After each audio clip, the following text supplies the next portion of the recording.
పెట్టేసి మనకి పెట్టేసి అది కరెక్ట్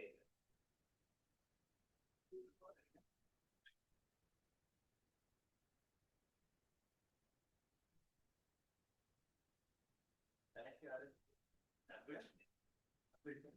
కరెక్ట్ అదే వదిలేసి అసలు బాడీ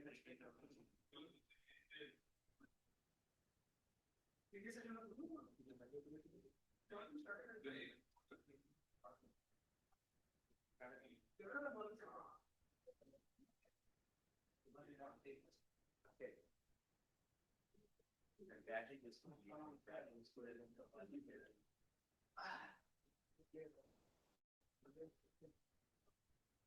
ఈ క్వాలిటీ కదా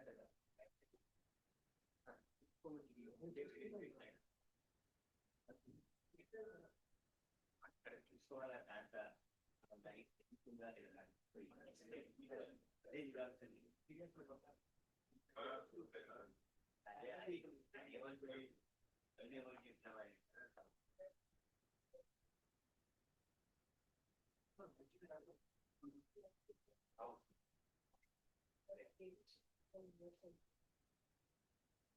And Dr. Tejas, Neocon, session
Good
morning, sir. Hello, good morning, sir.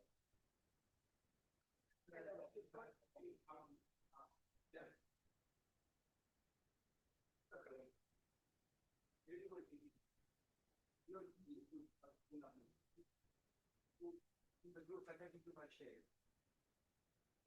I think we need to have upload. Can you share to us? Yeah, sure, sir. How that fits? Go to the screen. Now we can talk to them. And then. Training with the series of some series, right? From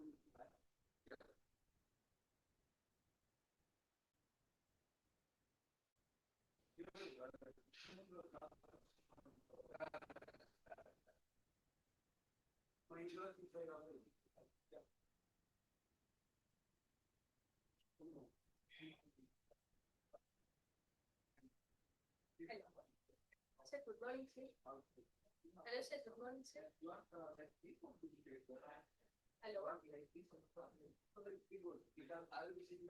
Sir, your session is calling for Neocon, sir.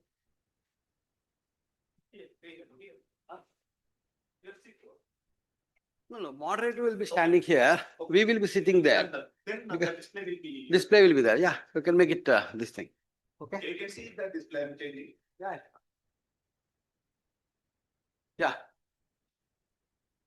Oh. The market will change. I know. How are you? Back in morning. And then what's big family?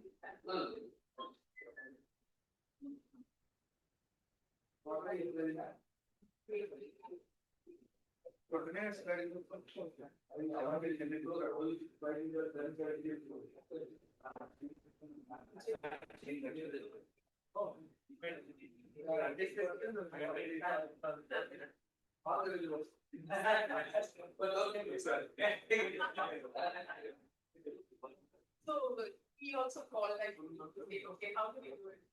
And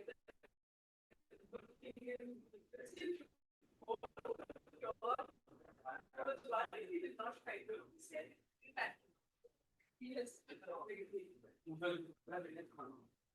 Hello, sir.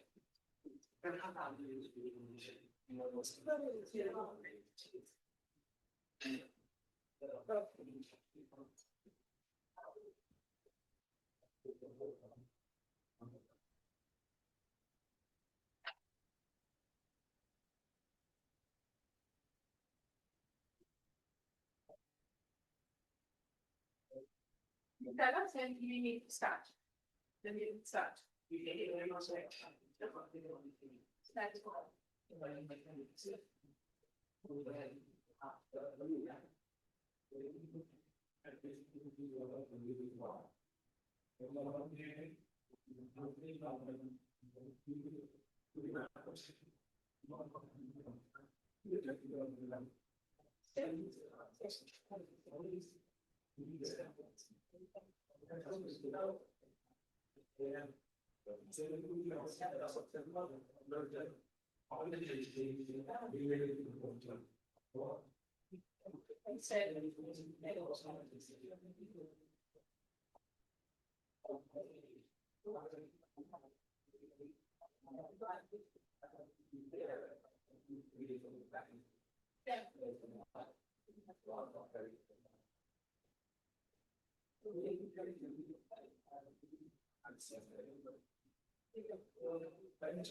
Good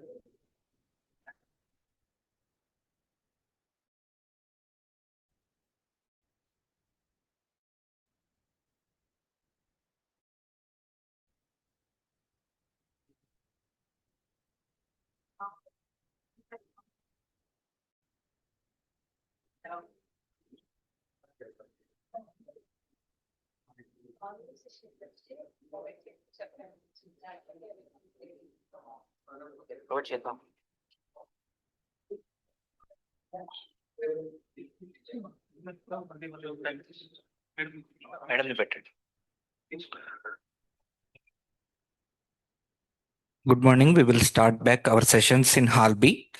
So next up, we have mini debate of for 20 minutes.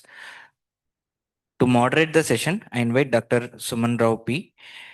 The debate is on exclusive human milk-based diet for extreme preterms, hope or hype. Ma'am is professor and head of the Department of Neonatology, St. John's Medical College, Bangalore, and consultant Department of MCA WHO HQ, and she's fellow in NF, joint director of ICMR Collaborating Center of Excellence. She is PI ICMR Center of Advanced Research. She has held multiple positions in IAP and in NF, and she has published 150 peer-reviewed papers and with H index of 29 and with more than 30 book chapters. Thank you, ma'am. For this debate, I invite Dr. Srinath S. Manikandi and Dr. Dasharatha Ramaya Jinka. And I request moderator ma'am to introduce the speakers.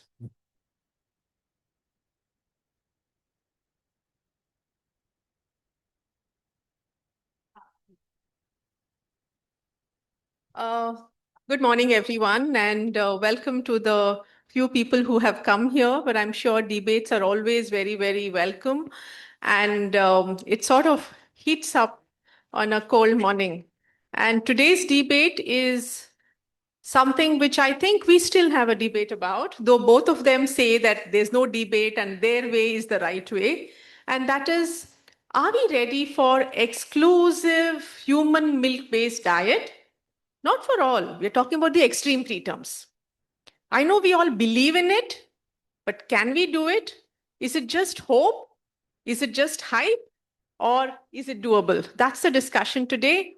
And I think that every baby has two moms. One is the actual mother, and the other is mother's own milk.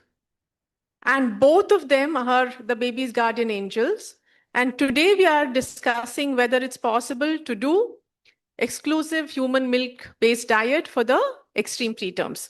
And for this discussion, we have, who is going to be for it, is Dr. Srinath Manikanti. He's from my own Namma Bengaluru, and he has the honor of having started the first milk bank in whole of Karnataka. And he's quite an avid promoter of exclusive breastfeeding. And he's the lead consultant in Kaveri Hospital. And you will hear from him. He's very, very passionate about these innovations.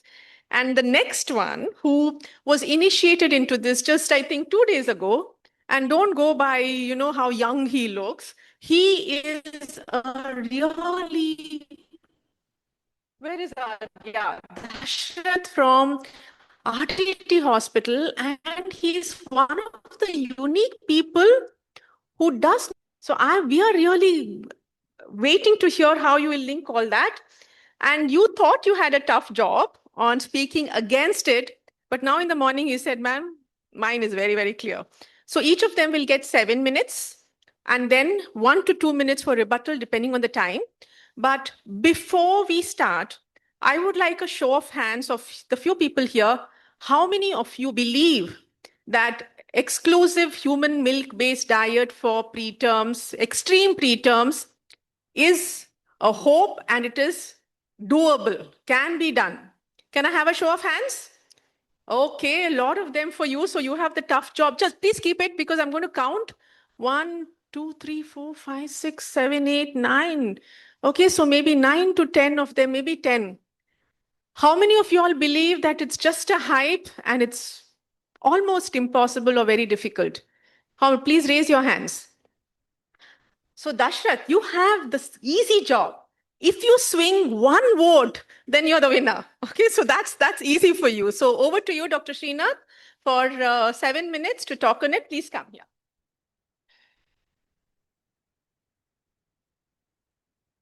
Uh,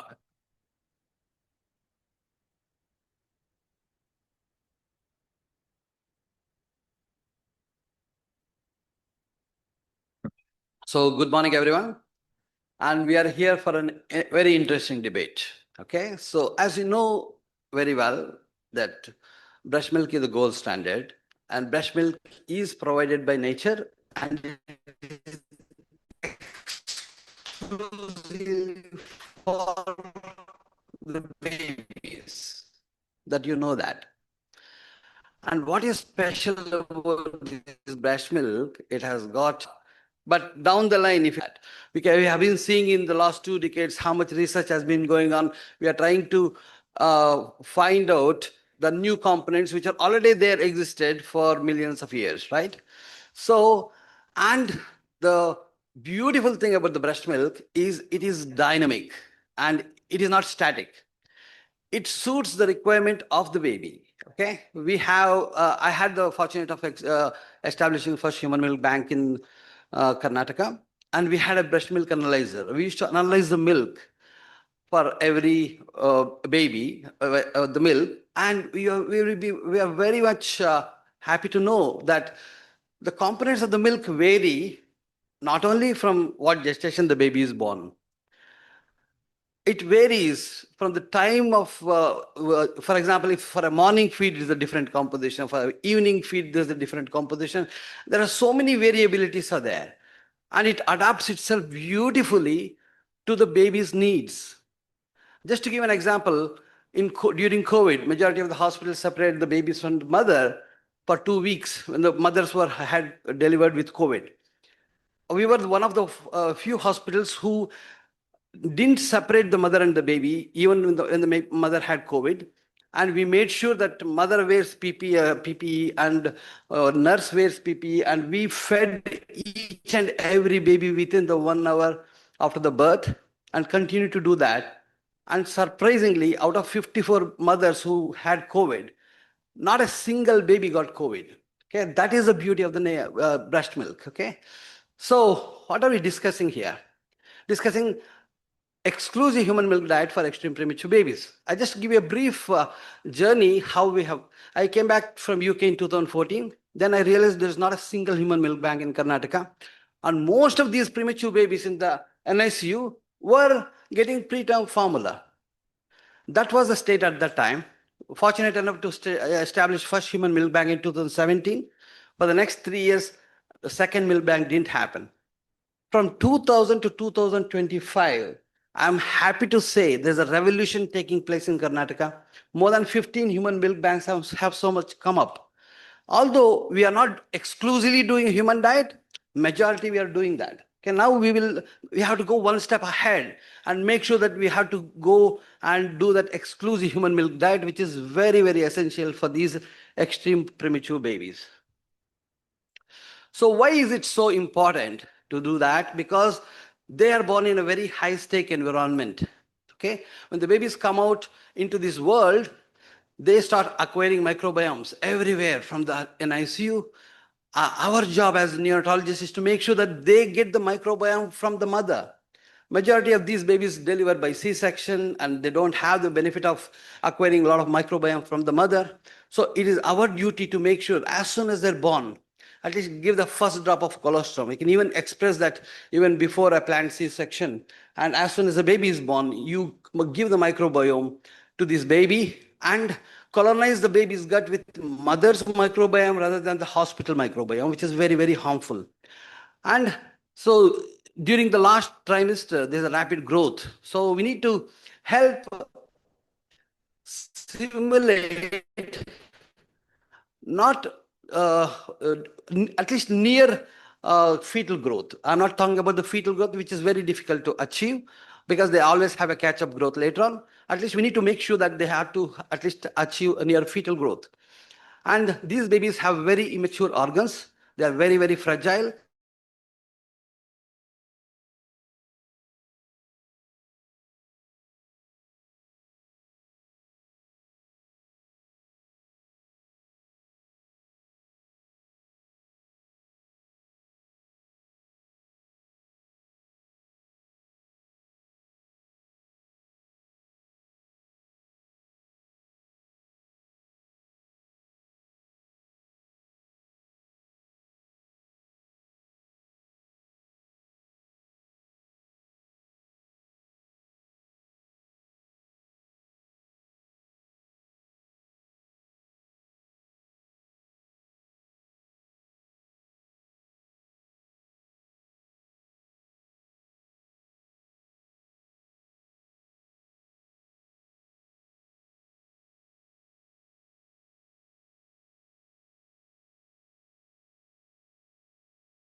protein, because most of the fortifiers available here are cow's milk based proteins.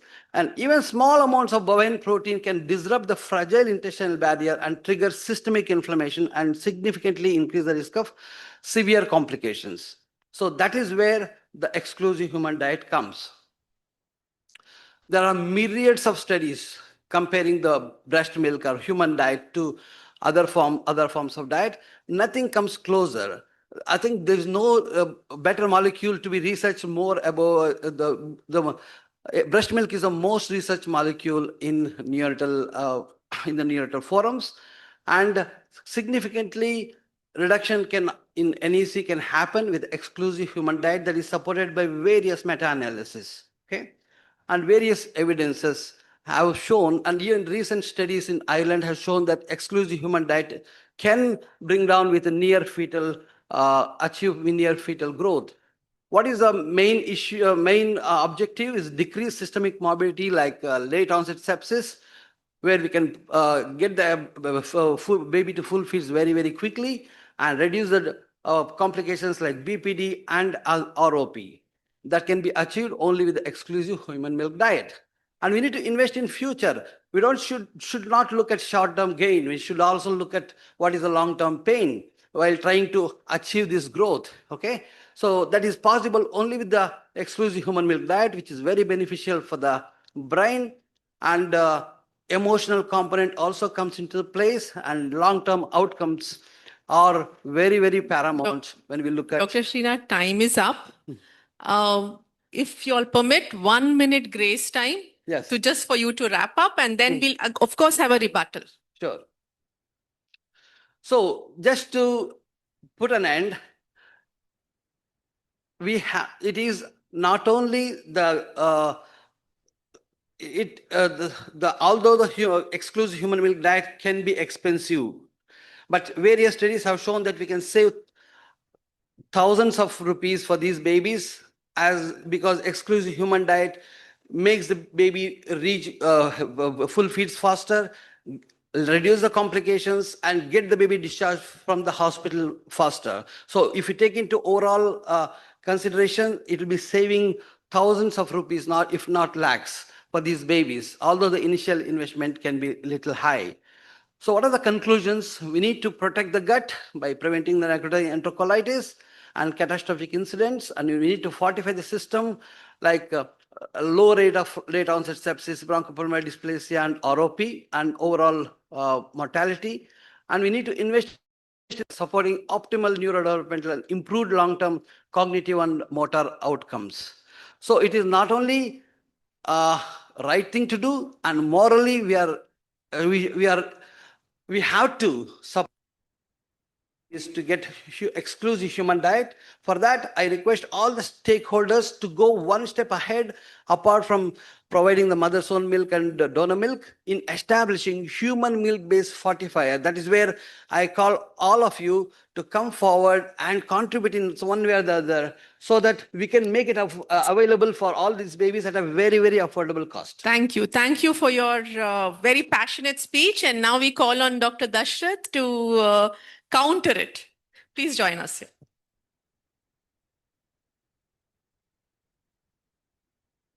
So after such debate, I think my job was done more easier. So now here, our debate is not whether exclusive breastfeeding among ALBW's babies is good or bad. That is good. If any other newborn is having a great benefit from exclusive breastfeeding, why can't ALBW babies? So they will be benefited in so many ways, BPD, ROP, IVH, so many other scientific evidences were there with exclusive breastfeeding. But now the main debate is whether it is practically possible in India right now or not. So that is the main issue here. So we'll see whether those ELBW babies were really getting a human-based diet in their lifetime. So as you see in NFHS 5 data, so in otherwise all for other newborns also exclusive breastfeeding is only 63%. So for VLBW babies, it is only 45.4% for at the time of discharge, not even exclusive 6 months breastfeeding. At the time of discharge from NICU, it is a dismal number, 45% only. Even if you go around the world also, the values were 17, 27, 18% only at the time of discharge itself. Except in Denmark and Germany, it is a 60%. It is also at the time of discharge only. And if we follow the baby up to 6 months, they are not on exclusive breastfeeds.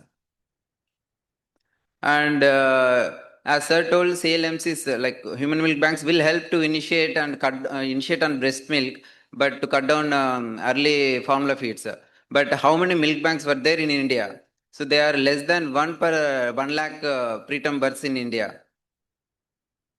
And if there are no CLMCs, public CLMCs, so there used to be commercial milk bank, Neolacta. Now it is banned. It has got license in 2017 and got cancelled by FSSAI in 2022. And sometimes they will be told donor milk program is helpful to sustain exclusive breastfeeding in such vulnerable small babies. But if you go through the studies and literature, just because we introduce donor human milk in the first days of life, it doesn't mean they will be fed on exclusive breastfeeding at the time of discharge. So unless it is bundled with other support to interventions like breastfeeding support, baby friendly hospital initiatives, immediate kangaroo mother care, continuous support from a AVCF counselor. If we are not bundled with such interventions and we depend only on CLMCs, it is not going to help the small babies to be on exclusive breastfeeding at the time of discharge itself. And coming to human milk fortifier. So how many were using human milk based fortifiers in our units? There is none in India. So then how can we say that exclusive human milk based diet is possible in ALBW babies? Obviously no. So these are some factors which will affect exclusive breastfeeding in such small babies, like giving mother's own milk within first 3 days, immediate KMC, baby-friendly hospital accreditation, managing and addressing the stress of such parents. So unless we cater these issues, we can't able to address this issue of exclusive breastfeeding among those babies. So these are the NSU interventions which will help to promote exclusive breastfeeding, like educational and breastfeeding support programs, support to policies within NICU, kangaroo mother care, immediate kangaroo mother care, and early discharge. So how many of NICUs were having BFHI accredited units? And there is a lot of need for neo BFHI to be in place, but there is none in India like that. So immediate KMC like this, how many MNICUs were there in India to provide such immediate KMC? So let us go through our unit experience. So we have a dedicated immediate KMC protocol in place, and we start once the babies were hemodynamically stable. We start on kangaroo mother care within first 2-3 days. And there will be 24/7 access to the mothers into NICU, and they will be supported with our dedicated AVCF counselor for breastfeeding. And we take care of the parents of such high risk babies by having daily meditation sessions for them, mindfulness meditation sessions.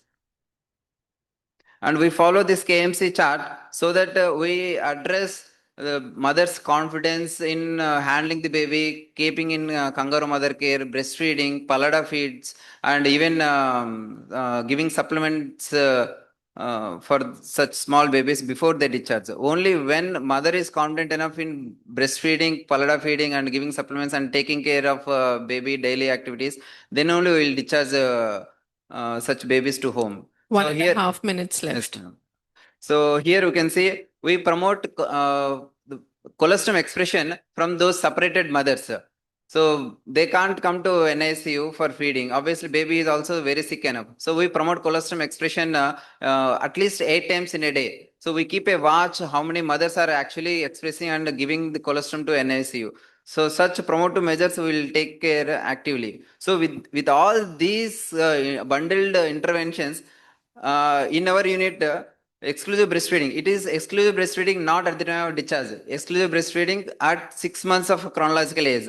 Less than 1 kg, it is 79%. 1 to 1.5 kg, it is 75%. Almost 95% of our babies will discharge on exclusive breastfeeding. So with this, unless we have this bundled care, obviously exclusive human milk based diet in ALBW babies is a hype right now. The challenges what we have is there are no clear regulations on human milk based fortifiers, and there is more need of CLMCs, and there should be BFHA and neo BFHA accreditations for all level 3 NICUs, and there should be continuous support to establish breastfeeding. Finances will become a big hurdle to wait until a mother and baby were established on breastfeeding. So that should not be a problem for our ELBW babies if we want exclusive breastfeeding.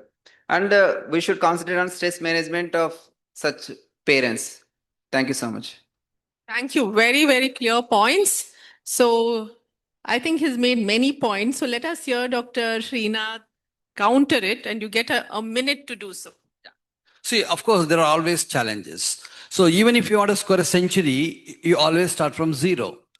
So before 2017, all the babies in Bangalore were getting preterm formula. But now we are supplying 53 NICUs with donor milk. At least it provides a stopgap arrangement. We have significantly, we have come a long way. And although we don't have a commercially available human milk-based fortifier right now, it can happen. That is a challenge. I want to take it up personally with the help of any like-minded people. It is possible. So we have to do the right thing to do. However big the challenge is, it doesn't matter. Okay, we have to put the right steps. What we are here discussing is what is right for these babies, these vulnerable babies. These are the more, we have to give utmost priority, utmost funding. Everything should be concentrated on these very, very vulnerable babies because it's going to impact them for the lifelong. We are not talking about the short-term gains. We are talking about the overall life. So that's why we should move heaven and earth to make it happen. We have to always think, am I doing the right thing? That is what it should be. And we, looking at the presentations, I'm sure we are all convinced that exclusive human milk diet for these extremely vulnerable babies is the very, very right thing to do. However, challenges are there, we can always overcome that. Dashrath. Thank you, sir. So before we try for exclusive human milk based fortifier, we should try to get neo BFHA and BFHA established in all level 3 care NICUs. That's what my take is. Thank you. He's so confident that he didn't use his 1 full minute for rebuttal. So now let's hear from the audience. You heard both viewpoints. The question is exclusive human milk-based diet for extreme preterms a hope or a hype? And we saw, I would request only those who raised their hands at the beginning to do the same now, because we have some new people who have come in. How many of you all still believe that it is a hope? Okay, so fewer hands maybe. Wait. Let's confirm it. How many of you all think that it is more hype than hope? Okay, so I did say at the beginning that Dashrath had an easy thing because there was no single vote for hype then, but now we do have some who have said. But I think what you managed to convince them, Dashrath, is that it is still not easy. I think each of us here would agree, even if we have a milk bank, that getting breast milk for the baby is a back-breaking job. Because I remember how many times you have to climb on the mother's bed to help her express, support her. And then I think, oh, it's indeed a back-breaking job. But like they say, umid pe dunya kayam hai. So I'm sure that we will reach that. We now have donor human milk, but please use that with caution, because I know in Bangalore Medical College, they said they will not give beyond 7 days because mothers were so reliant on donor human milk that exclusive breastfeeding at discharge came down. Oh, anyway, they're getting milk. So we need to continue our efforts to support these mothers, have zero separation from their babies, make sure fathers are allowed in. I recently heard that when fathers are there, oxytocin, the love hormone, flows and our fathers are kept out. We need to do that. And yes, we need to get human milk fortifier, which because in milk banks, some of the milks are discarded. At least from them, we could consider getting human milk fortifier.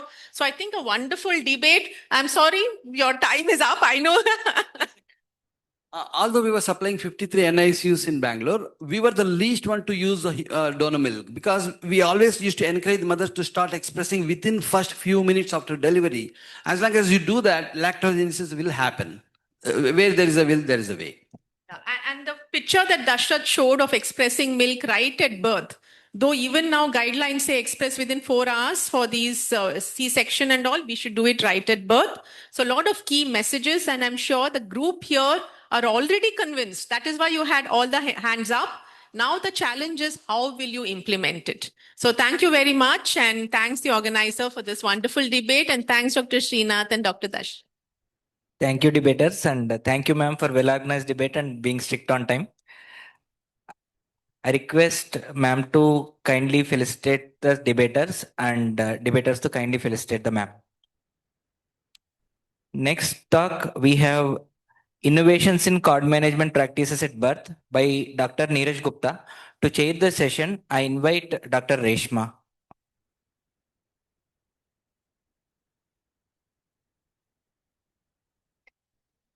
Dr. Reshma.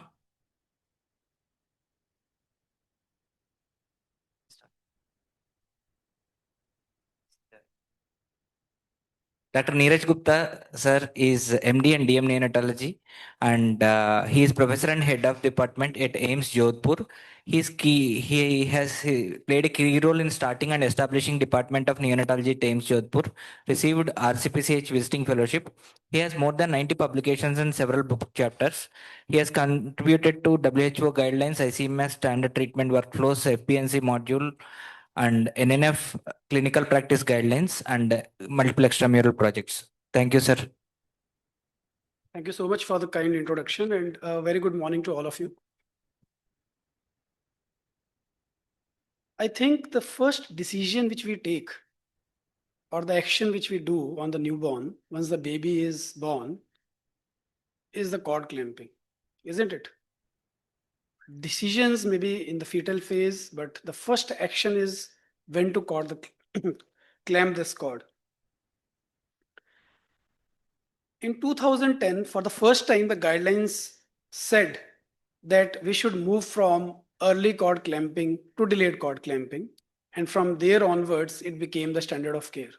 And I think all of us are aware the very benefits of practicing delayed cord clamping, whether we talk of term babies or preterms, in terms of iron stores being better, long-term neurodevelopmental outcomes, some evidence is showing that also. In preterms, the hardest outcome in terms of mortality decreases by almost 30%. And of course, better stabilizations, need of inotrope being less. So, but having so much evidence and being practicing this delayed cord clamping, the million-dollar question which haunts us day in, day out is that what should be the ideal time at which the cord should be clamped while practicing delayed cord clamping?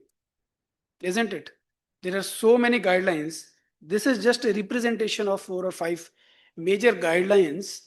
But if you see the literature, there are more than 15 international bodies and giving 15 different recommendations. So what to follow and what not to follow.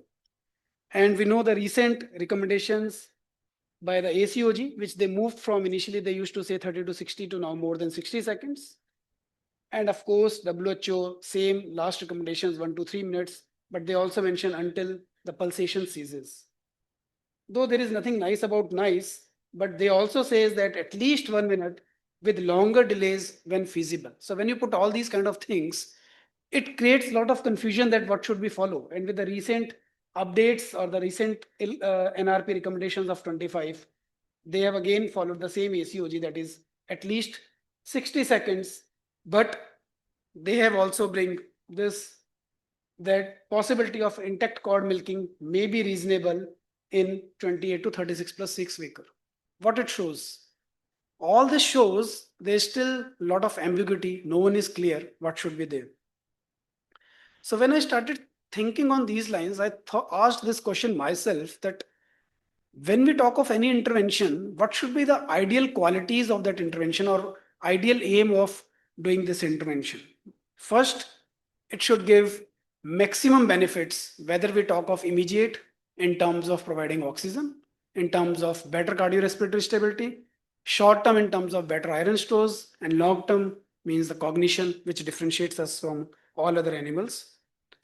Of course, it should be applicable across all gestations.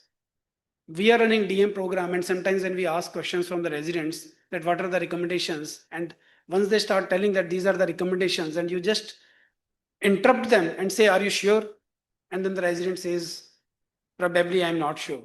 So if the resident who is doing DM get confused with so many guidelines that what should be done, what are we expecting from a nursing officer who is conducting a delivery at a primary health center or a district hospital? What are we expecting out of that? The thing should be simple. So which means whatever intervention we choose, it should be applicable for all gestations, irrespective of whether being vaginal or cesareans, or whether the baby is vigorous or non-vigorous. Of course, easy to implement, and more so when we do anything, the basic dictum is that we should not cause any harm. On one hand, we say the cord milking may be useful. On other hand, in subgroup, we say that it increases the risk of intraventricular hemorrhage. So it should not be practiced. So considering this, I thought that what should be done? How to take this decision that what is the ideal timing? So the two things I searched. One is that what the nature in nature, what is being followed, what the other mammals are doing. We are Homo sapiens sapiens, blessed with the highest gray matter, but are we really using that gray matter? And second is what our ancestors were doing. I asked this question to my own mother, that what were the practices at that time when you got delivered and I was born. So if you see the nature, in nature, the cord clamping is a physiological process. It takes time. It is not an immediate event. Here the sequence is that once the placental transfusion is complete, there is a shift from placental to the pulmonary circulation. It maintains the oxygenation in the initial phase. In fact, if you see the first study by Dr. Ramji, sir showed the better iron stores. From there, the first study is published in Indian Pediatrics 1990s, 91. So unfortunately, the whole focus of delayed cord clamping shifted towards the iron thing. But I believe that the nature wants that once the baby is born, the first priority of the nature is to save that baby by providing oxygen and by maintaining the cardiorespiratory status of that baby. Of course, it is going to give more iron, more stem cells, more WBCs, a lot of long-term advantages with this intervention. But the first priority that the baby should survive. Of course, if the baby doesn't survive, then advantages of other things goes away. So most of the mammals, if you see, they actually by default practice delayed cord clamping. We took so many years to identify, but they were, I think their gray matter seems better than us, that they were actually, anyways, they were practicing delayed cord clamping and rather than cutting the cord. Then I went into the literature that what was being practiced in India long way back. What was our culture at that time?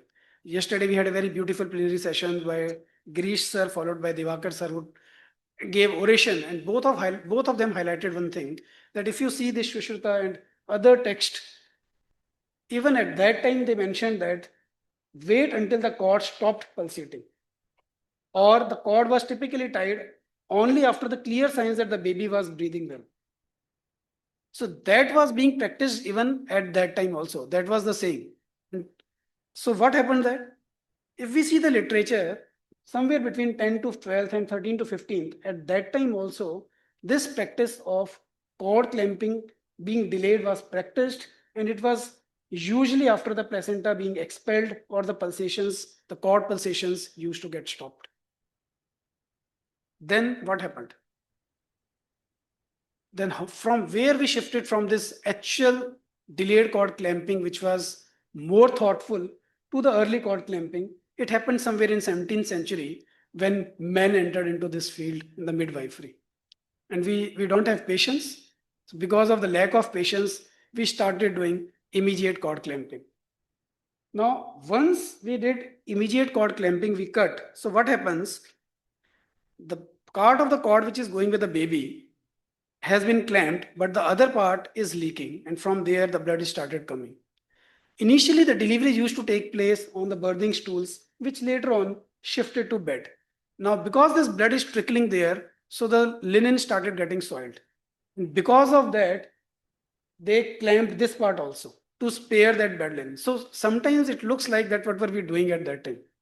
Now, since the part of the cord from where the blood is coming, you have clamped it, it interferes with what is called as the separation of the placenta. Because after delivery, the uterus starts contracting, and the placenta starts getting expelled out. But because of the clamping, the blood is not able to come out. This starts interfering with the placental separation. So people started finding that it leads to so-called placental issues, in which led to the so-called cord traction, so that this cord, the placenta doesn't stay. And now since it was there and there was increased incidence of retained placenta and PPH, that's how the discovery of ergometrin and oxytocin took place. So imagine till 16th century, everything was going fine. And then one fine day, suddenly the whole practice changed altogether. So what we thought at AIMS, Jodhpur, that why don't we do something which is being followed in the nature and which was already there in our culture, and we believed that placenta and infant are unique diet, and the timing of placental separation is directly linked with the establishment of effective respiration or breathing. And this interval will vary from baby to baby. Even we see sometimes the baby starts crying immediately, sometimes baby takes initial few seconds, isn't it? So there is a variation. There is a variation Gaussian distribution for each and every parameter of us. So why not this time will also have some variation? So we should respect that variation. So instead of fixing this timing of cord clamping, let us leave it to the mother-infant diet. Let them decide rather than the physician deciding that when should I clamp the cord. So what we thought that we should clamp the cord once the placenta separates and delivers. The reason is that by that time it means that whatever has to go from the placenta to the newborn is already over. Now that is not required. So let us, once the placenta has got separated, let us clamp the cord, in which we labeled as physiological based cord clamping. So we did few studies in our center. This was the first study which we did. This was a triple arm RCT where we compared physiological based cord clamping with this fixed time points, and the fixed time points were 1 minute and 3 minutes. So it was a triple arm RCT. The intervention arm received PBCC, and in the control arm we have two arms, 1 minute and 3 minutes, and this was done among term babies who were vaginally born. So here you can see the baby is born, baby is getting skin to skin contact, and in the right palm the probe is attached to get the preductal saturations.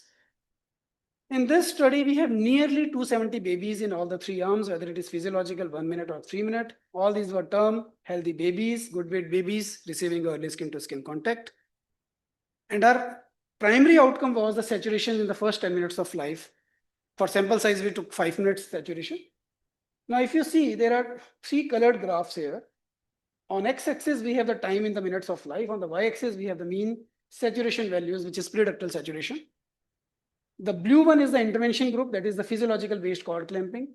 The orange one is the 1 minute, and the green one is the 3 minute. Now you see that there is a clear-cut demarcation of the saturations, the preductal saturation, right from the first minute of life and nearly approximating somewhere around 8 to 10 minutes, which means the saturations, the preductal saturations are higher, especially in first 6 to 7 minutes of life. We don't know the implication, but that goes with the physiology that yes, baby is being connected to the placenta and the saturations are being higher. And this was significant. So saturations were nearly 1 to 7% higher. But if you see the 1 minute versus 3 minute, there was hardly any difference. Now, both graphs, the orange and the green graph, they are overlapping with each other. We also looked at the time to reach 90% saturation, and which was nearly 4 minutes in the intervention group, unlike 5 minutes in both 1 minute and 3 minutes group. Now, one of the apprehensions with physiological cord clamping is that whether it increases the risk of jaundice. If you see, when we shifted from early to delayed cord clamping, there used to be a lot of debate whether the risk of jaundice, phototherapy, or the maternal side effects in terms of PPH or maternal mortality goes up So we looked at these safety outcomes also. So you can see whether all these neonatal adverse outcomes in terms of for need of phototherapy, mortality, or polycythemia, those were insignificant. Similarly, if you see the maternal outcomes, whether we talk of postpartum hemorrhage or the need for transfusions, ICU admissions, or for that matter mortality, these were nearly same. So what it means? It means that this is an intervention which is not only efficacious, but also it is very safe for both mother and baby. In fact, when we started this practice almost 5 to 6 years back in AIMS Jodhpur, we had to convince our obstetricians. We did pilot study, showed them, they got convinced, and then we took them on board to do these kind of trials. Subsequently, after this vaginal trial, we did a similar study, which was a bi-arm study in the term cesarean babies, babies born by elective cesareans, term babies. And here we took serum ferritin as the primary outcome at 14 weeks of age. Now, if you see the primary outcome, the difference between the serum ferritin in the physiological group was 109 nanogram per ml versus 99. The difference was not significant. What we found is that if we compare the change from the birth, the cord serum ferritin versus the ferritin at 14 weeks, the difference was significant, which means these babies had better ferritin stores. But when we looked at their saturations, unlike the vaginal babies, the saturation in the first 8 to 10 minutes of life, it was not different. Then we asked ourselves that why is it so? And the reason was this. When we looked at the timing of cord clamping, though in the 1 minute group it was almost like 59 seconds, whereas in the PBCC group it is 137, which means nearly just more than 2 minutes. So it showed us that the placental separation happens early in the caesareans as compared to vaginal. And that's why this time is short. And probably that is the reason which was not evident in the saturations. So considering that, we took another trial with the same approach, and this time instead of taking vigorous babies, we took non-vigorous babies, which means who have not established breathing. And in the one group, we did the intervention group received physiological based cord clamping, which means the baby will remain attached with the placenta and the resuscitation will be done, for which we created one intact cord resuscitation trolley in lines with the help of Phoenix. And the control arm received the immediate cord clamping, which is the standard of care even as of now. So this is the ICR trolley, which we got it made with the help of Phoenix. It is now almost in the final version, where ICH, Dr. Mangala Bharti, and our team has contributed along with the Phoenix to develop this trolley. And you can see the platform. And here you can see that this baby being attached and baby being placed in the resuscitation trolley, this in ICR, and baby receiving positive pressure ventilation. And same is in the cesarean. And the compliance rate to the intervention in this trial, which we did, was nearly 80% plus, which means we were able to give this intervention in more than 80% of the babies. So of course, these were late preterm and term babies. So primarily 80 to 90% were the term and good weight babies. Now, the primary outcome was the saturation at 10 minutes of life, which was not different, which means the babies at 10 minutes of life, there was no difference. But what we found was, if we see the heart rate at 1 minute, the babies with heart rate being near to the 100 was much higher, and their heart rate was more as compared to the immediate cord clamping. And similarly, the saturations, though the numbers are less, and that too at 1 minute, but that was giving one direction that yes, this approach is feasible as well as safe, maybe some potential advantage. And the results of this trial of ours is in very much lines with the international trials on intact cord resuscitation, whether being preterms or term babies. Our few ongoing studies are going on. We are doing this, the same strategy we are trying in the vigorous late preterm infants. This is physiological versus 1 minute, and where we are trying to see the serum ferritin at 6 to 8 weeks, because after 6 to 8 weeks, the moderate preterm, we start with the iron supplements. So that's why we took 6 to 8 weeks. We have done the interim analysis, which is not showing as of now any significant difference. And another trial is going on in the 28 to 30, sorry, this is 30, basically this is mod 33 plus 6 weeks, so very and moderate preterms. And here we are trying to look at time to reach 90% saturation, and the interim analysis is showing that there is a trend towards higher saturation in this PBCC group. Then we looked at the evidence that in the recent evidence, since there is no head-to-head, there is no trial which has compared the different timings of cord clamping, unlike ours till now. So this is the IPD network meta-analysis published in Lancet 2023 from Sidler Group, where they looked at the death before discharge among the preterms. So they looked at all the studies where and divided into three arms. So where the cord was clamped every immediate 15 to 45 seconds, 45 to 120 and more than 120, labeling it as immediate, short deferral, medium deferral and long deferral. And what they found was that the best benefit in terms of death before discharge, which is the probably the hardest outcome, I would say, it was higher in this group where you were prolonging the timing of cord clamping beyond 120 seconds. So where are we? More the delay, better it is, as being supported, which is happening in the nature, from our own culture, and the latest evidence from this network meta-analysis and what we get from our results. Beneficial effects are due to placental transfusion, and there is no point in keeping intact once placental transfusion is over. So summarizing, it seems that the approach which we followed, PBCC, which is individualized approach, it seems promising. It is giving us higher predictable saturations. It's safe with no maternal or neonatal complications. It takes away the pain of looking at the clock and can be scaled up without much training across all level of healthcare. Though we still need some more evidence in the long-term outcomes. We have recently started an ICMR-funded trial. Which we are doing in the vaginal and cesarean term babies, and the primary outcome is the neurological outcome being assessed at 18 months of age through Bailey scale.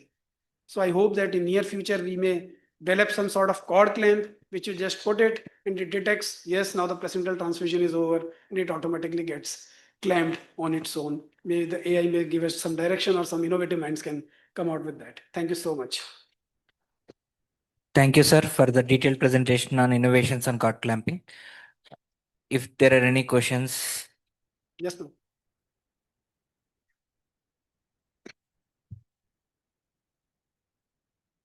Thanks, Neeraj. It was wonderful to hear your journey, which is ongoing on cord clamping. We at Johns also have been interested. We have done initially delayed cord clamping in preterms, which Thomas had done. And then we're looking at babies who need resuscitation. Now, one question, clarification, when you say physiological, you wait for the entire placenta to come out? Separate, which means How do you know it's separated? what happens, as I said, when the placenta starts separating, so what happens that the part of the fetal blood comes out. So which means that when the obstetrician sees that there is a gush of blood and simultaneously the placenta separates, so it's come down in the uterus. So whatever the length of the cord which you are able to see of outside the introitus, it lengthens out. So you know that if these two features or signs are there, Then in terms of gush of blood and the lengthening of the cord, it means the placenta is separated. That is the point we should. So you need obstetricians more for physiological cord clamping. Very- And another question, see, even in the latest NRP 2025, we have moved from saying 30 to 60 seconds to 60 seconds. Now we have an IPD which has shown all this clearly. So question to you, and maybe also to Somshekhar, who's part of that group here. Why aren't we going beyond that? Why are we taking such small steps of 30 seconds to say something which is so natural? Ma'am, I looked at the ACOG things. So what they mentioned in their summary, that they have quoted the same Sidler et al. Meta-analysis. But after that, they have given their own assumptions, and then they concluded that at least now we can say that 60 seconds. Even if you remember the previous in 2020, even WHO and most of the guidelines were saying above 1 minute. At that time also the ACOG was at the back foot saying 30 to 60 seconds. So I think it's because there is such a hard outcome, the IPD network meta-analysis. Now, in this meta-analysis, 46 studies are part of that study, and we have nearly 6,000 plus participants. And if we are not believing on that, so I think that's not fair.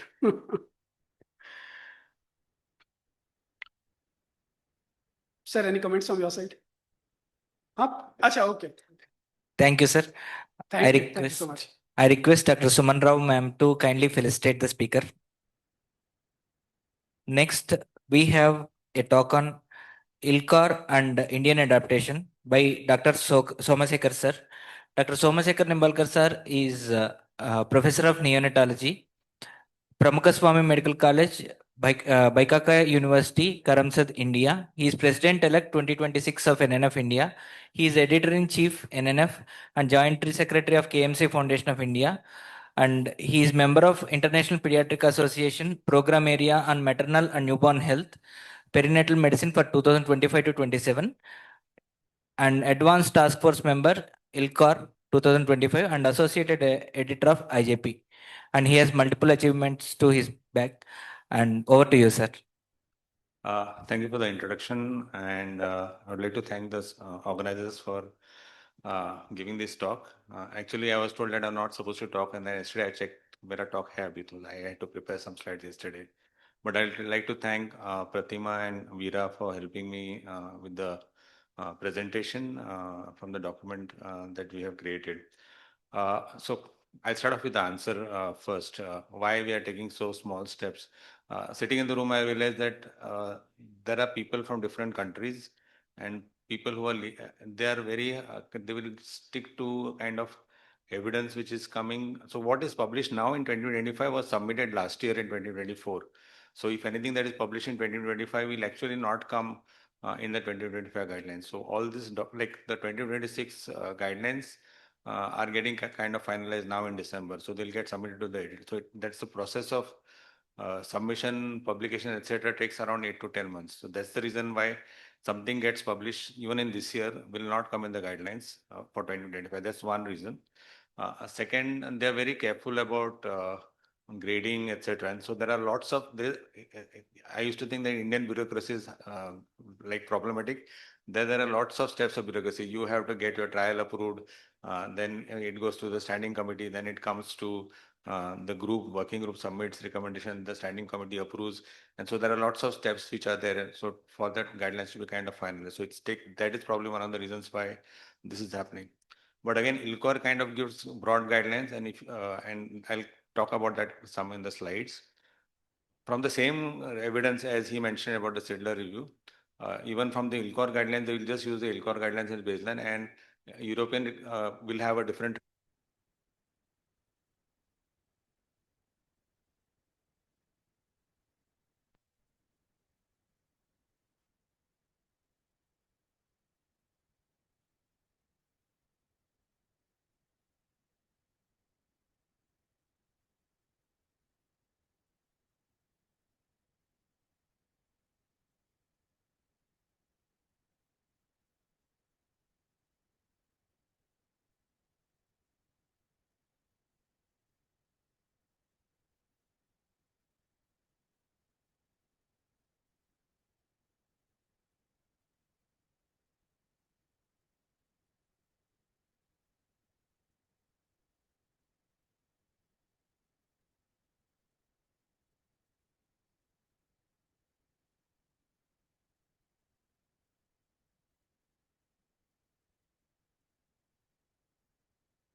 Ah, Sushil, can you come down, Mitchell? Mommy, please help your chamber. Just again.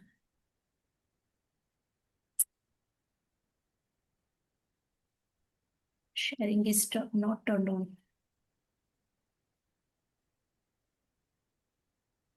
Share. Sharing is not turned on. But around that point of time, what happened is NNF had released in 2013 December. NNF had released the Indian guidelines for resuscitation, and that ran into 3 editions. And so NNF was to follow the NNF textbook, and IAP used to follow the AAP textbook with the adaptation. So there was some kind of discrepancy which was going on. So there were adaptations that were going on. The ILCOR guidelines have been released across many years, with the earliest one being released in 2000, and with a small kind of guideline change in 1997. ILCOR was formed in 1992, and the guideline release has been every 5 years since 2000. In 2017, ILCOR started changing guidelines every year. Not changing guidelines, but changing kind of releasing a COSTAR summary every year whatever new, they did not stop waiting for 5 years and started releasing every year. So we had guidelines in 17, 18, 19, 20, 22, 23, and those guidelines used to change a few questions. So I'll discuss that process a little bit here. Uh, Significantly, NNF was started doing NRP training almost at about the same time that AAP was doing NRP training, and it was based on Indian neonatologists in the US who came here and trained Indian neonatologists, and that was kind of a long-term thinking. So we were kind of in sync with the American guidelines, and that is the reason we generally tend to follow AAP guidelines. So this is what, and things have changed from just what was being practiced by everyone to actually evidence-based steps. ILCOR, as I said, began in 1992, and AAP guidelines and AHE started giving out NRP guidelines since about 2000. It included a lot of, so ILCOR is heavy with North American influence, a little European influence, and Australian influence. Asia kind of joined somewhere later, so there is Resuscitation Council of Asia, and there is so these are all the councils which are there. So if you look at this for almost 20 years or 20, 25 years, not 25, almost 30 years since ILCOR started, there was no representation of India in ILCOR at all. And so we used to just look at AAP guidelines, used to follow them. One of the commonest things was, which was very funny, because in 2005, Canada started following oxygen, like room air for resuscitation for term newborns in 2005. AAP changed it in 2010. And most of that research actually had come from India itself. And while India was producing evidence, it was not part of ILCOR at all. So in 2023, it changed. And this was due to formation of Indian Resuscitation Council Federation.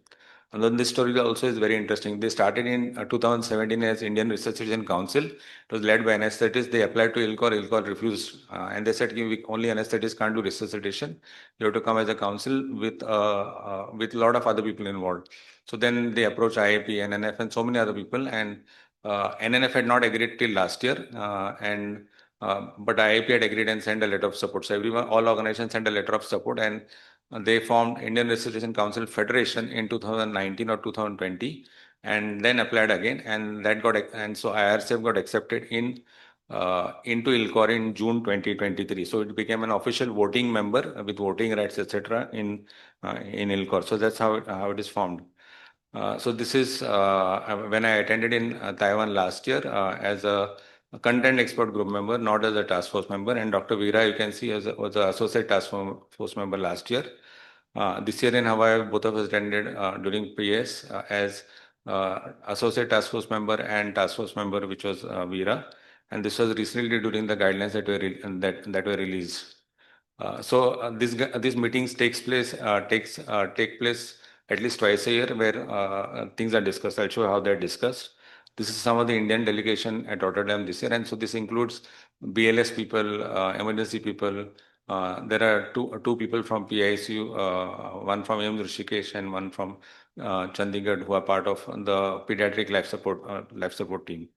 Roughly around 200 to 250 people to 300 people are part of ILCOR, considering there are various task forces which are there. The meetings are actually like this, where it's not a conference. It's basically meeting. You have a common meeting like this, and people break into subgroups and people discuss.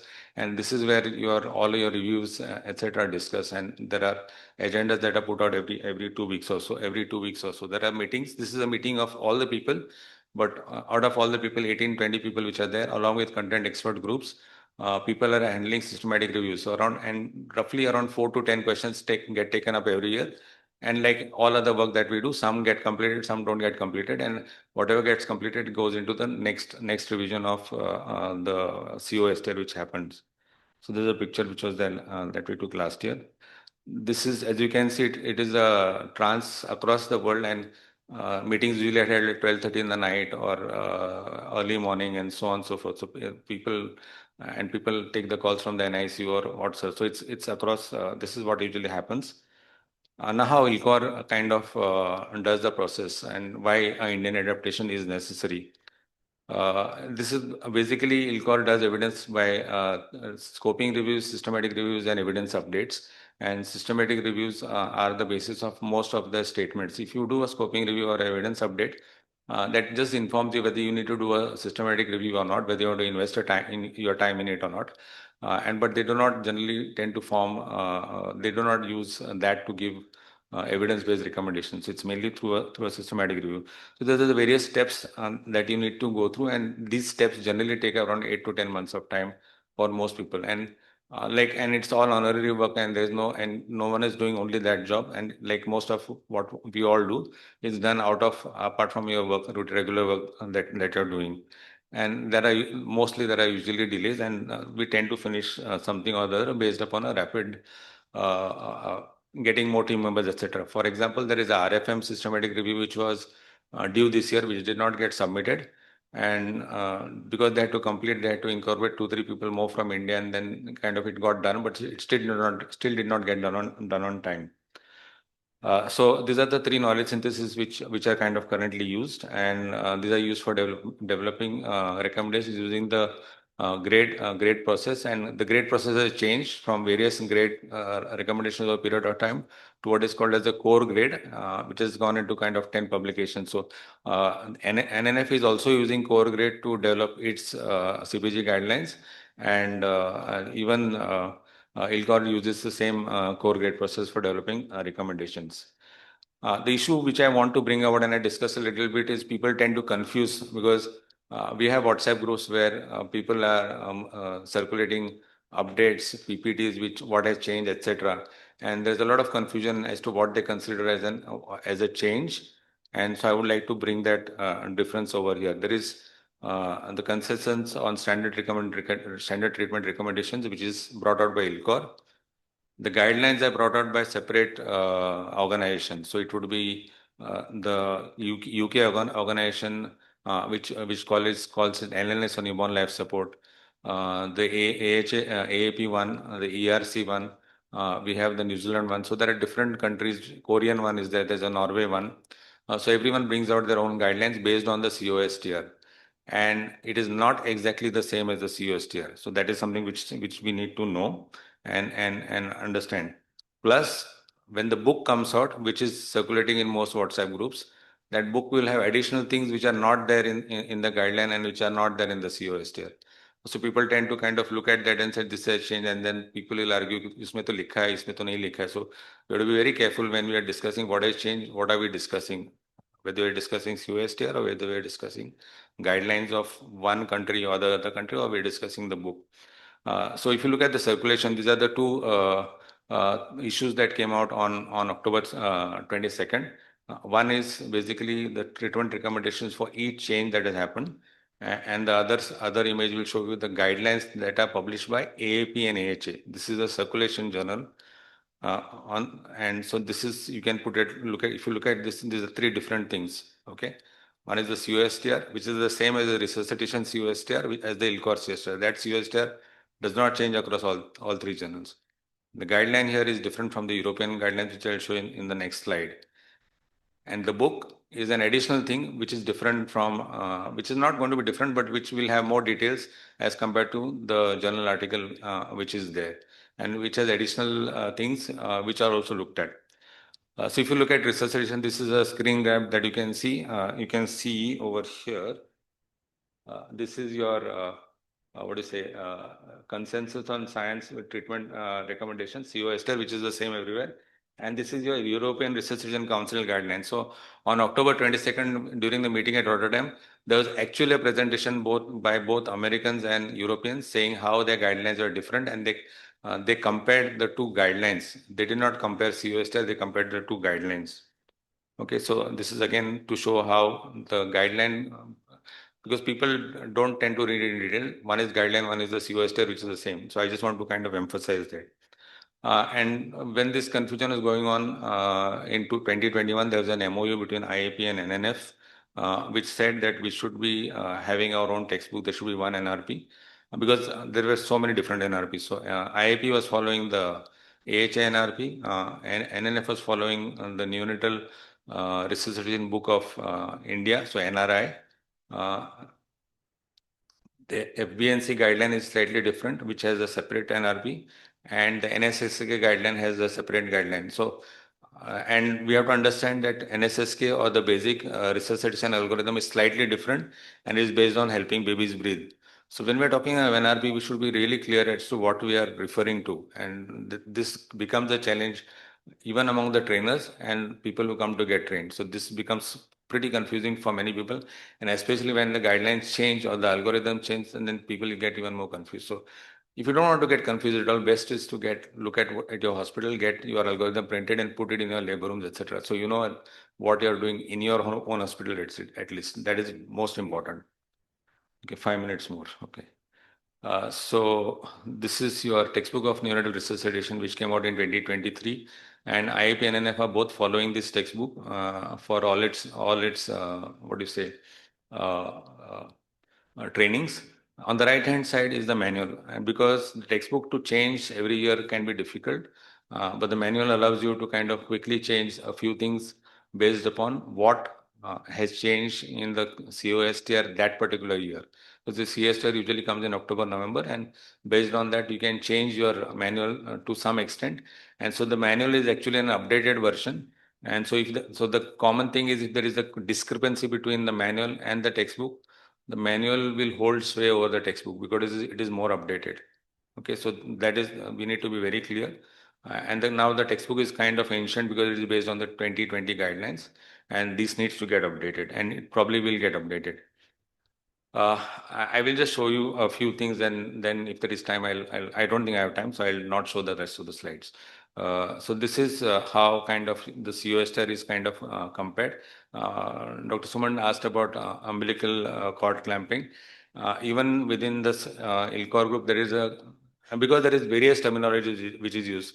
Cut cord clamping, what do you say, intact cord clamping, intact cord milking, cut cord milking, milking for how long, what length of the cord, from which end to which end, gravity, etc. And so there are many terminologies used in scientific publications related to umbilical cord, delayed cord clamping, with how delayed, how early, and whether we should say delayed, and so on and so forth. So there is currently a project that is going on in ILCOR where they're trying to kind of be consistent about what terminology should be used, and that will probably come in about 6 months, 8 months time. So few things in this USTR, they have kind of divided the populations preterm babies from more than 34 weeks of gestation and less than 34 weeks of gestation. So some of the recommendations are based on this particular kind of cutoff. Tactile stimulation kind of was removed, and I think that's what was teaching was that don't bother about tactile stimulation. But there is some evidence to say that tactile stimulation might be helpful, but it is not really very good, strong evidence. And I was part of that review, and we suggested that we should not be, we can do tactile stimulation, but we should not delay a PPV because of tactile stimulation. Again, ECG remains the preferred modality, and pulse oximetry and auscultation are acceptable alternatives. If you look at the old Indian adaptation or that which was being used previously, we are very clear. We say that ECG may not, if it is available, it is good. Otherwise, you can use saturation and auscultation. So that's there in the manual, which is put out. So the manual which is there is kind of an adaptation because it gives you very clear points which are in contravention to what the AAP textbook is, or which the COSTR has. And again about oxygen, it suggests that using about more than 30% oxygen for those with less than 32 weeks of gestation.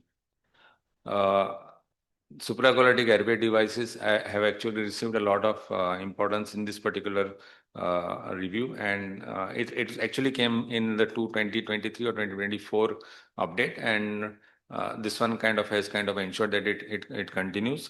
So where you require PPV or those requiring chest compression, it suggests that supraglottic airway devices can be used as as an alternative to face mask for neonates. But I think most of us in most places don't have access to laryngeal mask airway or the supraglottic airway device, and we are more comfortable with intubation. So that's something we should be kind of looking at. TP's resuscitator has been there and it's kind of confirmed with this guideline. So what happened in the 2025 guideline is kind of ensured that जो भी 2022, 23, 24 में आया, that has kind of got of consolidated. So people have to look at only one guideline currently when one COS there and a subsequent guideline and the book which is there. Substantial uncertainty regarding delirium CPAP, so no recommendations are made. Video laryngoscopy has been recommended over traditional laryngoscopy with a regular laryngoscope should be available as backup. Given our resources, I don't think it's possible. Plus, there is also the issue that whenever video laryngoscopes are used in resource-rich settings in India, residents over a period of time forget to intubate using the traditional laryngoscope. So that is the loss of skill of traditional laryngoscope. So those are the things that we need to kind of consider. Previously, the sodium bicarbonate mentioned should not be, etc. So that all that kind of was kind of withdrawn. So it's kind of not mentioned only. And there is more consistency related to using post-resuscitation based glucose monitoring. So we need to have blood glucose monitoring, which is there. And NIRS respiratory function monitors, those things are still will not probably get included. Intact cord resuscitation might actually come into the picture earlier than these monitoring devices. Therapeutic hypothermia kind of has been substantiated significantly that we should be using it because the trial, Helix trial, which came and which said that कि नहीं करना है and there were a lot of issues. This particular guideline says that as long as it is done properly, we should try and do therapeutic hypothermia wherever it is feasible. So I'll stop here because I don't want to hear the ringing again and again. But this is kind of what I thought is important to understand because when we talk about resuscitation or talk about guideline change, we should be knowing what we are discussing, and that becomes very important because people tend to authoritatively tell ki because I was at a meeting somewhere and they said कि नहीं 20 centimeter cord क्या बोलते हैं stripping लिखा है 20 centimeter लिखा है when it is not there in the CO step. It's 25 centimeters in the American guidelines, and if you look at I think the European guideline, it says 30 centimeters. So there are two different things in those guidelines, but that is not there in the COS. So we have to be very careful when we say that this change has been made. Thank you very much, and I'm ready to take questions. So these are the slides which I have not shown, and it's okay. That's all right.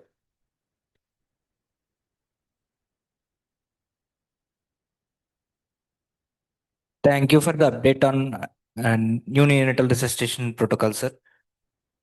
Any Thank you. questions? I don't think there are any questions. I answered. Okay. Thank you, sir. I request Dr. Jagdish, sir, to please felicitate the speaker.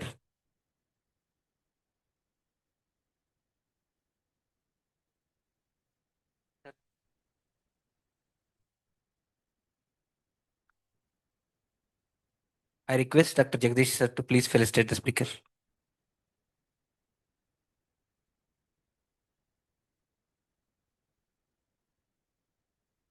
Next session, we have an online session by Dr. S.N. Vani, KMC relevance in level 3 NICUs.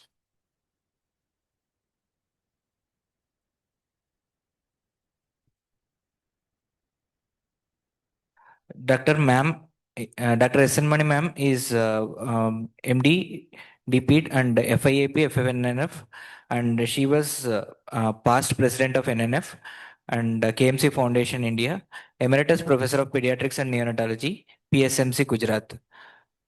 Over to you, ma'am. Thank you very much. First of all, I thank the organizers for giving me this opportunity and apologize for not being present there because of the circumstances beyond my control. But the subject is very important, and that's why I'm taking this opportunity to present it online. From Kangaroo Mother Care Foundation, Ma'am, can you we put have it in been slideshow? trying to Make it Yeah. full screen slideshow mode.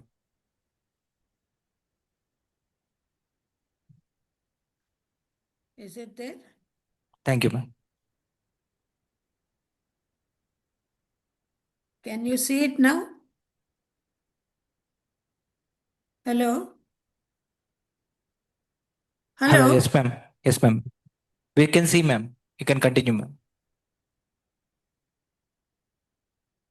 Okay.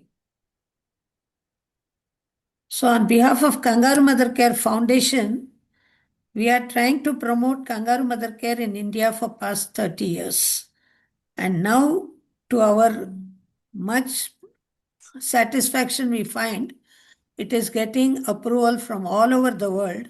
And recently, WHO has recommended it for the use of even sick newborn babies and very small newborn babies, both in the hospital as well as at home. And they are trying to promote as early as possible, which we call it as zero separation of mother and her baby. And if you notice it in our mission statement, which we have given almost 1 decade ago, we said mother's chest is the best place for the newborn care. Mother's milk is the best food for the newborn growth, and zero separation of mother and her baby. They are the best ones for the benefit of baby and mother. And kangaroo mothership should become a part of the routine care for all the newborns, particularly for the newborns with birth weight less than 2,500 grams, as revised by WHO recently, and also for the preterm babies and including in sick babies. Earlier, kangaroo mother care was recommended after the babies became stable, but now, with growing evidence and experience and the benefits, they have realized that earlier we introduced, even in the sick babies, more newborns we can save.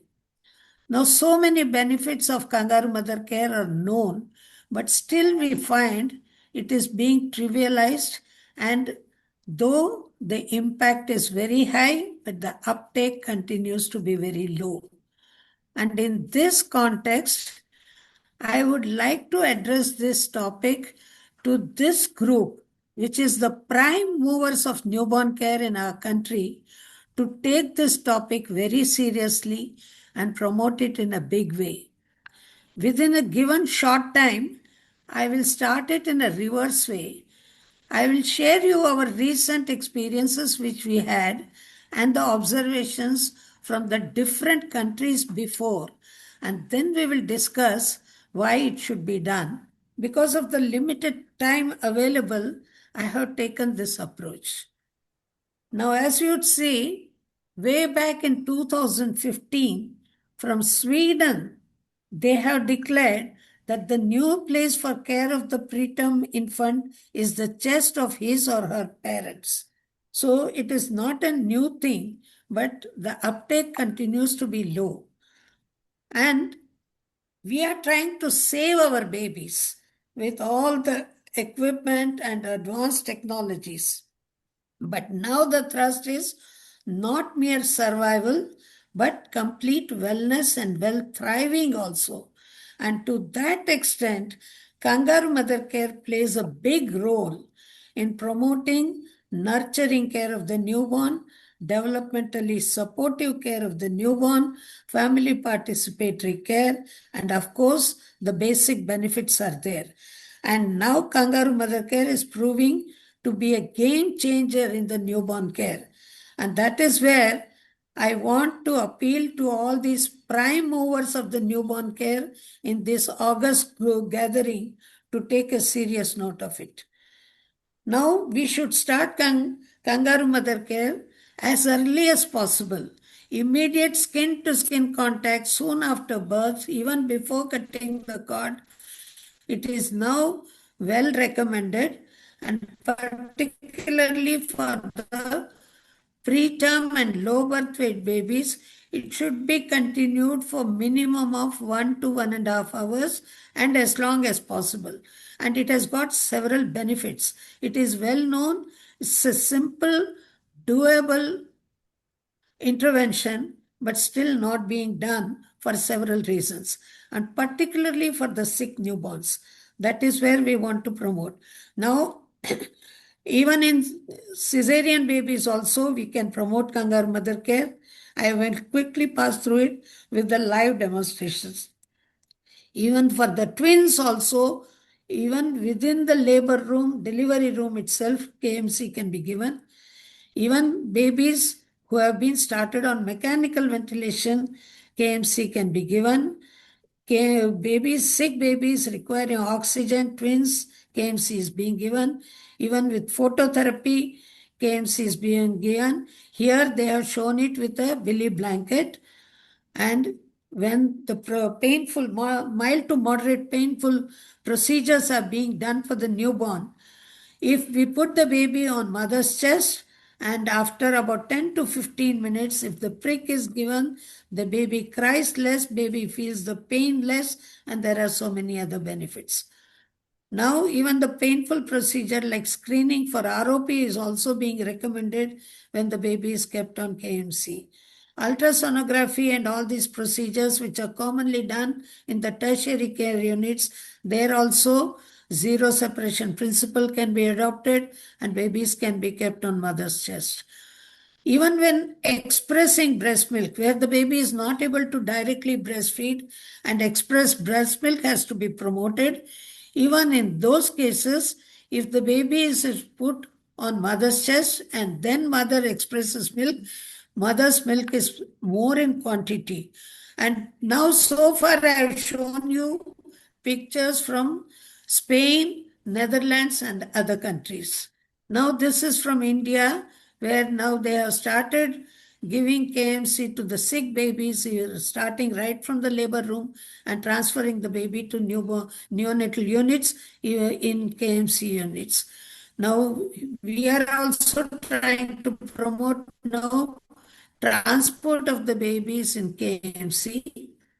Now I am coming to the recent observations which we had just a fortnight ago in Vietnam. Incredible use of kangaroo mother care is being done for the hospital and the policymakers. Here you will see a 24-weeker baby put immediately on father's chest because mother was not available due to some reasons, and they have started doing KMC. The same baby in close contact, you can see very close baby started with CPAP, and they have even given the surfactant to this baby. All these procedures are being done, keeping the baby on a parent's chest. Now here a short video I will show you where they show you how they transfer these babies immediately in the labor room itself. You will see the baby is being transferred, kept on the mother's chest right from birth. There is no incubator here, and immediate KMC is being started.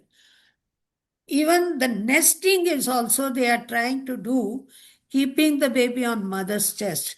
And all these babies are 24, 25 weeks. Now here you will see the babies are being spoon-fed. With syringe, they take out mother's milk, and immediately, even with syringe, also few drops are introduced as colostrum swabbing in baby's mouth, and subsequently, depending on the baby's ability to suck and swallow, they introduce cup feeding. So, in short, there is no formula feed there, and some of them have said they are not even using any human milk fortifiers, and they are putting the babies only on breast milk with micronutrient supplements. Here is another example from Vietnam showing the babies in phototherapy, regular phototherapy unit, but kept on the kangaroo mother care. Here you will see a father helping the mother. Mother is extracting breast milk from one breast through the breast pump, and father is giving the breast milk through the tube to the baby. So you can see in next picture you will see manual expression of the breast milk. Milk is being collected, but at the same time baby is kept on the mother's chest, and that is increasing the yield of the mother. Now this has become a routine for them. Every case of expressed breast milk, they try to have the baby on mother's chest and then try to express the milk so that mother gets more milk and baby is also comfortable and zero separation continues. Here is the NICU, This is the ward where all the babies less than 1 kg are kept with the mother right from birth with CPAP or mechanical ventilation and surfactant and express breast milk. You can see this ward. There are no incubators here. Some of the Vietnam hospitals have officially declared that they have put all their incubators in their storeroom and they take it out only in some exceptional situations. So, this is how they are now practicing mother in NICU and parents in NICU. And wherever parents are not available, some of the alternate KMC providers are also included. A lot of preparation is going on, a lot of counseling is going on, and lot of efforts are going to promote kangaroo mother care and breastfeeding. Now, I will give you some statistics from these hospitals. Almost 30,000 deliveries are happening in many of these general public hospitals. And from that, all the babies less than 1000 gram or less than 1200 gram, they are being kept in these wards and reared through KMC and breast milk feeding. So this is the incredible status they have achieved. You will see here, it has become a routine. And every baby on the side mother has a mirror also. She has one fan you will see here. I'm just showing it here. Because when during the environmental temperature when it is very warm, and again the whole area has to be kept very warm, suitable for the extremely low birth weight babies. And in that case, if mothers are feeling uncomfortable, they use these fans for themselves, but still they continue to have kangaroo mother care. In every bedside, you will find a mirror. The parents use the mirrors to see the baby, first of all, to establish an eye-to-eye contact also, and see the well-being of the baby also. And every parent is holding their own tube in the hand, if you can see, and they are giving breast milk feeding. So a lot of help is given for the nursing care also, and lot of cross contamination is minimized, and parents' involvement is there in the care of their own babies, so that they continue to give the same care at home also, which augurs for the successful outcome of these babies. And you will see the posters here also. They are showing the EBM keeping the baby on mother's side. So mother is massaging the breast, keeping the baby in KMC position so that she will get more milk. Another thing you will see here, in babies who are getting milk from the donor milk banks, each one has a small container like this, a mini refrigerator, in which each one keeps their own express breast milk, and as per their schedule, they continue to breastfeed their own babies. Temperature is also taken, keeping the baby on mother's chest. Twins are here on the mother's chest, and here long line is put for the baby, keeping the baby on mother's chest, and the same posters are here. I took it in the reverse fashion to show you that now extremely preterm babies is happening in many of the leading NICUs world over.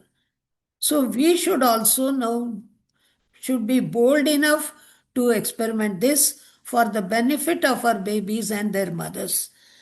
And first of all, KMC plays so many important roles. All of us, we know that it doesn't do any harm, at least that is for sure. So many experiments have shown that babies do not get more infection, babies do not get more hypothermia. On the contrary, hypothermia is much less, hypoglycemia is much less, bonding is better, and so many benefits are there. And why KMC is recommended in NICUs? First of all, even in NICUs, the incidence, severity, and type of infections are much different. Many nurses are not handling the babies, only the parents are handling. Naturally, the chances of infection are much less. longer duration and exclusivity of breast milk breastfeeding is there. They have found increased weight gain, shorter length of stay in NICU, increased maternal milk volume, less variable heart rate and oxygenation, less incidence of apnea and bradycardia, less crying. Now, this is also another neurodevelopmentally supportive aspect which is now emerging out. We thought crying in the beginning helps for the expansion of the lungs and good for the babies. But now the recent modern science, they have many justifications to say that it is better not to allow the baby cry. The cry, less the baby cries, it is beneficial for the development of the baby. Frequency and duration of quiet sleep is also much better when the baby is in KMC and there is an improved state of organization.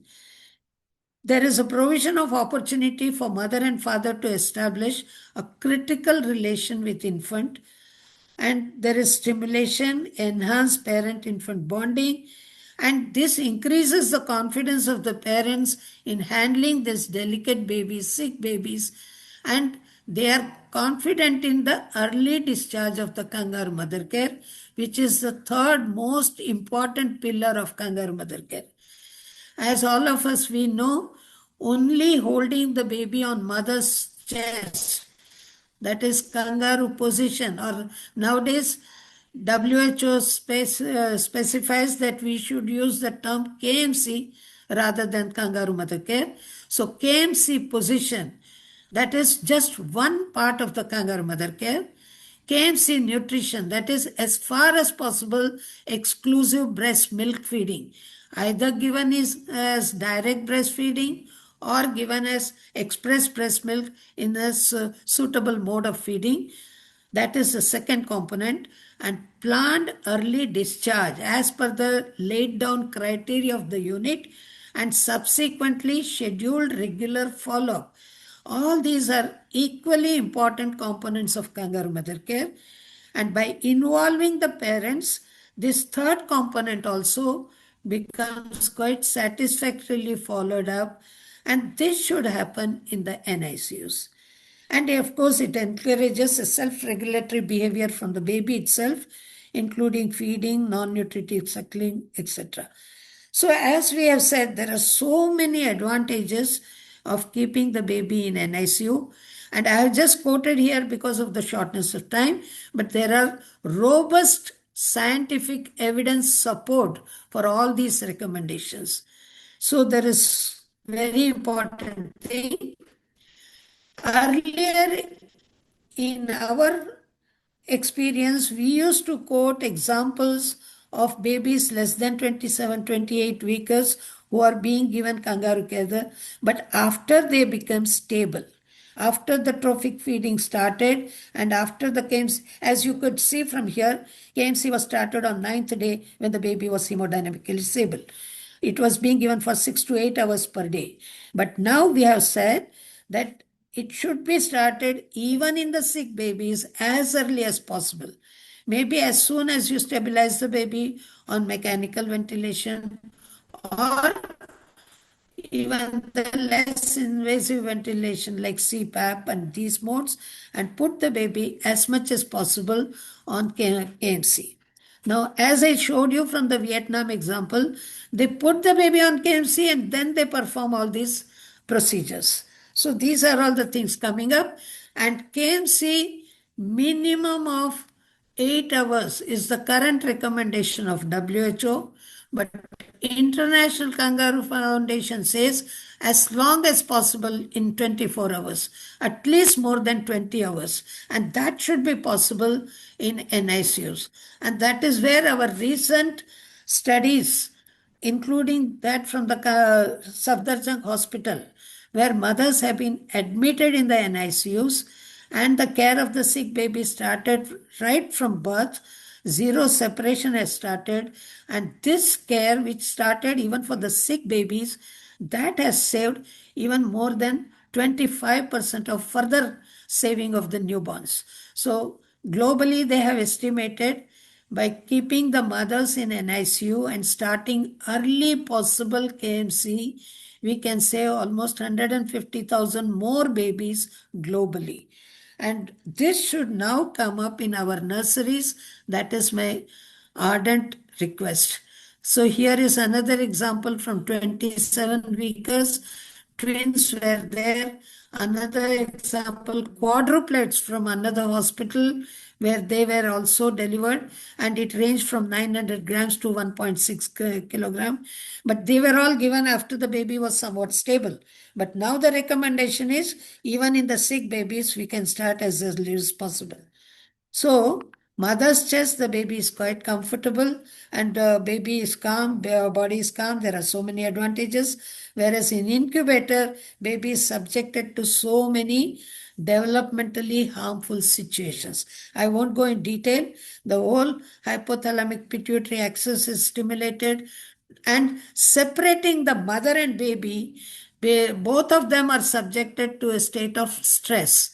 And in babies, the prolonged the stress is, it is a toxic stress where irreversible damage can occur to the brain. And that very often happens in our NICUs. When we are handling very sick babies, extremely preterm babies, naturally we try to separate them from their mothers for much longer time, and we are doing sometimes long term more harm to these babies, and that is all the more reason we should keep them together. So there are so many barriers in NICU. Numerous caregivers are there, numerous interventions are there, no quiet rest period. All these are well known, but in these, KMC forms one of the important thing. So we want to say that earlier, with all our good intention of minimizing infection, having close observation, and continued and early intervention, with all these good intentions, we used to separate babies from the mothers. Most probably now we realize many of them are probably avoidable situations, adding to unnecessary stress to the baby. There is no scientific rationale for this separation. Earlier, historically, it started by incubator care, which started in Paris by observing on some of the animal experiments that keeping the babies separated, keeping them warm, prevents infection, helps them grow better. But now, with further evidence, we find that there is no justification, Ma'am, and if you mother's can, body is the biologically normal thing. Yes, in just ma'am, one if you minute. can wind up the So session. better outcome for, yes, 30 seconds, please. So rather than keeping the baby stress separated from the baby and avoiding this toxic stress, prevent the mother and baby separation as much as possible. There are so many benefits, and clinical application is think of all such situations where in your NICU you can keep them together and minimize their separation. So our request is, KMC was earlier started because incubators were not available. But now we should incubators and warmers only when KMC is not possible. So we should increase all our capacities. First of all, our confidence and our conviction that KMC is helpful to the baby. And second thing, we should increase the competence compliance from the parents by proper counseling and providing proper infrastructure and training. Thank you very much. Please give a serious thought to this, and only when tertiary care units with senior most neonatologists start this practice, it will not percolate to the community as much as it should do. Thank you very much. Thank you, ma'am. Thanks a lot for the discussion on KMC. If there are any questions,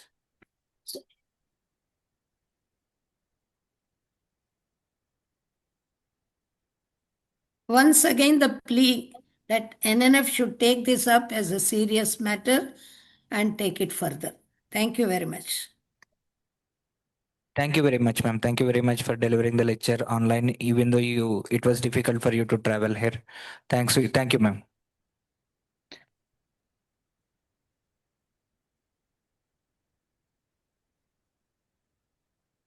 चलो आपने बस We'll have a break in this hall for next half an hour. We'll restart at 12:10 p.m. again with NNF National PG Quiz Final, followed by NNF National Nurses Quiz Final. Thank you. Holding.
Sir हो गया sir almost हो गया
So shortly we'll be starting with the NNF PG quiz, the final round.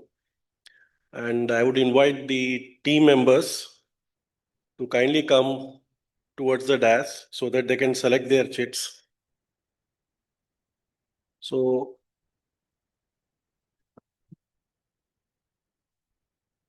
first is Dr. Anjali Gautam and Dr. Saranya R. Nair from AFMC Pune. Dr. Satyajit Swain, Dr. Shagun Agarwal from SCV Medical College, Cuttack. Dr. Udita Patti and Dr. Nikita Kumari from UCMS Delhi. Dr. Shreya Mathur and Ashwini Kumar, IMS BHU. Dr. Anagha CP and Tejashri from Indira Gandhi Institute of Health. Dr. Vishnu Priya, Dr. Jay Krishna J from Zipmer Pondicherry. So very much congrats for having been come till this stage. One of you from each team can come and pick up the slip here. One person.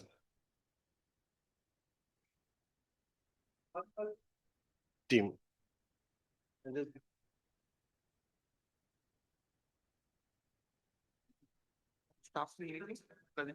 One minute. So FMC Pune is team E. Team E is AFMC Pune.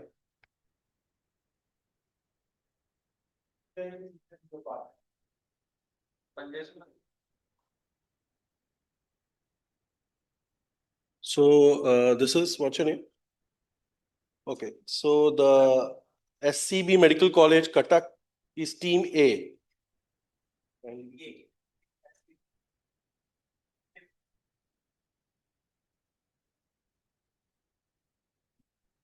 so your good name? So the UCMS Medical College, I mean, you see MS is B, team B from Delhi.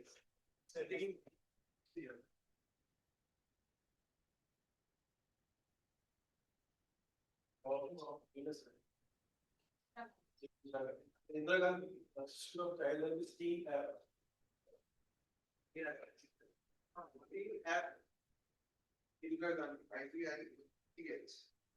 And team D is IMS BHU. Team D. Team IME for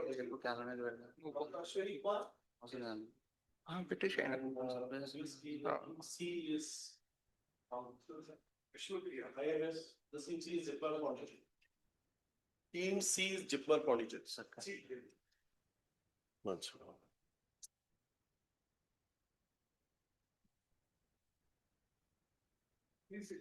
So I would request the scorer to announce what team is what, so that you're not confused. Stopped anything, sir? You stopped it. It's not coming. No, I didn't do anything.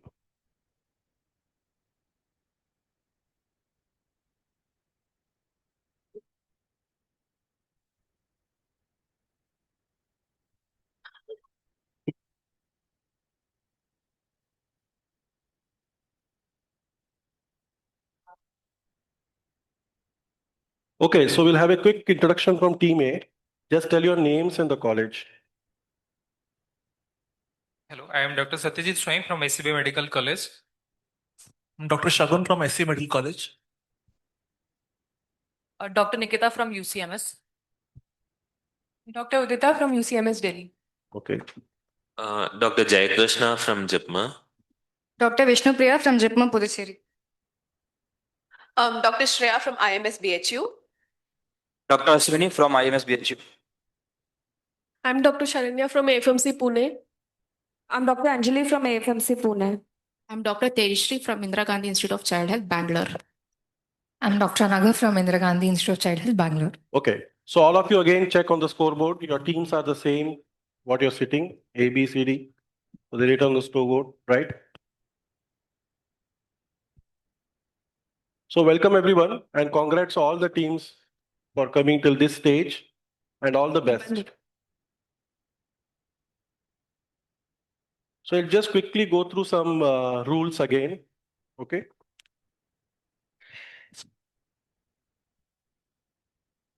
So these are the teams. We already got them in themselves introduced. And we'll be shortly starting the quiz. We have one expert for any controversy. Dr. Dadit sir is here, And sir, please can come on the dais. Yeah, you can do it from there also.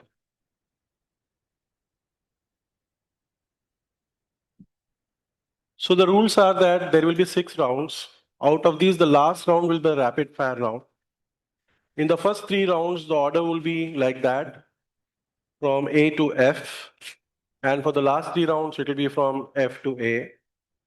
Each team shall get 5 marks, 5 direct questions. So the 10 marks will be for the direct questions, and they will get 10 seconds for it.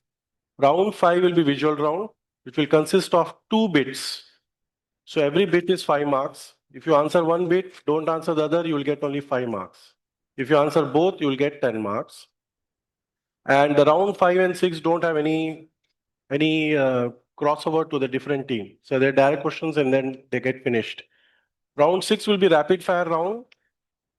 So you have to take up, I think 5 questions in 30 seconds.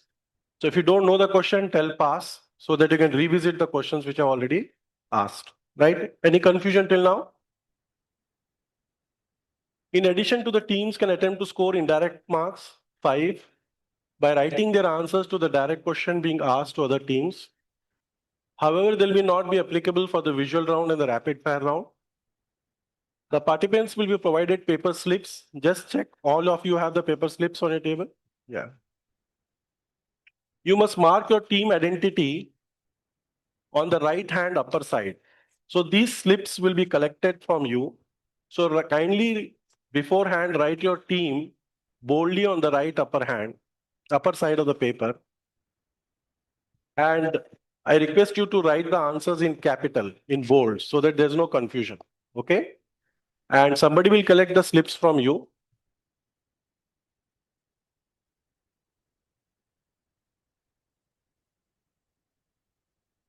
The slips will be collected from all the teams after 10 seconds and scrutinized by the quiz facilitator.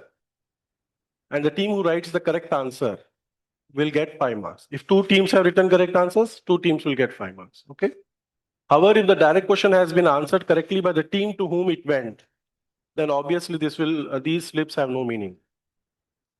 And then in the tiebreaker, if needed, the tiebreaker round, we have a couple of questions, and then that will be again on slips. So the question will be put to all those teams who are in the tie, and whichever team comes out with the correct question, he will be awarded the winner. So just to retell the time, the 10 seconds will be provided for the direct question. So you are supposed to write the answer in that 10 seconds only. There is no separate 10 seconds for you to write the answer. Stipulated time count will start at the end of the quiz facilitator's question is over. So you get adequately 10 seconds after I read out the whole question. During the same time period of 10 seconds, all other teams should write their answers. So there's no separate time for the indirect commitment by the other teams. Okay?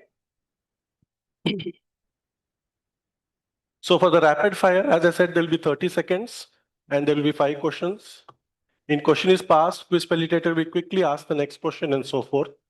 The team will get only 30 seconds. So you can obviously tell pass so that you can revisit the questions. So all the best to all the teams. And we'll start the quiz, sir. So we'll start with the first round.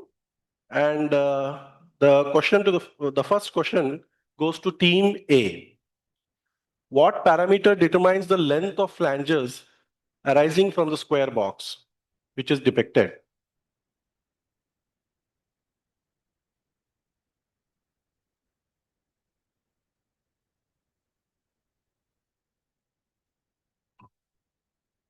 Confidence value. Sorry? Confidence value.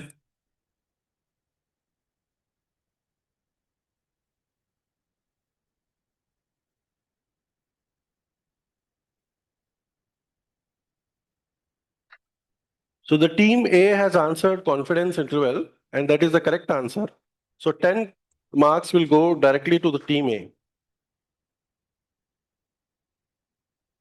It's fine.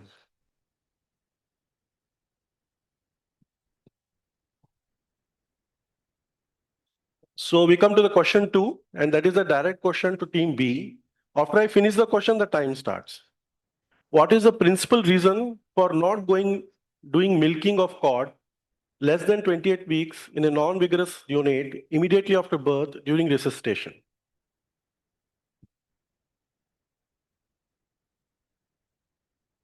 The direct team can answer the question.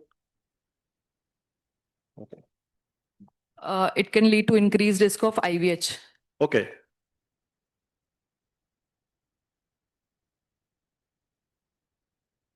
So team B has answered increased risk of IVH, that is intraventricular hemorrhage, and that is the correct answer. So 10 marks goes to team B. Then we have question 3. This is to team C. In which type of research do we see this kind of representation of studies?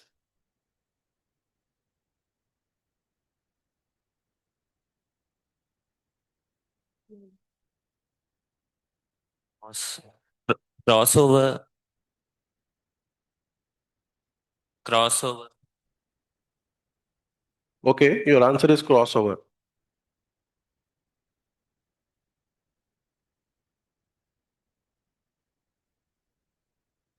So the answer is wrong. The team A has answered meta-analysis.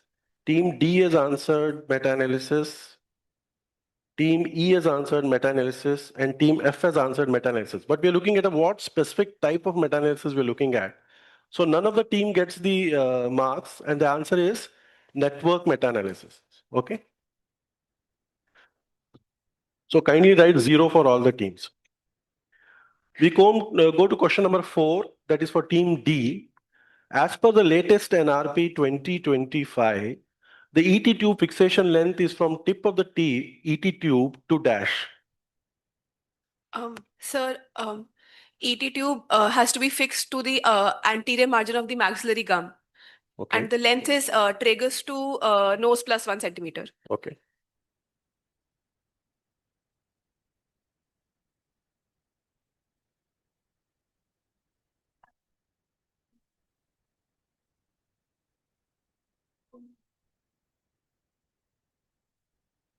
Wow.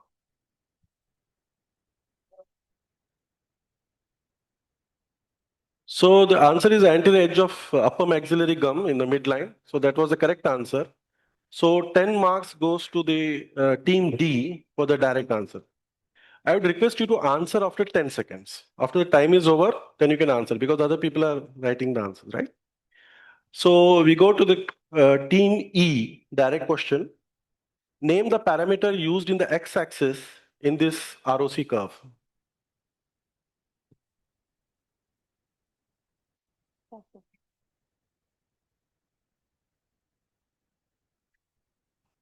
One minus specificity. Negative predictive value.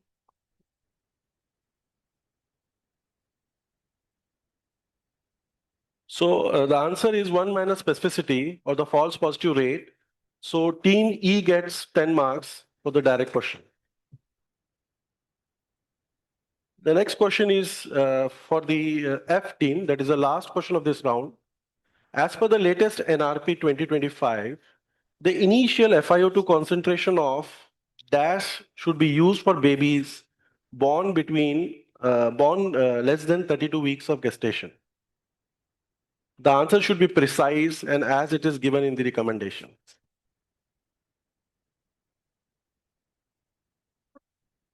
So more than 30%.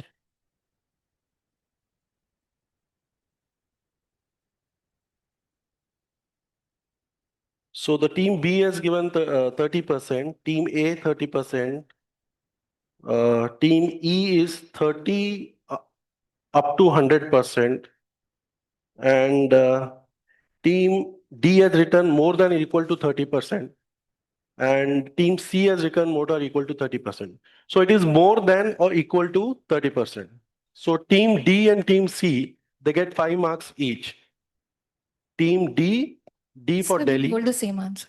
Sorry? We told the same answer.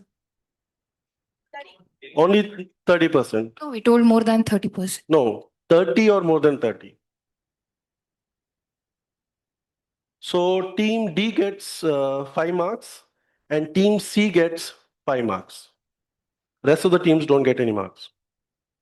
So that we come to the end of the first round, and I would request the scorer to tell the scores at the end of first round, and maybe you can display the scoreboard. Yeah.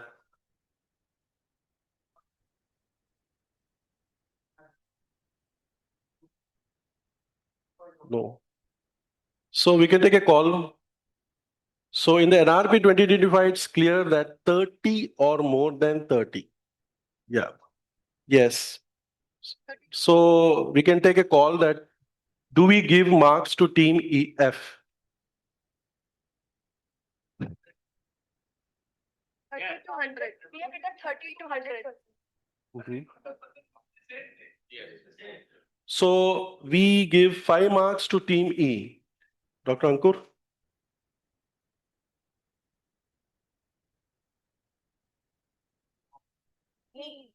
No, it was not for the E team. It's a direct question for F team. F. So E gets 5 marks.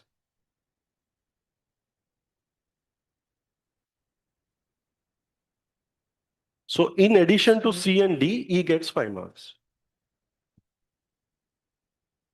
So team A gets 10 marks, team B gets 10 marks, team C gets 5 marks, team D gets total 15 marks, team E gets total 15 marks, and team F is 0.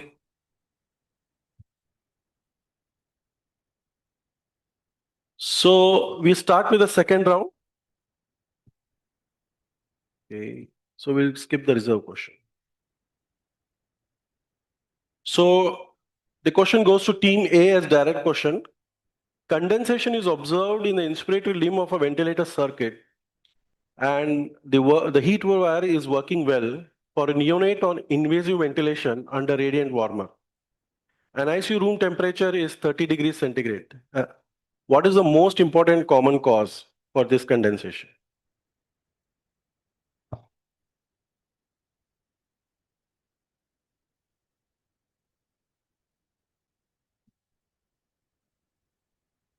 Humidifier malfunction.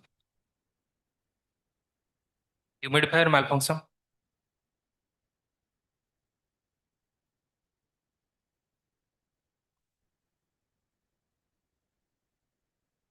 Okay. So the team F says NICU warm room temperature is more, but we have mentioned the NICU room temperature here as 30. Then team B says humidifier malfunction. Team C says high room temperature. IMS BHU team D says probe not under warmer. And team E says increased temperature at the patient end. So the answer is a distal temperature probe getting overheated due to radiant warmer. So actually nobody gets the marks for this. Okay. If the humidifier is not working, then there'll be no humidification at all. Okay? So nobody gets any marks for this question. So we go to question number 2 to team B. The amount of water vapor in 100% humidified gas at 37 degrees centigrade in ventilator circuit in a neonate on invasive ventilation. Again, the answer has to be very precise.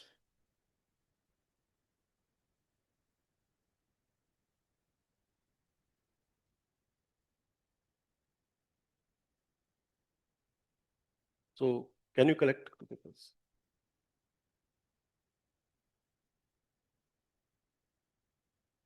So team B has not answered. The time is over. Mike, you didn't have mic? Oh, okay. 70%. Okay. So the team E says it is 40.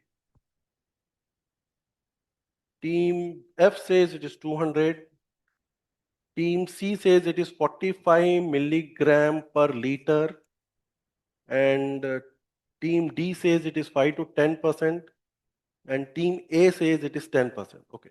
So you should understand you'd be asking the amount of water, not the percentage. So it is 44 milligram per DL.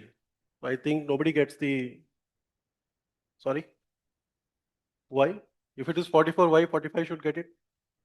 So nobody gets the marks. So we go to the direct question to team C.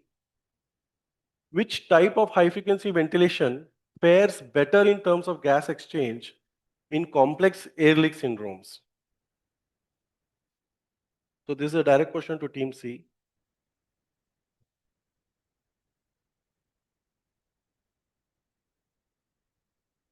Hybrid.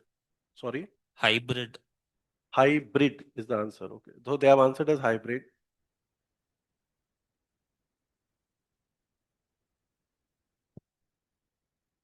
So team D has answered high frequency jet ventilation. Team B has answered high frequency jet ventilation. Team A has answered high frequency oscillatory ventilation. Team B has answered high frequency jet ventilation. And team F has also answered high frequency jet ventilation. So the answer is high frequency jet ventilation. And team D, team B, team F, and team B. So they get 5 marks. I'll repeat again. No, E, sorry. So team E, kindly write legiplate. So this is looking like B. Team E, team B, team D, and team F. B, D, E, F. Okay. So we'll now go to the direct question to team D. In which type of ventilation is expiration an active phenomenon?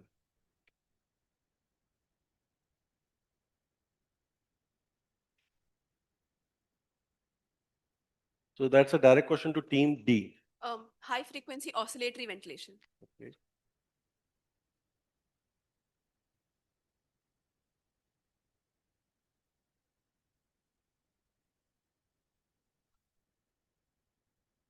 So the answer is correct. It is high frequency oscillatory ventilation. So team D gets 10 marks for the direct answer. Now we come to the direct question to team E. If the diameter of the endotracheal tube is reduced by half, example, from 8 to 4 mm, the resistance increases by factor of what?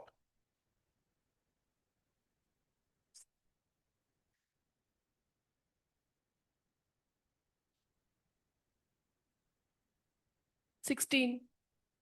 Okay.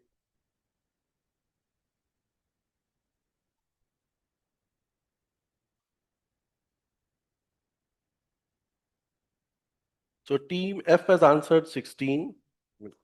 So we are asking you actually the factor. Okay. So team C answers. So then we need a opinion again from the expert. So do we consider 4 as an answer or 16 is okay? I think they are calculated and told, so they know the factor. So you'll offer the 10 marks to team E for answering the direct question. Then we go to the last question of the round to team F. What parameter in pressure support ventilation is reduced when termination sensitivity is increased? So if a termination sensitivity is increased, what will reduced in a pressure support ventilation?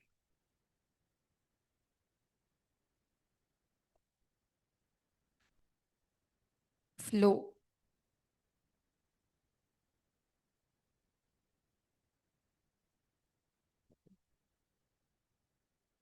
So the team A has answered the TI, inspirated time. Team C has answered the tidal volume. Team E has answered expiratory time. The team D has answered flow. And team B has answered inspirated time. So the answer is inspirated time. And you get 5 marks for team A and team B who have given the correct answer. Team B, B for Bangalore, team A and team B. So that we come to the end of the second round.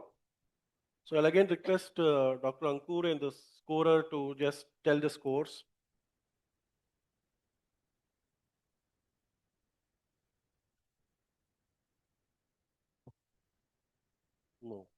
but it's the inspirated time. Yeah, so because of that, the tidal volume will be affected. But we are asking at the direct change. I don't think that should get.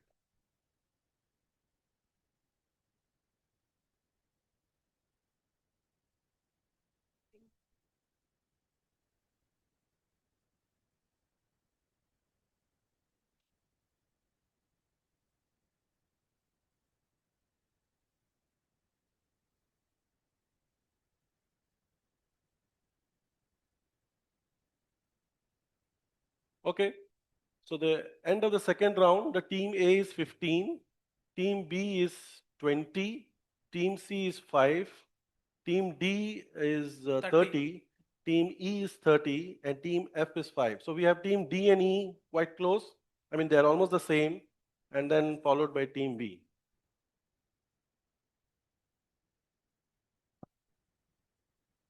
So we'll come to the third round, which is the clockwise. So which antenatal Doppler, this is a question to team A, which antenatal Doppler abnormality correlates most with immitent intrauterine demise in IUGR fetus?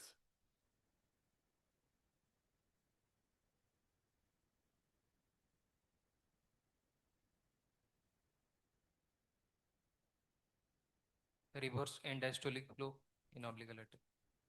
So the answer they've given is reverse end-diastolic flow in umbilical artery.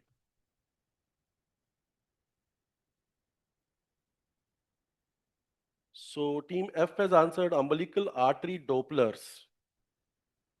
Team E has answered ductus venosus velocity. Team D has answered reversal of blood flow in umbilical artery. So team B has answered RADF. And team C has answered reversal of flow wave in ductus venosus. So when you're looking at the immitent demise, then we're looking at the abnormal ductus venosus Dopplers. So I think team C should get 5 marks. And even though the team E has not mentioned whether what happens to velocity, but we are just answered as abnormal, so we should offer them. So team C and E, they get 5 marks each.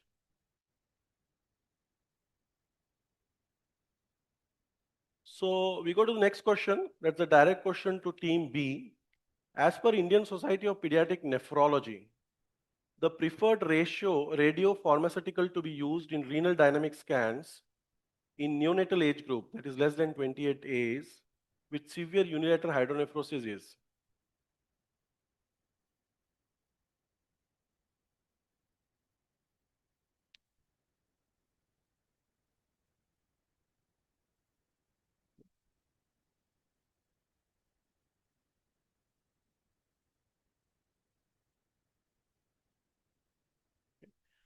So the team B has not answered. Team A has answered DMSA. Team C has answered MAC3.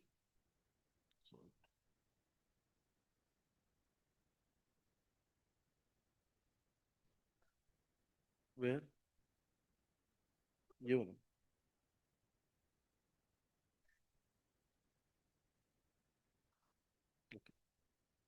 Team D has answered DMSA. Team F has answered technetium 99. And team E has answered EC scan. Okay. So we're looking at the LLE or the technetium EC scan. So I think 3 teams have answered. So team C has answered MAC3, so they get 5 points. Team E has answered EC scan, they get 5 points. And team F has answered technetium 99, so they also get 5 points. So we go now to the direct question to team C. Method employed to estimate organic acids in neonate with suspected organic acidemia.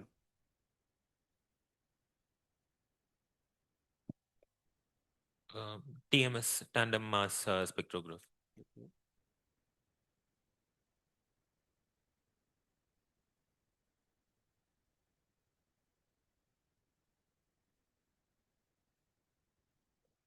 So team C has answered tandem mass spectrometry, and team A answered GC-TMS. Team D has answered TMS. Team E has answered blood TMS and urine GCMS, and team F has answered urinary GCMS. Okay. So the answer is urine GCMS. So I think team F gets 5 points. For the organic acidemia, it is urinary GCMS. And team E has answered blood TMS and urine GCMS. So they have answered one non-specific and specific. So maybe they can also be given 5 points. And team A has answered GCTMS. I don't know what that means. I don't think this we should be answering. Okay. So team E and team F, they get 5 points each.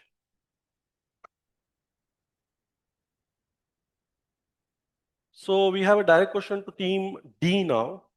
A 15-year-old 28 weeks preterm on invasive ventilation has 2 blood gas reports, and these are 24 hours apart. You can see the blood gas reports. I'll read it for you. pH is 7.55, PaCO2 is 25, bicarb is 22, PaO2 is 65. And the second gas has again pH of 7.58, CO2 of 21, bicarb of 22, and PaO2 of 65. Name the neurological complication that this neonate is at risk of.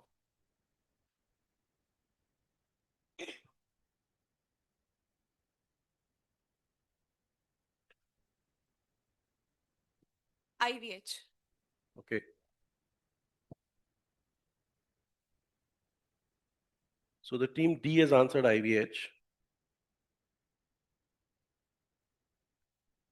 So team A has answered apnea. Team B has answered IVH. Team F has answered IVH. Team E writes decreased. I'm not able to read that. So team E. Okay. So it says decreased cerebral perfusion due to cerebral vasoconstriction leading to hypoxic injury. And then team C tells it is hypocarbic vasoconstriction leading to periventricular leukomalacia. So we give the, so there are a lot of, even though it is causing a systemic hypoperfusion, then you need to tell us what injury will it cause in a preterm baby with 28 weeks. So I think team C has completely answered it correctly. So we'll give 5 marks to team C, and rest of the teams don't get any marks. This is a direct question to team E. Extremely low serum levels of dash biomarker or molecule is the key biochemical marker suggestive of molybdenum cofactor deficiency. That's MOCOD.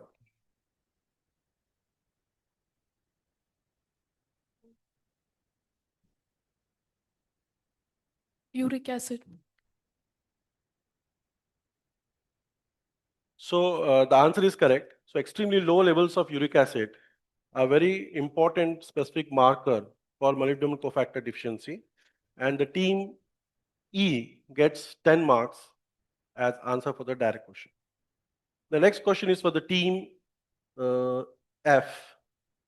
The cardiac abnormality that can cause sudden unexpected infant death in a structurally normal heart.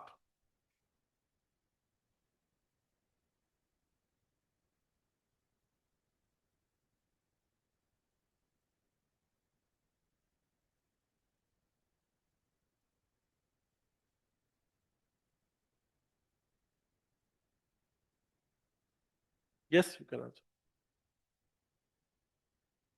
Congenital heart blocks. Okay.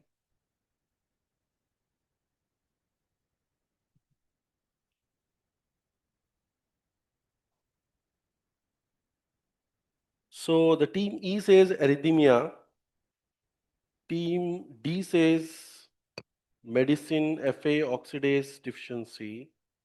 Team A says dilated cardiomyopathy.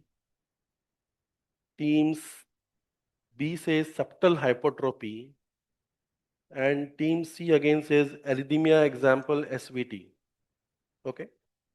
So none of these are correct answers. The answer is long QT syndrome, or maybe rarely Brugada syndrome. So even if you're looking at SVTs and other things, there may be some structural abnormalities which may lead to SVTs. But these long QT doesn't have any time structural abnormality. And same is the case of congenital heart block.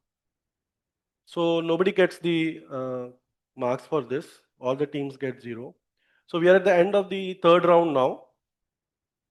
The quiz is almost half done. Let our scoring team get ready with the scores. Even congenital heart blocks can cause SIDS. Yes, but there are congenital heart blocks existing with abnormality of heart. They may or may not be associated. Like lupus, neonatal lupus. Yes. That is the most common cause of SIDS. Yeah. So why can't it be? Congenital heart blocks are not a common cause of SIDS, sir.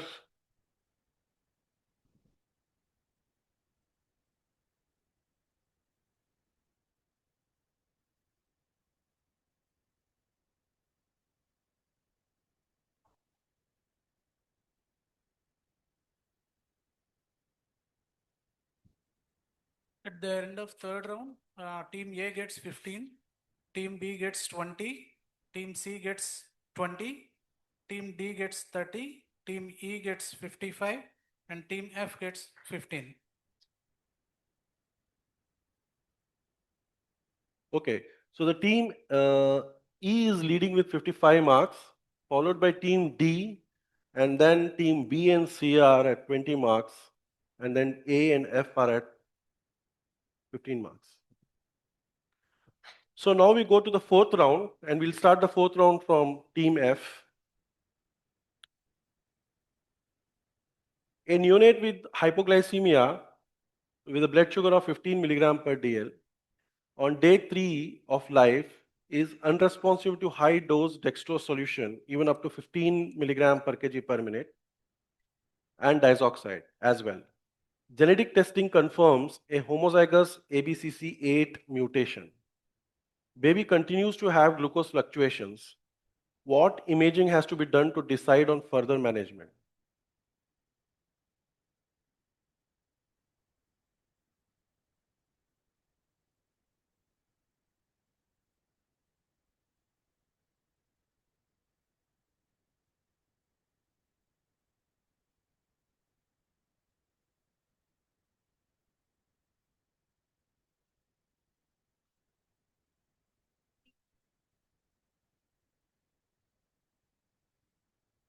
FDG PET. Okay. So the answer is correct. You need to do a FDG PET, and team F gets full marks, that is 10 marks. Now is the direct question to team E. A 4-day-old neonate presents with coma, respiratory alkalosis with a pH of 7.50, bicarbonate 18 millicoulombs per liter, and ammonia of 650 micromoles per liter. Plasma citrulline is low and urinary orotic acid is elevated. Sodium benzoate and phenyl acetate have been initiated. What's the most next appropriate step in the management? We're not asking you the diagnosis. What's the next step in the management?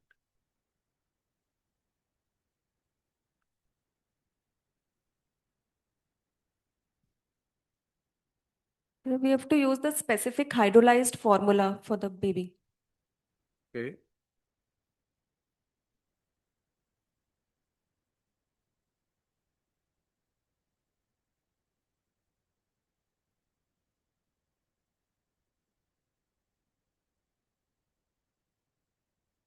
Sodium bicarbonate. Okay. So the team B says sodium bicarbonate. The pH is 7.50. Team C says peritoneal dialysis. Team F says peritoneal dialysis. And team D says arginine supplementation. So the ideal in this situation would be hemodialysis, but I think we can give What do you say, sir? Peritoneal dialysis. Okay. So team C and team F, they get 5 marks each.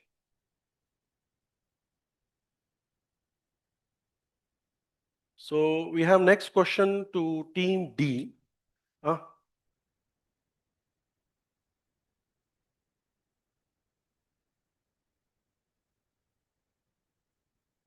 Yeah, so that's what I was telling, that the answer is hemodialysis. So, yeah. So the concept is that now we have to use something which changes. So I think at their level, you can take a decision, sir. Yes. Then, okay. So we go by the decision we have taken. Yeah, we give marks. We give marks, no, sir, for peritoneal dialysis.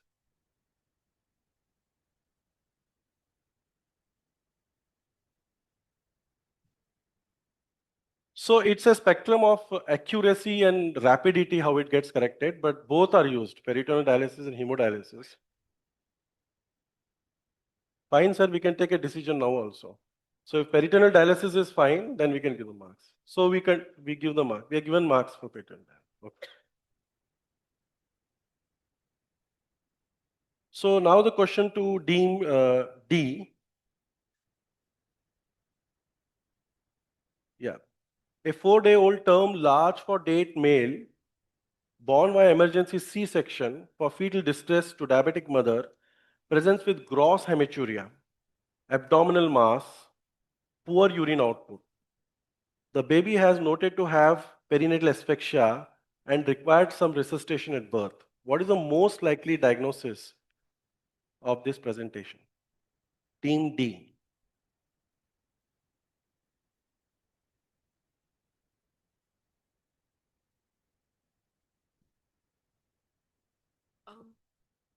Hydronephrosis. Okay, so the answer they've given is hydronephrosis.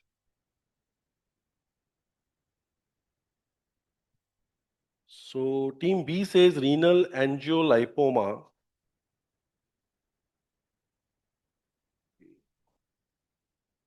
Team A says renal vein thrombosis. Team E says renal vein thrombosis. Team F says renal vein thrombosis, and team C says renal vein thrombosis. So we are looking at a diabetic infant of diabetic mother with the risk of polycythemia, birth asphyxia. So the answer is renal vein thrombosis. So we give 5 marks to team C, team F, team E, and team A. Team C, team F, team E, and team A.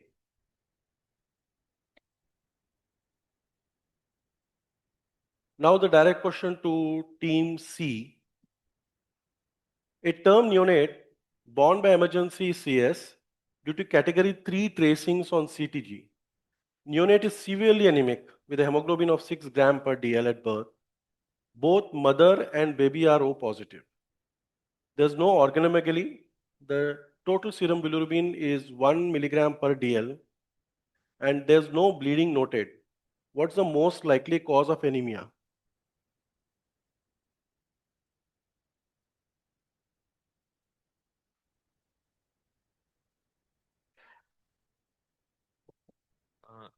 Fetomet Yeah, it's fetomaternal hemorrhage. Okay. So that's the correct answer. So it's fetomaternal hemorrhage. So team C gets direct 10 marks. Now we have the direct question to team B. A term neonate on day 7 of exclusive breastfed is fussy. He demands feed almost every 30 minutes. Mother complains of frequent small volume yellow frothy stools. On examination is well hydrated, otherwise looking healthy, no excessive weight loss, perianal rash is noted, no fever with normal vitals. What is the most likely reason for this situation?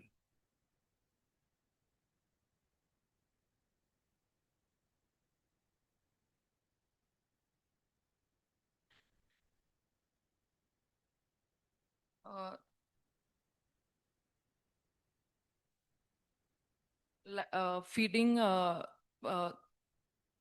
perennial rashes, what the child is crying because of that, and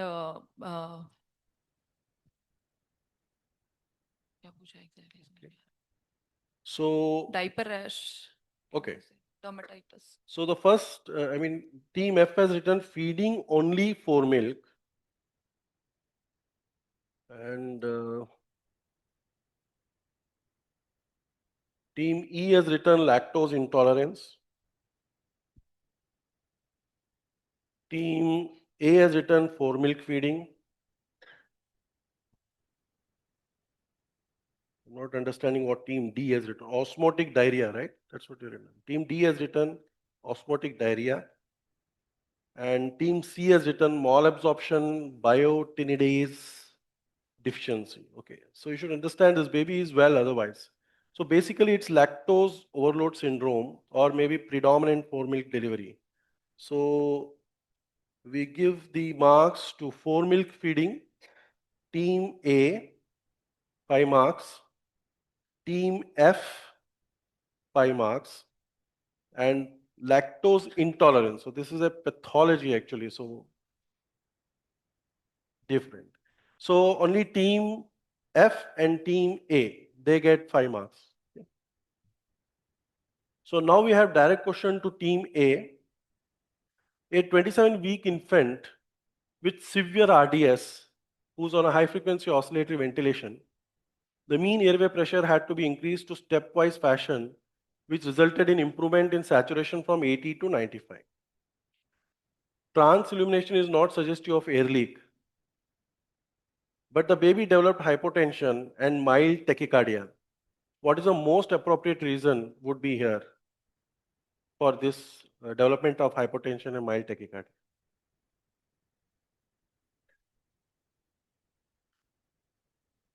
NEC. Sorry? NEC, necrotizing enterocolitis. Necrotizing enterocolitis. Okay.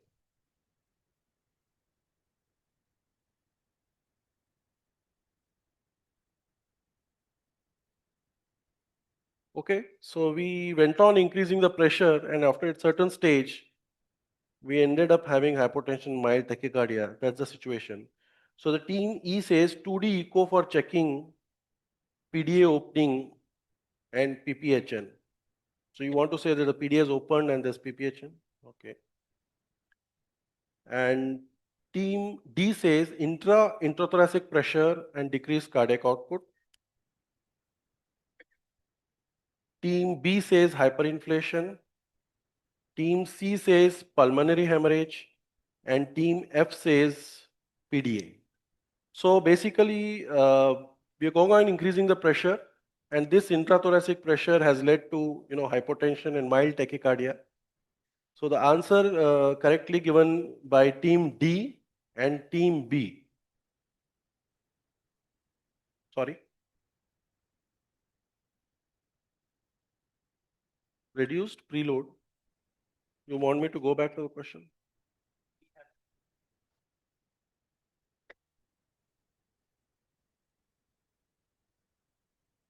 I am not getting what you're telling. So you're from team D. No, C. Let me see. So pulmonary hemorrhage and decreased preload. Okay, but why decreased preload? So I have to guess that that's because of intrathoracic pressure. I think I will not do that.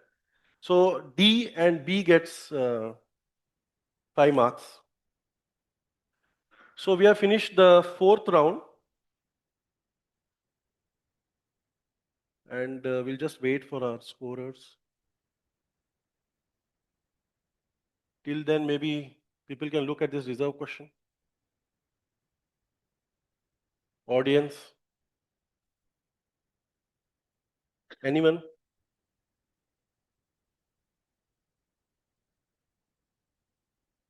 Any of the teams? You want to take this?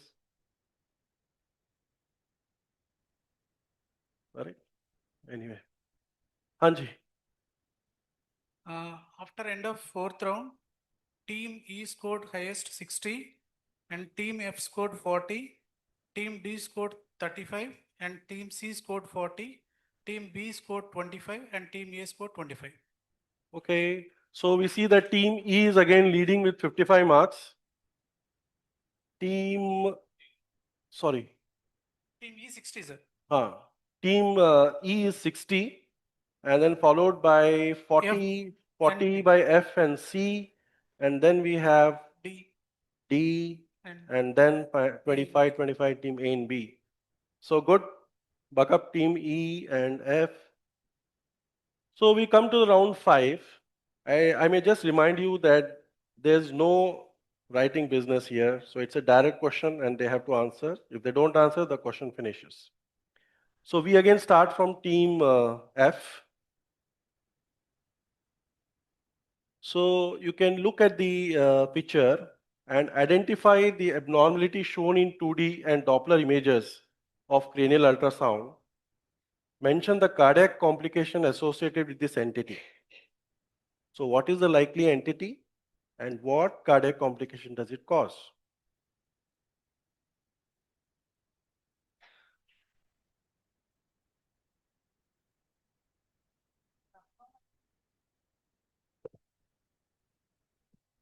The abnormality is vein of Galen malformation. Okay. The cardiac complication associated with is CCF. Okay, that's a correct question. So you can see that in the third ventricle area, there's a vein of Galen malformation and a high output failure would be the complication. So they get direct 10 marks, 5 plus 5, 10 marks. So we go to question number 2. So this is for team E. So this is a term neonate day 24, not reached birth weight, increased work of breathing, no oxygen requirement. Identify the abnormality and what is the definitive management. So there's an X-ray as well as there's a CT scan. So what is the abnormality and what is the definitive management? So this is a congenital pulmonary airway malformation and the definitive management will be lobectomy. Okay, so what probable congenital airway malformation? Macrocystic congenital lobar congenital pulmonary airway malformation type 2. Okay. Macrocystic type CLE. So, Congenital lobar emphysema. okay. So I think that's correct answer. So the answer is, yeah. He said congenital lobar emphysema. The answer is congenital lobar emphysema. She could get it. Yeah. Correct. So we'll give 5 marks then. I think you're right. The first attempt, it was CPAM and then type of CPAMs. So they get 5 marks for this direct question. Fine?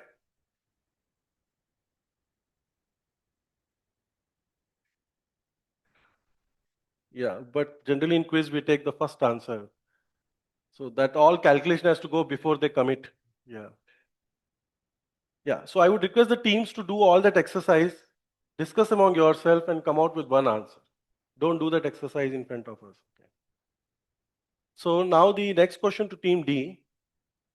So this is a term neonate presents with encephalopathy, seizures on day 5 of life. Normal calcium, sugar, sepsis screen, everything. Mother had acute gastroenteritis prior to delivery. Uneventful antenatal and perinatal period. Name the pattern of involvement and name the most probable reason for such a finding. So there's a CT scan given over there.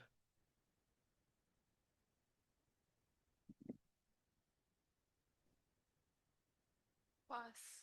Okay. So this is leukoencephalopathy on DWMRI, and it's because of one of the introviruses like rotavirus or parachovirus. Okay. We go to the next question now to team C. Identify the abnormality on the loop. Give one example of disease where this abnormality can be seen.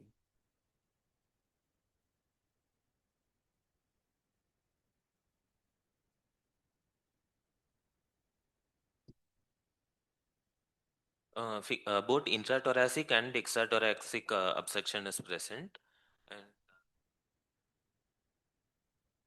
skeletal dysplasias with restrictive lung disease.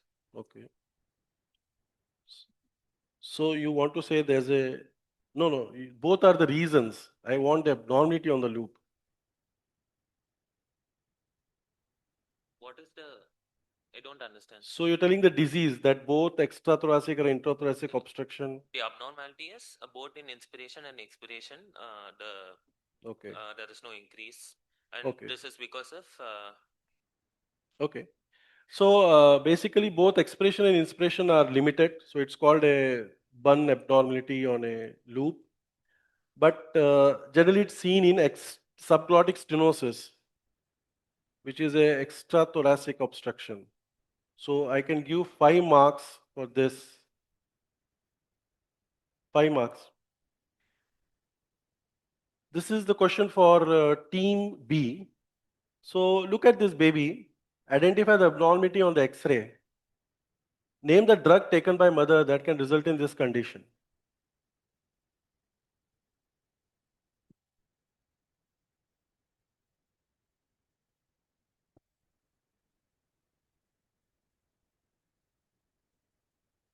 So please take the first question. Any abnormality on X-ray? Chondrodysplasia punctata. Oh, that's a disease. We want an abnormality on X-ray. Epiphysis stippling. Okay. Stippling. Name the drug taken by mother that can result.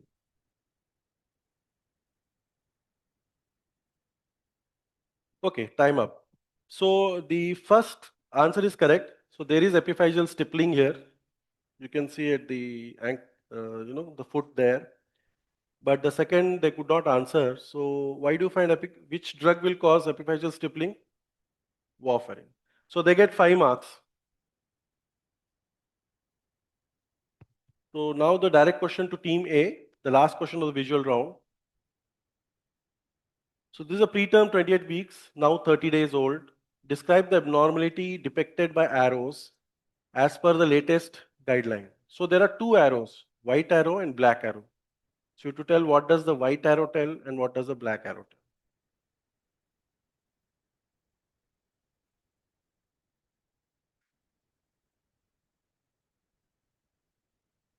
Yes, please. White arrow says stage 1 ROP zone 3. And black arrow says stage 2 RP zone 2. Okay. So you mean to say there the stage has changed? So that's a classical notch. So the white arrow is right, the stage 1 ROP. But if you see it extending in a particular zone like that, that's been classified as notch. So again, they get 5 marks for the first question and no marks for the second question. So, okay, reserve question. Anyone wants to take that? TIFA fetus with polyhydramnios, what sign do you see here? Anyone from the team? Any of the teams? No? Okay. So that's the classical lemon sign in spina bifida. Yeah. Coming to scoreboard, after 5th round, team E stands 65, team F stands 50, and team C stands 45, and team D 35, and team A and B 30. So you can see they're very close. And team F and E. So this is a rapid fire question round where the things will drastically change. So again, I will remind you that there will be 5 questions. You have 30 seconds. Obviously, there's no transfer of any question. And if you don't know, say pass so that you can have time to ask the question again. So shall we start? So we start this last round, the rapid fire round from team F. What drug given to mother can cause reduction in congenital pulmonary airway malformation size?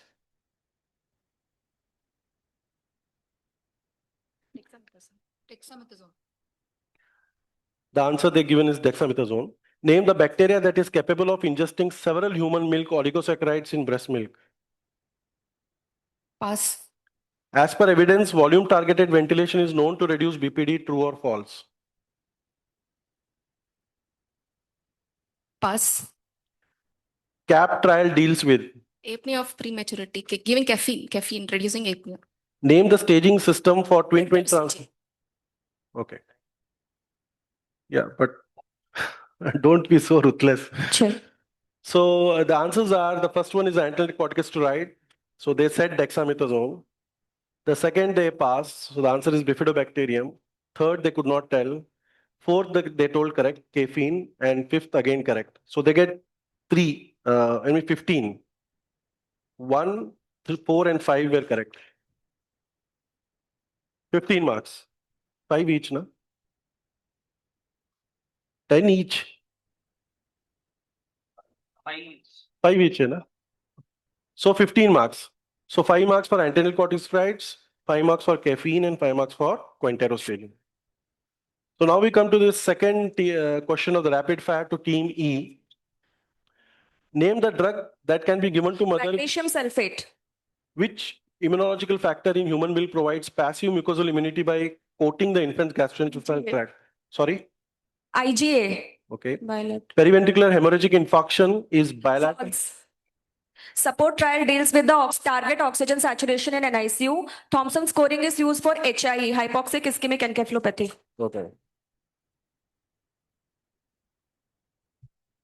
So who was rapid, I or they? I don't. So the first one is magnesium sulfate. They got it right, 5 marks. Second is secretory IgA. They got it right. Third, they got it right. And I think fourth and fifth also they got it right. So 25 marks. So now we have the rapid fire question to team D. Name the drug given to mother to prevent progression of congenital heart block. Kindly pass on the mic. With anti-ROLA antibodies. Pass.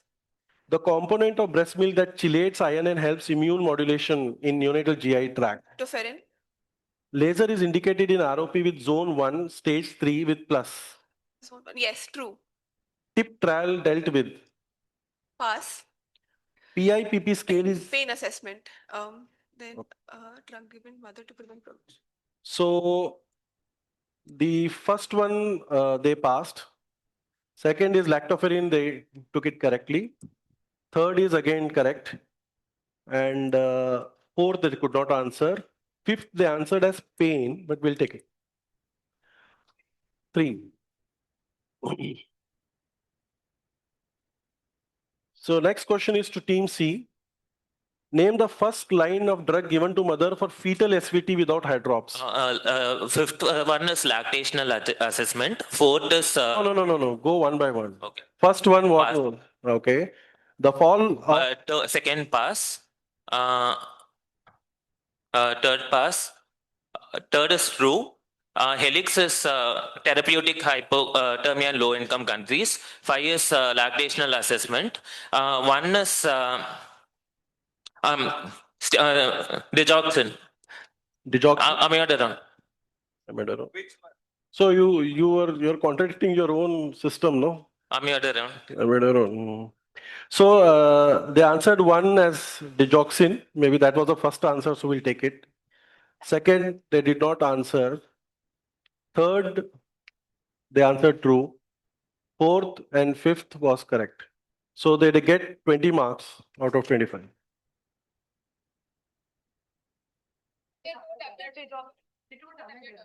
No, the first answer was digoxin. So I'm taking the first one. Sorry?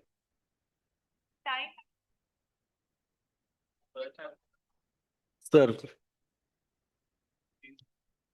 Yeah, so this is a rapid fire, so maybe some liberty should be given here. Okay. So now this question to team B.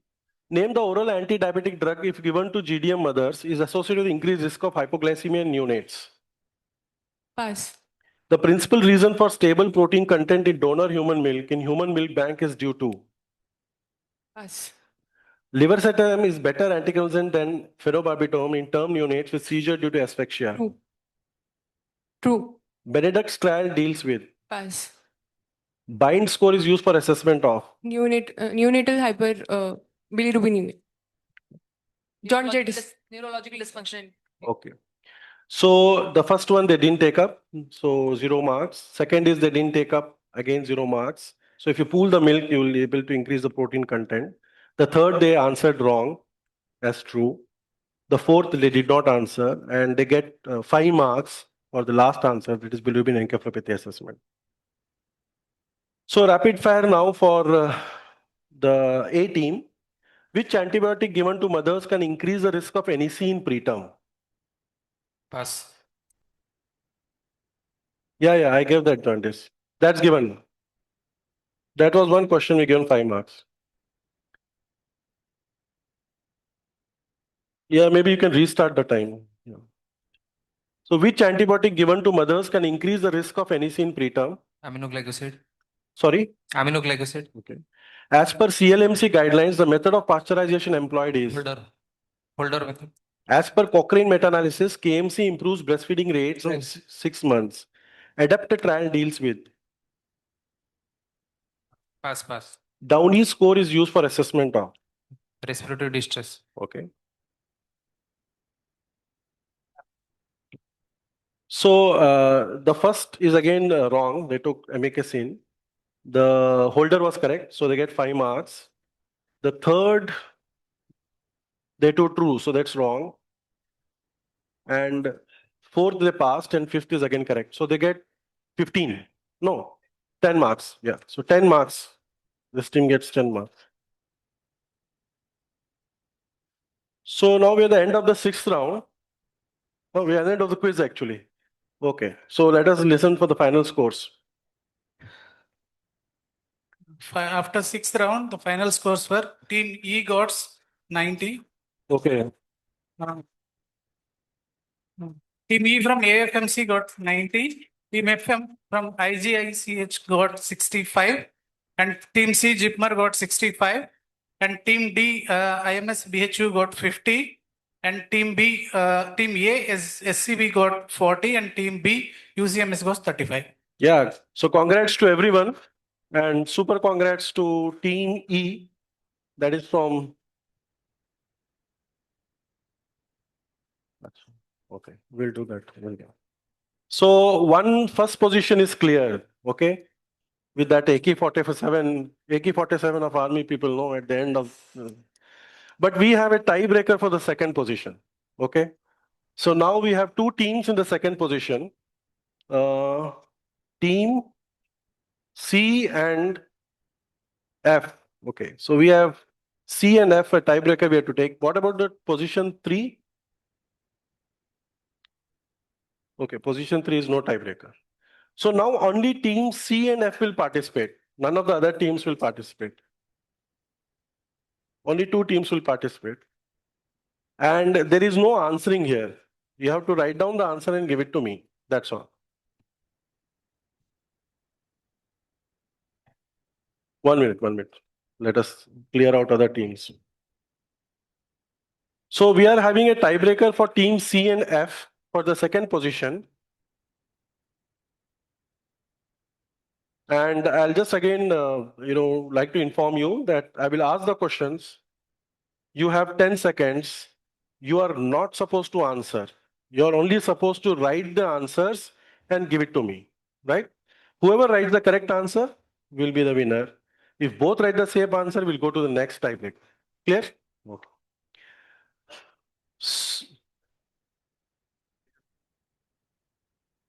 So if you have written first, you can just, the moment you write, you can ring up.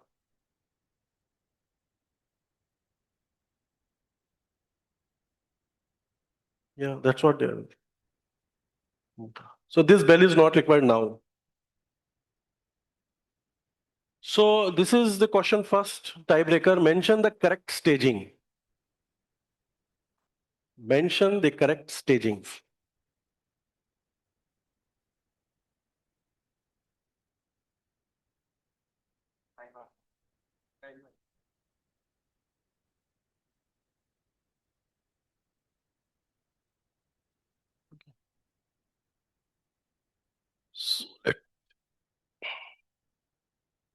So team C says 5B and team F says 4. So we don't give this. So we go to the second question now. Again, the system is the same. You don't use the bell. You only write the answers and give it to me.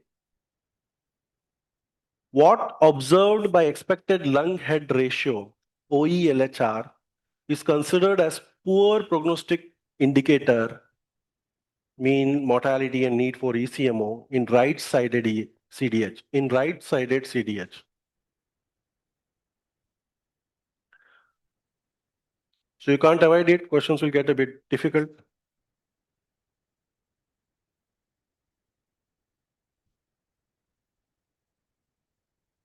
Okay.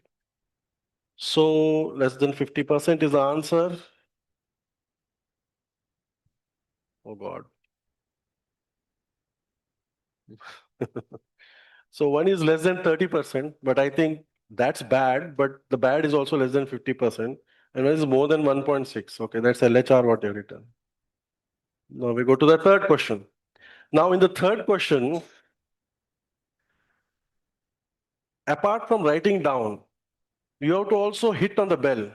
So who hits the bell, his slip will be taken first. See that who is going to. So sir, you have to just see. And then hit the bell. No, just they can hit the bell. The moment you are ready with the answer, hit the bell. Okay. Yeah. Alpha angle and theta angle. So who has hit the bell? Okay. PDH development dysplasia. No, they hit. अब ये third umpire कहाँ से लाएंगे हम? ये. So that's the correct answer. So I think they get. We are giving 10 marks, and then no marks. Basically, they get a position of second, and they get a position of third. Okay. So the final position of the teams we'll just announce. The first is Team E of AFMC Pune. Give a big applause for them.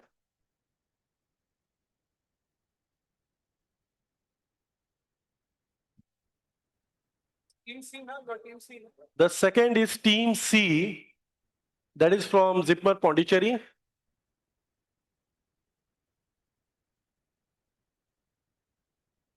Third is Team F from IGICH.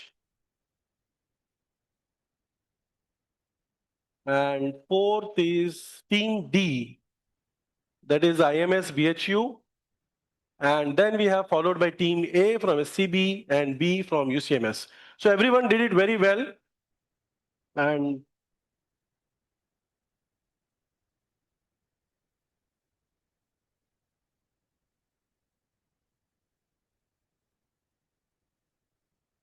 so to me, if 50% of the answer of the teams don't score above 75, then the questions are okay.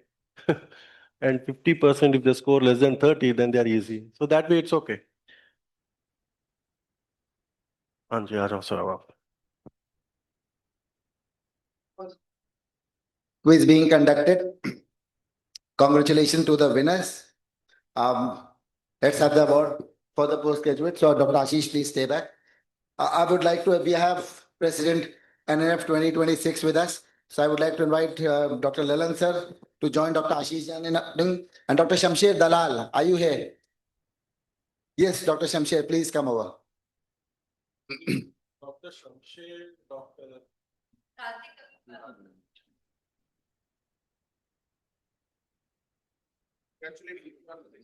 And yes, teachers from the winning team. Yes, okay. There was.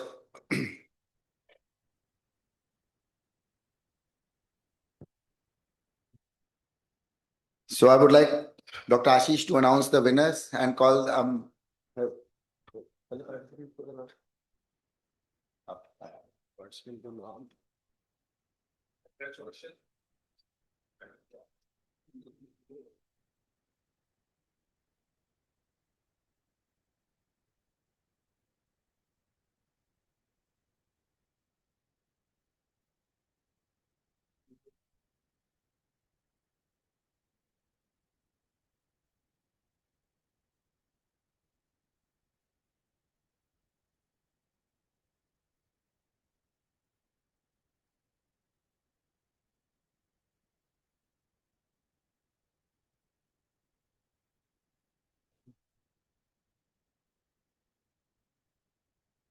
ये display करिए।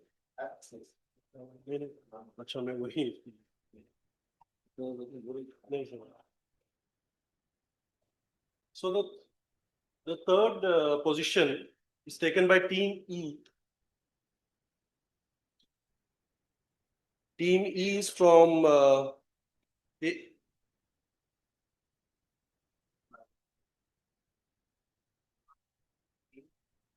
Team F. The third position is taken by Team F. So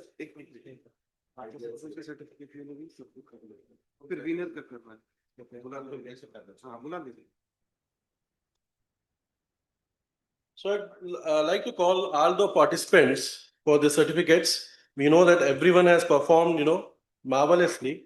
So let's start with the Team A. Team A is Dr. Anjali Gautam and Dr. Sharanya R. Nayar from AMC Pune. So they can. Okay. So come on.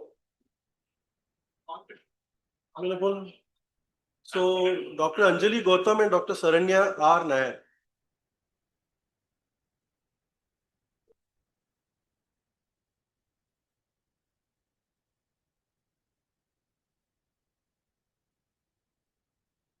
Then we have from SCB Medical College and Hospital, Cuttack. Kindly be ready. Dr. Satyajit Swain and Dr. Shagun Agarwal.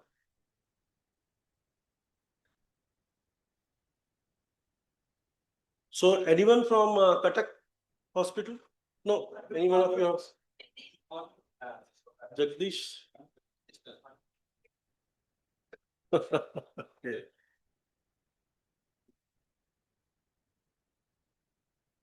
Okay, Dr. Satyajit Swain and Dr. Shagun Agarwal. Okay. फिर से बुला लेंगे. So Dr. Satyajit Swain and Dr. Shagun Agarwal, they are from SCB Medical College and Hospital, Cuttack.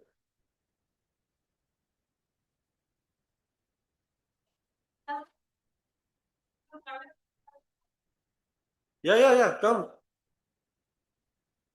आ जाओ आप आ जाओ.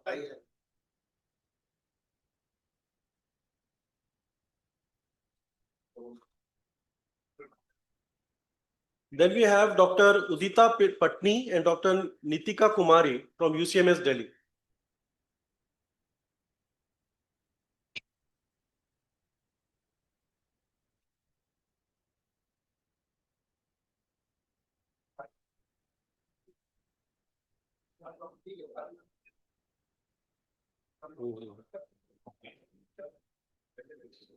Okay, so Dr. Udita Patni and Dr. Nikita Kumari, sir, they are from UCMS.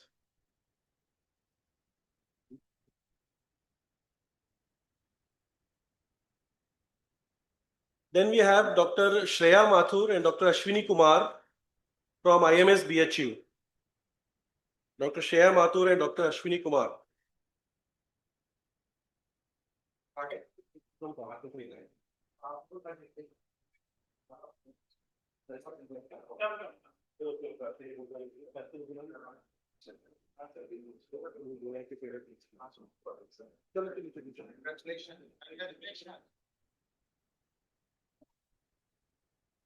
Then we have Dr. Anagha CB and Dr.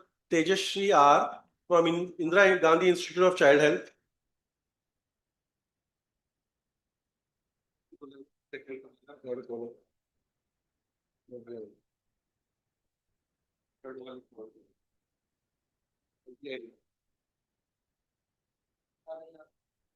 And then we have Dr. Vishnu Priya and Dr. Jay Krishna J from Zipper Pondicherry.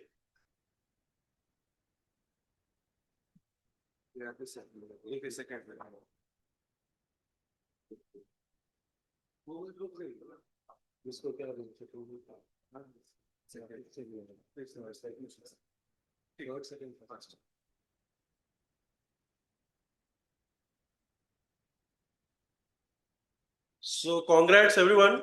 I think the participation is very important and most, all of them have done very well. Now we'll, invite the winners. The position was taken for Indira Gandhi Institute of Child Health. So I would call on Dr. Anaga, CV and Tejashri to come over and take the award certificate. Are your teachers around? No. Okay. So that was very tough competition. You know that we also had a tiebreaker for them.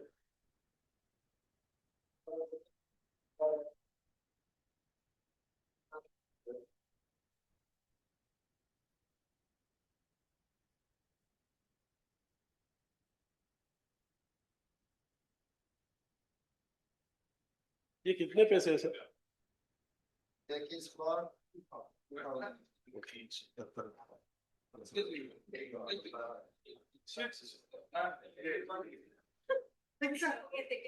So there's some additional gifts.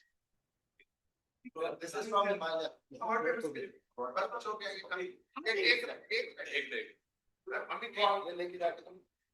So the second position taken by Dr. Vishnupriya P and Dr. Jai Krishna J from Zipper Pondicherry. So kindly come over the dais.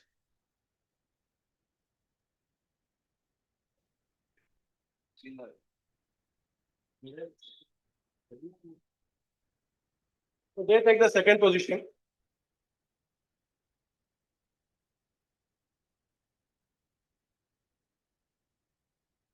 So this is additional, gift.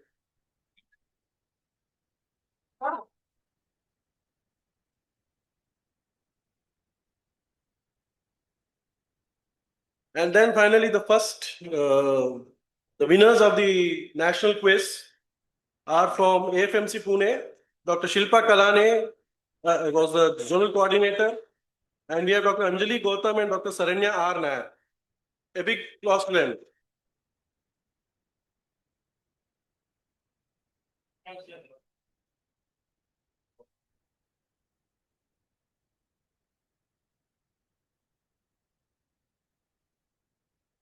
Ma'am, just one. Just one. Vishnu, from our side.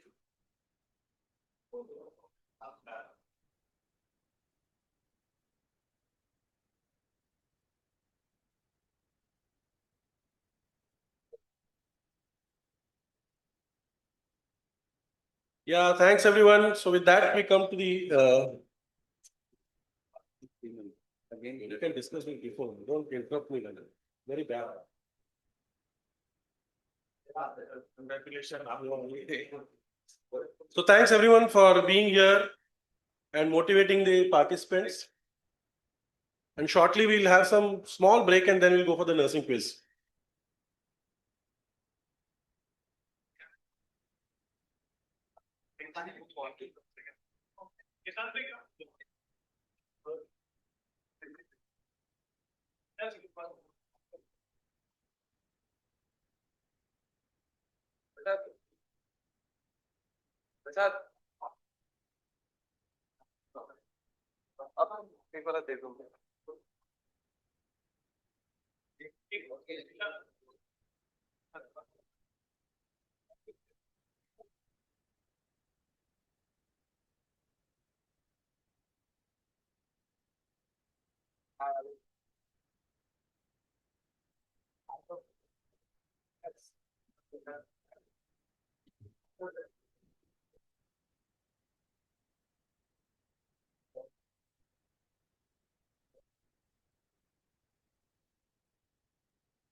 So good afternoon, everyone. So congratulations to the winning team. So this is the time for the nursing quiz. So we welcome you all for the National Neurology Forum Nursing Quiz Final. Today I am Dr. Ankur. I am the national coordinator. So without wasting time, I hope everyone is here. So I request from West Zone team, Lieutenant Colonel Bina S. Babu and Captain Sabnam Chandel.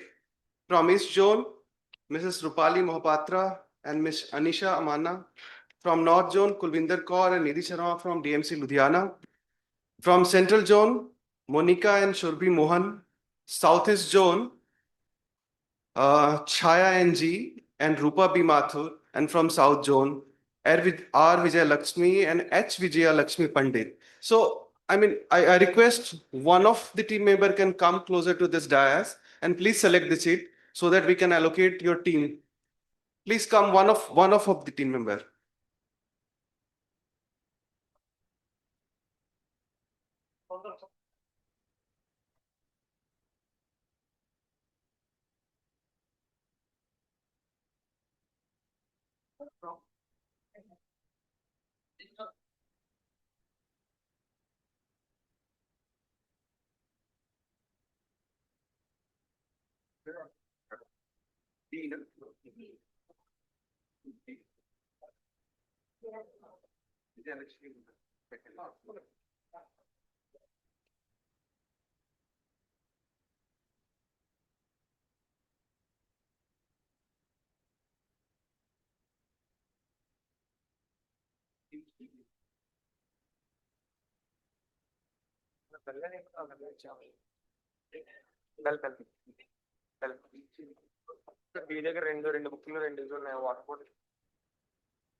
So team A, Vijay Lakshmi and Vijay Lakshmi Pandit.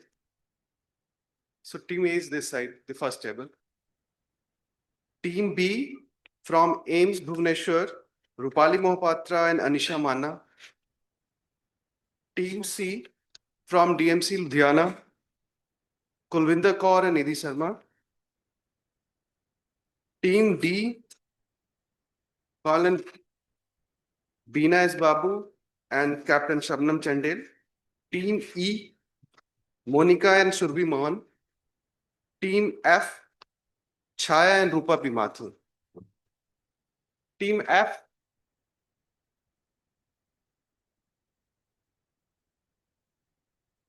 where is Team F?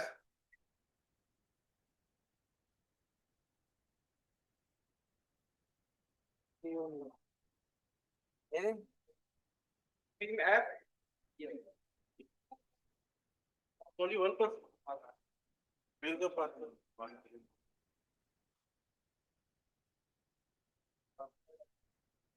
Team F from Bapu's side here.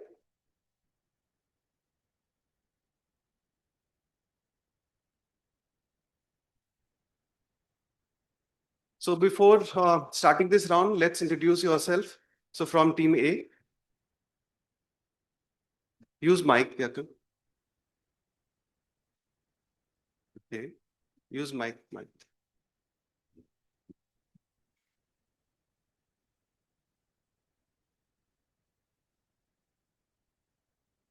From Tengalpattu Medical College.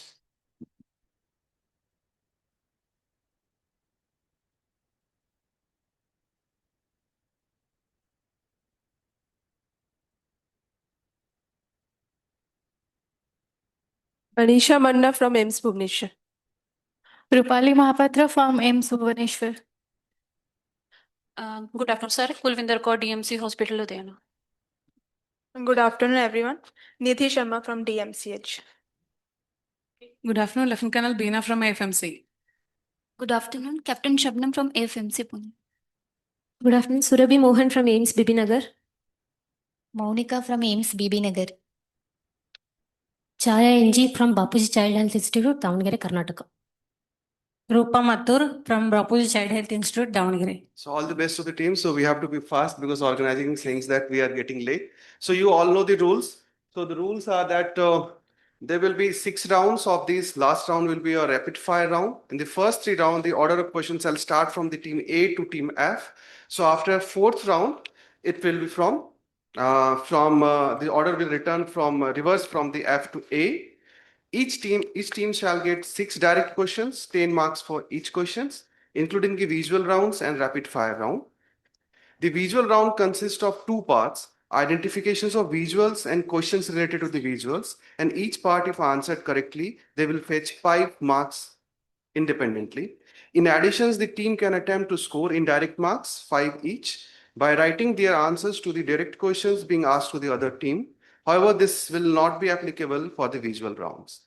The participants will be provided paper slips to, you all got the paper slips and the pens to write down. Please put your team on the right side of the slip first.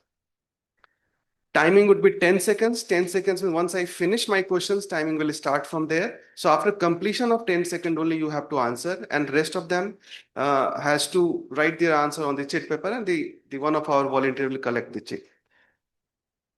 During the same time period, 10 seconds, all other teams should write their answers on their paper slip with team identity.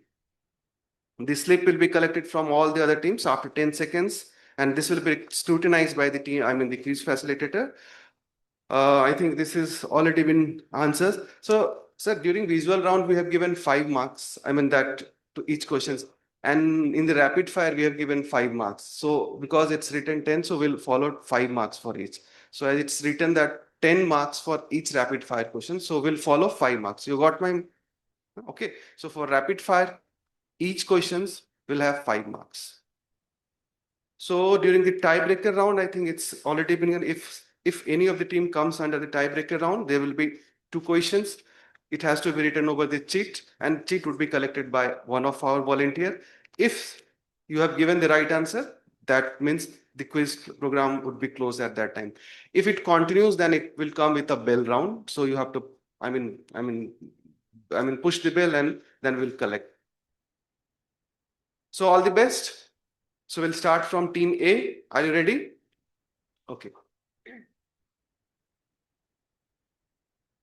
Who coined the term kangaroo mother care? Wait for completion of 10 seconds. The rest of you can write the answer.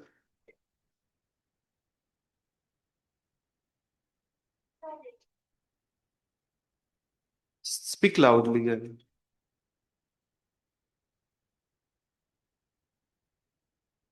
So answer is right. Edgar Ray is the right answer. So I don't have to look for the chits. So team A will get 10 marks. So team B ready? Team B ready? According to National Guidelines on Lactation Management Center in public health facilities, the minimum number of beds required for establishing a LMU, lactation management unit.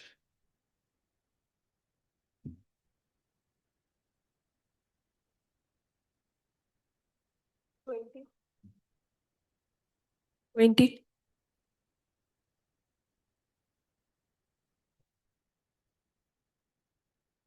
So answer given by the team B is 20.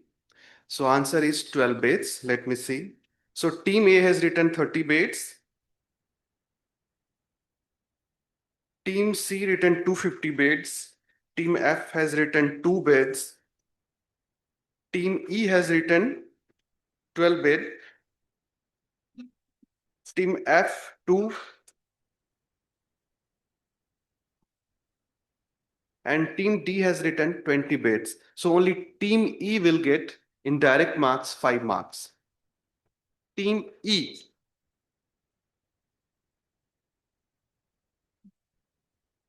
Team C ready? Which day is celebrated as International Neonatal Nurses Day every year?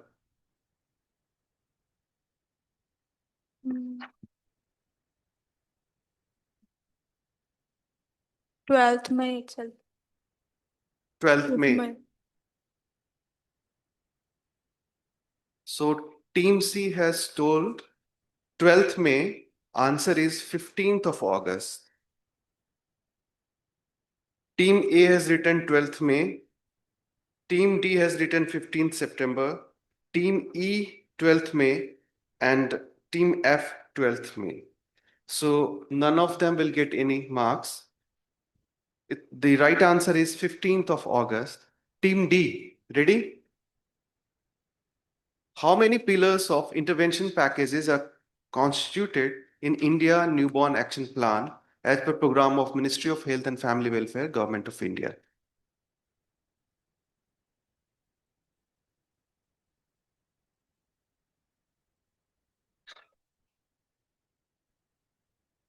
Speak over the mic. 6. 6.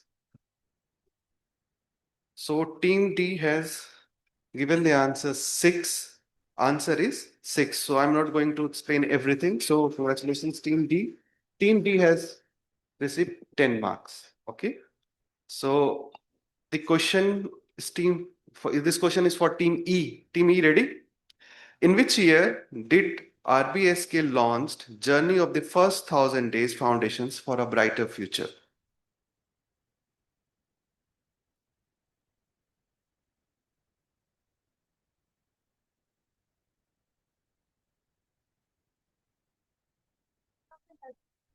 Two thousand 2013. Answer is 2018. So team F has given 2013, A 2012, team B 2017, team C 2014, and team D has given wrong answer 2014. So none of them will get any marks. So team F, ready? Pareto charts are typically used in which type of study method?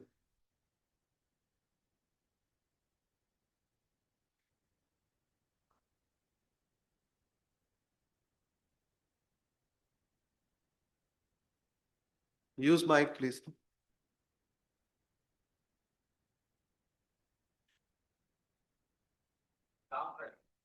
Pass.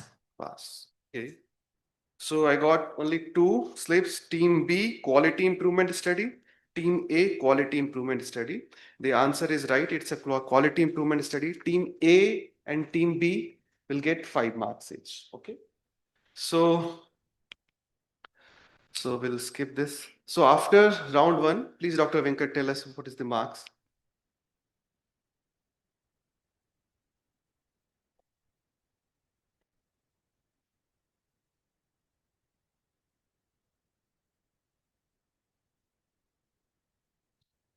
At the end of round 1, team A gets 15 marks, team B gets 5 marks, team C gets 0, team D gets 10, team E gets 5, and team F gets 0.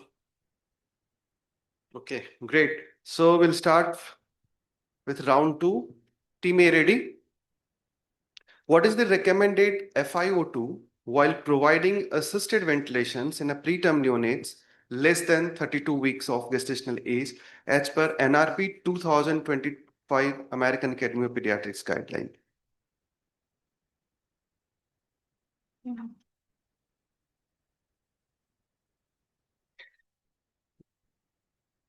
More than or equal to 30%. You told me. More than? Or equal to 30%. So answer is right, greater than or equal to 30%. So team A will get 10 marks. Team B, ready? What is the last, that is 8th step of premature infant oral motor intervention? Sucking. Straight. Let's. Sorry.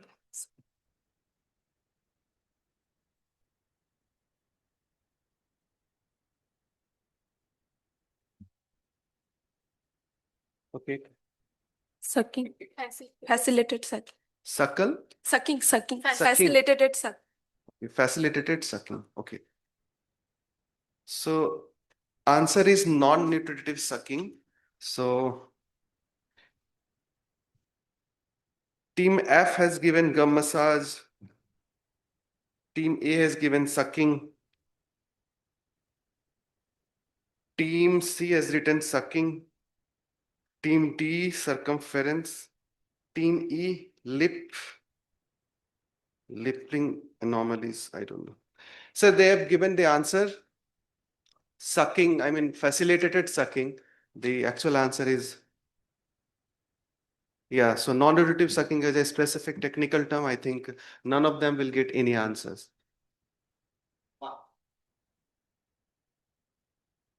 So, Team C, ready?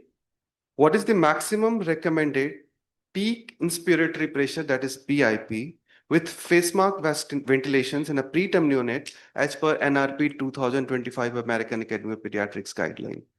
Wait for your time.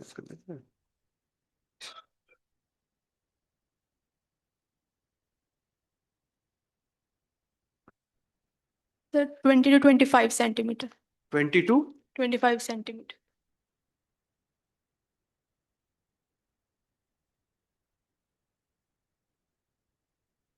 So answer is 30 centimeter of water. So team E has given 25 to 30. Team A 20 to 25. Team B has written 20 to 25. Team D has written 25 to 30. And team F has written 25 to 30. So if you look at the question has been asked that what is the maximum recommended? So you can't give the range. So answer would be 30. So none of them will get any marks. So this question is for team D. Name one drug other than antenatal corticosteroids, which is used as an antenatal neuroprotective strategies in preterm neonate less than 32 weeks of gestation.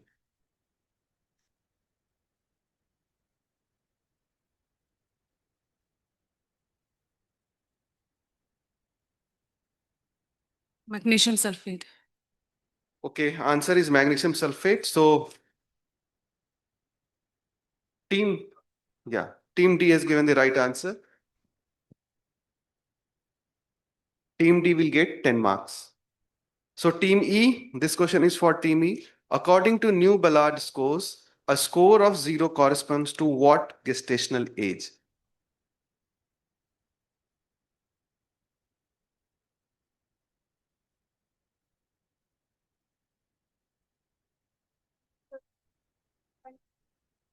Loud. 24 weeks. Okay.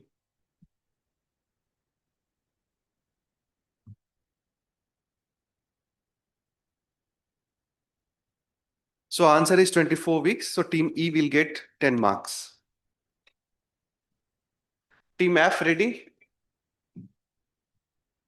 What are the anatomical landmark while placing an orogastric tube during neonatal resuscitations as per 2025 NRP American Academy of Pediatrics guideline? From earlobe to nasal tip and That's time.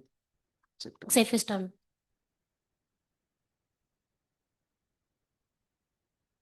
So you have to answer once the 10 seconds of timing completes. Okay, not before that.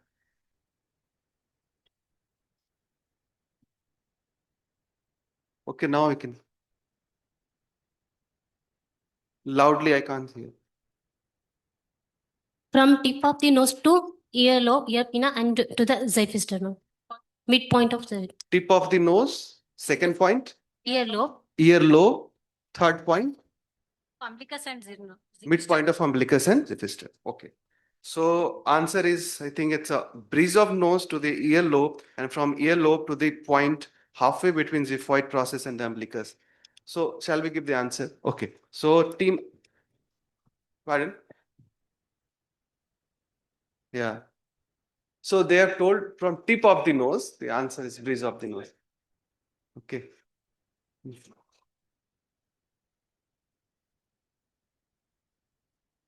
Pardon, time is? No, we are not hand holding at all. So they have given the answer before 10 seconds. That's why I stopped them. You have to answer after completion of 10 seconds. Yeah, so, okay. Okay, so we have to check. So that answer is wrong. So we'll check the other participants' answer. So team A has given breeze to nose to earlobe to midpoint xiphisternum and umbilicus. Team A has given right answer. Team E, it's a trans to nasal then xiphisternum. It's a wrong answer. Team B has given angle of mouth to transgastric. Wrong answer. Team C has given NTL. So team A will get 5 marks. Yeah. So only team A will get 5 marks. Okay. So let's conclude the marks after round 2.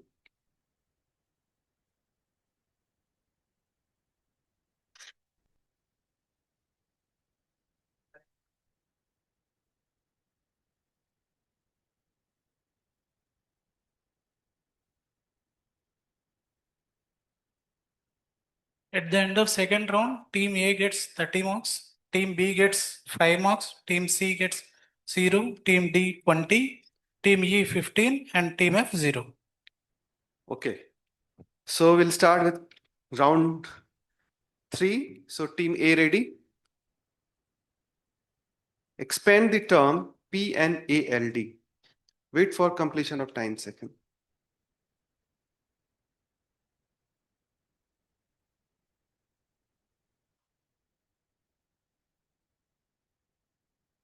Parental nutrition associated liver diseases. Okay, team A has given the right answer, parental nutrition associated liver disease. So team A will get 10 marks. So team B, which specific protein in human milk enhances iron absorptions in newborns?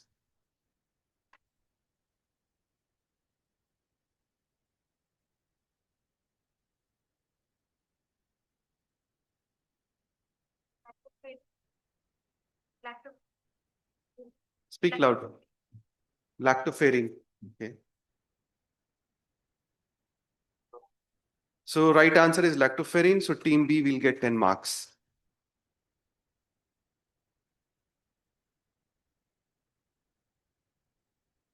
There. Where mic problem? No, all mics are okay. I think switch on your mic first. All of them don't, pause it, don't stop it. So this question is for team C. What is the color code for infant abductions as per NABH emergency code? It's for team C.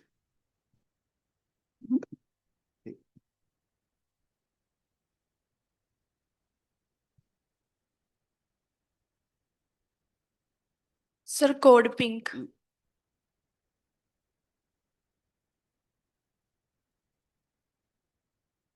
Okay, right answer is pink code. It's a right answer. So team C will get 10 marks.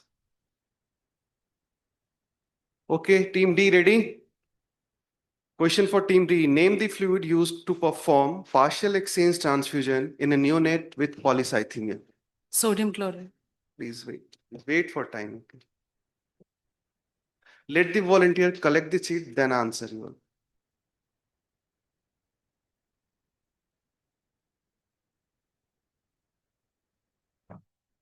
So answer is normal saline. So team D will get 10 marks.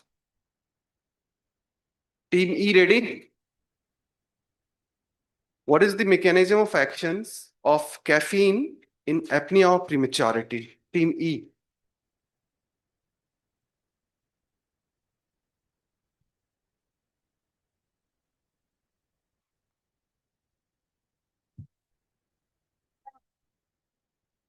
Okay, they have given the right answer. Okay. So the right answer is adenosine receptor antagonism. So team E will get 10 marks. Team F ready? Name the common drug used, which is used in the treatment of persistent pulmonary hypertension of newborn. Name the common oral drug which is used in the treatment of PPHN.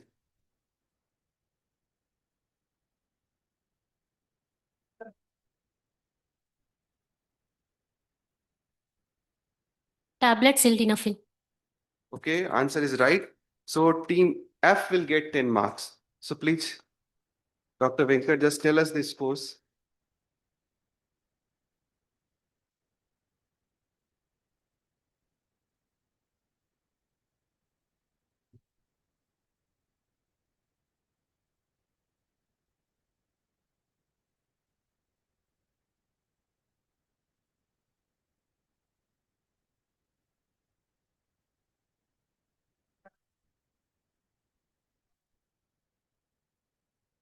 Third round, scores were A team gets 40 marks, B team gets 15, C team gets 10, D team gets 30, and E team 25, and F 10.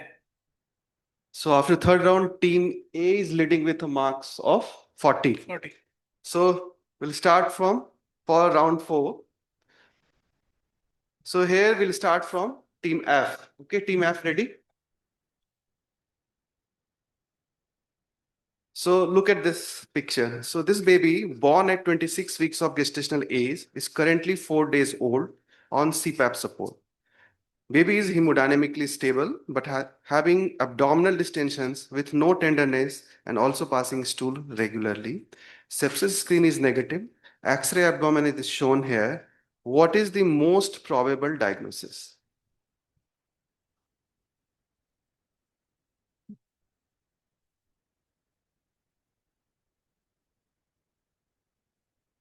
Eventration of diaphragmatic current. Eventration of diaphragm. Eventration of Diaphragm.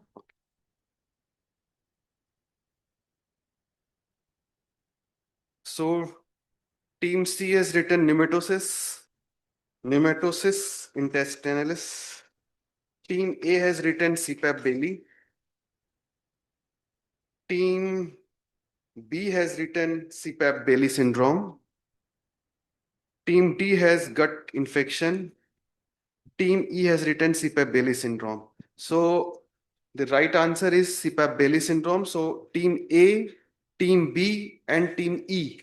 A, B, and E will get 5 marks. A, B, and E.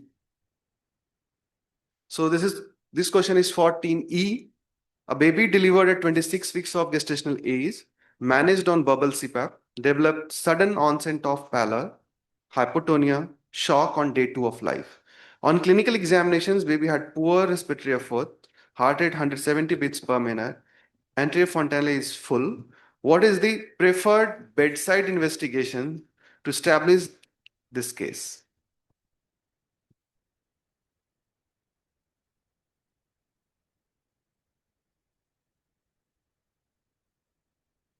Transillumination. Collect, Chikna, please.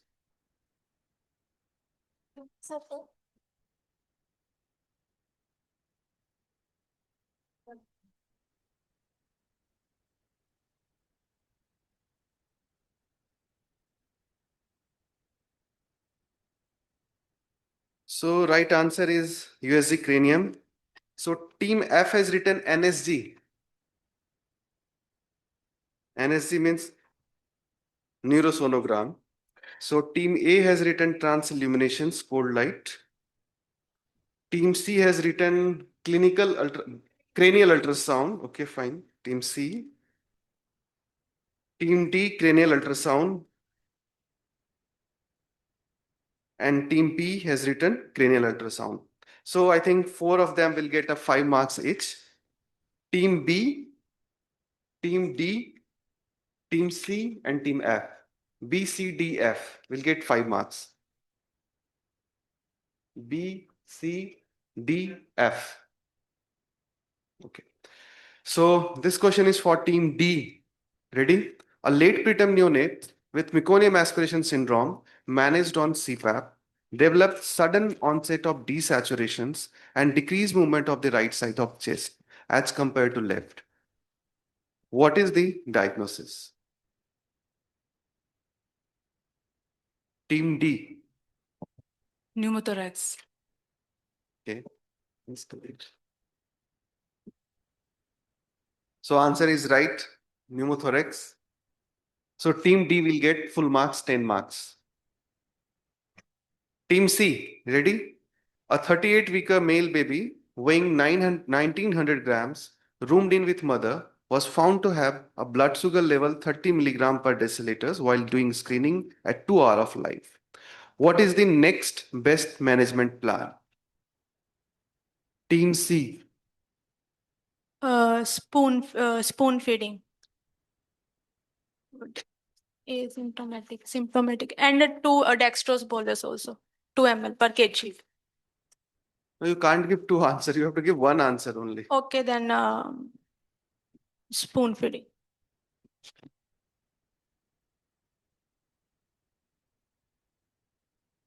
So right answer is give a measured volume of feed, that is 15 to 20 ml, and check blood sugar at 1 hour of life.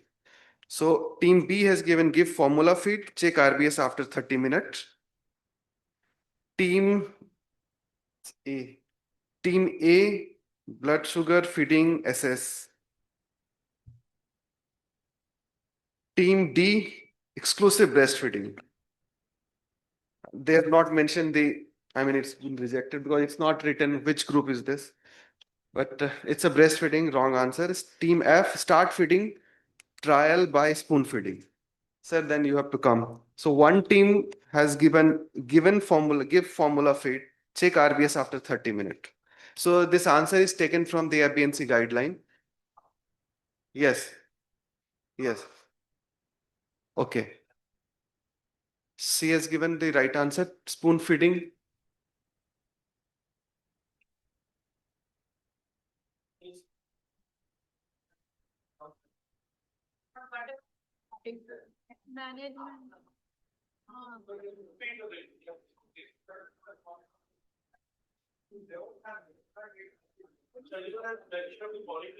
I think, sir, those who have given spoon feeding plus monitoring of blood sugar, they should have been given the answer. So only team B has given this answer.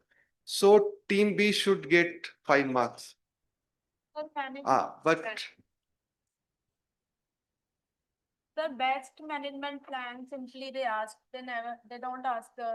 no, management includes both treatment and also sometimes investigation.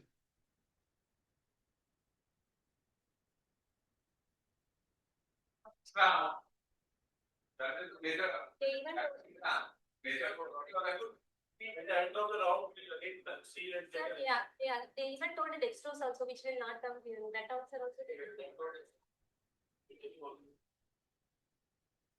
So shall we go for the reserve questions? Okay, so we'll go for the reserve questions for team C. So we have to wait.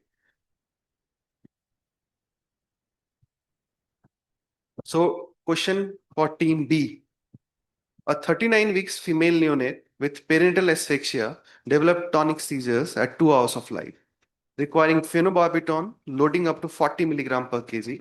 The baby is currently 60 hours of life with poor activity and hypotonia, however, remaining seizure free for last 50 hours at a maintenance dose of 5 milligram per kg per day.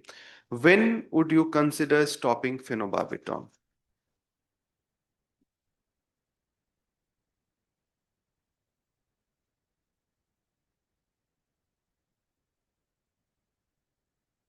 Team B. Phenobarbital has to be tapered slowly and before 2 days before discharge, you have to discontinue and discharge the baby. So stop slowly Stop. before beginning and then slowly stop. Slowly stop. So right answer is immediate stoppage of phenobarbital. When the baby is seizure free for 24 hours by team D, wrong answer. So 3 days, team A, wrong answer. Team E, free from seizures for 72 hours. Team C, if no seizures after maintenance. So I think none of them will get any marks. So 0 to all. Team A, ready? So a preterm neonate presented on day 3 of life with marked lower chest retractions, audible grunting, seesaw respirations, marked xiphoid retractions, and minimal nasal flaring. The baby is maintaining an oxygen saturation of 80% on 40% of FiO2. What will be the Silverman-Anderson score for this thing? So you have to calculate the score and total score you have to give.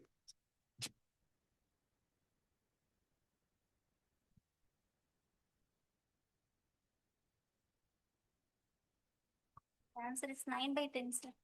It's the 9 by 10. 9 by 10. So answer is right. The 9. So team A will get full marks. So I think this is the backup questions for team C. So team C, ready? Name the standard method used for pasteurizations of donor human milk.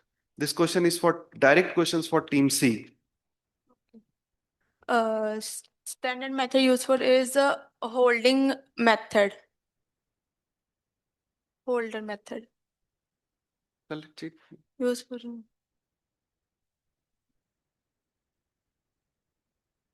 So they told holding method.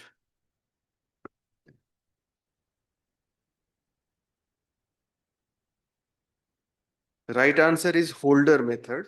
So team A has given the right answer, holder methods. Team, which one? They told, they corrected now. So they corrected, then that means they will get the full marks. So team C will get full marks. Okay.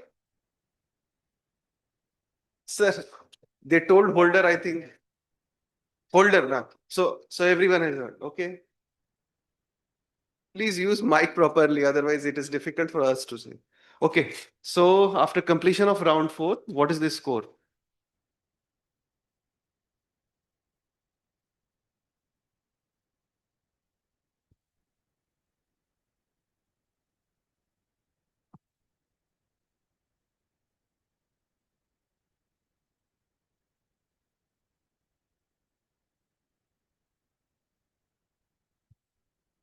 So at the end of fourth round, team A 55, team B 25, team C 25, team D 45, team E 30, and team F 15. So great. Team A and team B is very closer. So there are 2 more rounds. One is visual and then other one is the rapid fire. So we'll start from this visual round. So the visual round consists of 2 parts. Identify the visual, I mean the pictures, and a question is related to that visuals. Each part, if answered correctly, will fetch 5 marks. In this, there is no indirect marks. So we'll start from team F. Team F, ready? Look at the picture. Identify the clinical condition first. Name any 2 risk factor which would lead to this condition. Please speak loudly, yes. Yeah. At Erb's palsy, waiter tip position, brachial nerve injury for this condition. Name any 2 risk factor which would lead to that condition. Any trauma during the delivery. Okay. So the answer 1 is right, Erb's palsy. They have not given any risk factor, so they will get only 5 marks. Okay. So team F will get 5 marks. Team E, ready?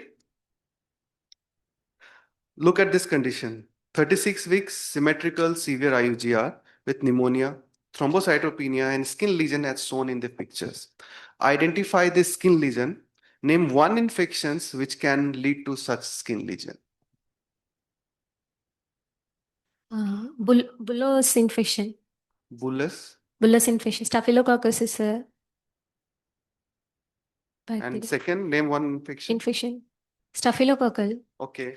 Both are wrong answer. This is blueberry muffin lesions, and any toss type of infection can lead to blueberry muffin lesions. So team E will not get any marks. So team D, look at the picture. Identify the clinical conditions. Name any other sites where these lesions can be found.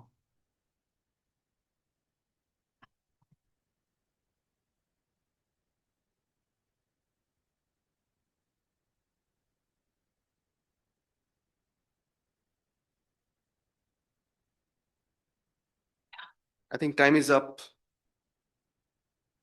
So anyone want to answer, even though he will not get the marks? So the answer is Epstein Pearl over hard palate and perfusive. You can get the Epstein Pearls. So team D will not get any marks. So team C, look at this X-ray. Identify the clinical conditions. Name the most common foramen through which this defect occurs. Team C. First is congenital diaphragmatic hernia, and the most common foramen through which the infect occurs is. So time up. So The first answer is correct. Second, they have not answered. So the foramen obiquital. So they will get 5 marks, only 5 marks. Team B. I hope it's visible. Identify this device. Name the procedures for which this instrument or device is being used. Team B. It's SurfCat. We use for it less invasive surfactant administration technique like LISA or minimal invasive. I think both are right. So they will get 10 marks, 5 each for both. Lisa catheter and surfactant administrations. So team B will get 10 marks. So team A, ready? Look at the pics where arrow is given. A neonate is born by assisted vaginal delivery during forceps. During breastfeeding, the mother noticed a lesion in his left eye as shown in picture. What is the diagnosis? First question. And what is the management plan? Subconjunctival hemorrhaging, sir. Self-resolving, no management. Okay, they have given both the answer right. The subconjunctival bleed and the observations and reassurance. So visual round is finished. So after this round, please tell us the marks.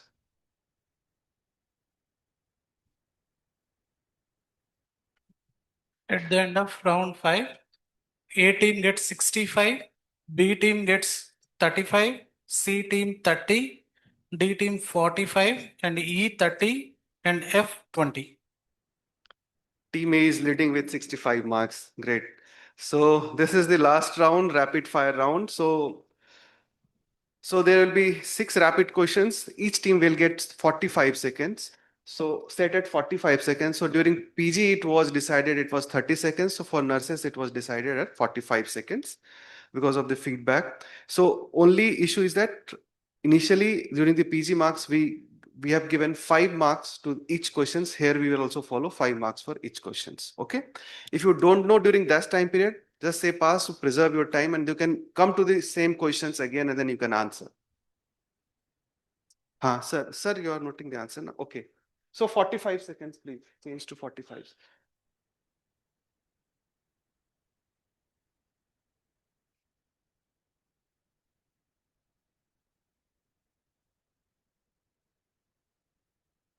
Okay. So team F ready? Question starts from now. Name one drug given to the mother which can decrease the incidence of necrotizing enterocolitis in preterm neonates. Which, say pass if you don't know. Which organ is most commonly affected in parental asphyxia? Name the most common cause of short bowel syndrome in VLBW neonate. Say pass if you don't. According to Ministry of Health and Family Welfare, which preparations of vitamin K is recommended for administration at the time of birth? Pass.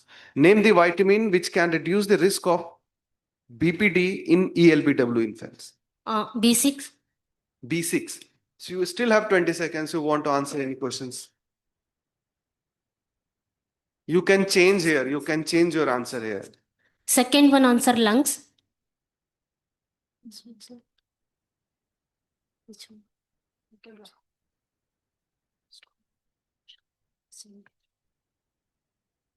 Thank you. The right answer is antenatal steroid. They have not given the answer. Kidney, no. So 2 kidney, third NEC they have not given. Even vitamin K they have not written the answer. Given vitamin A, in place of vitamin A, you told vitamin B6. Okay. So they will not get any marks. 0 marks through team F. Team E ready? Cold stress is defined as auxiliary temperature between 36 to 36.4. 36 to 36.4. Recommended vitamin D intake per day for term neonate as per American Academy of Pediatrics guideline. Pass. 400 international units, sorry. Recommended gestational age cutoff for ROP screening as advocated by RBST. 31 weeks. 31 weeks. Expand the term. Acoustic auditory emission. Acoustic. Acoustic emission. emission. What acoustic emission? Most frequently injured abdominal organ during birth. Liver. Liver. Vitamin D. Okay, the gestational cutoff you want to show. First you told, second you told, third you told 31 weeks. Third answer 32, sir.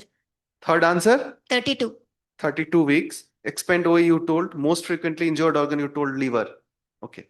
See, the answers is 36 to 36.4 degrees Celsius for first temperature range, sir.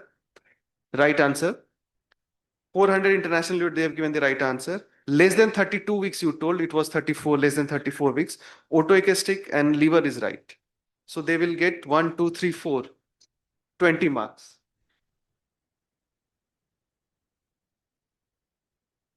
Team D, full form of HEPA filter used during the laminar flow. High efficiency particulate matter. What is the most appropriate site for placement of pulse oximetry probe during neonatal resuscitation? Right upper. Commonest heart disease in babies with Down syndrome. VSD. Loudly say VSD. VSD. Commonest etiology of seizures in newborn. HIE. HIE. Calculate the depth of insertion of ET tube in neonate with NTL is 7 centimeter. 8. You still have 10 seconds. Efficiency particulate. Which one? A HEPA. Okay. Second is right upper limb. Okay.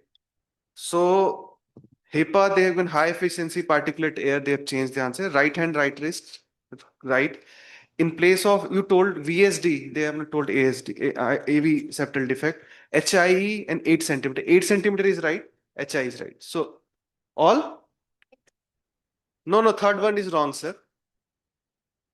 No, they have not changed. 4 marks. 20 marks. They will get 20 marks.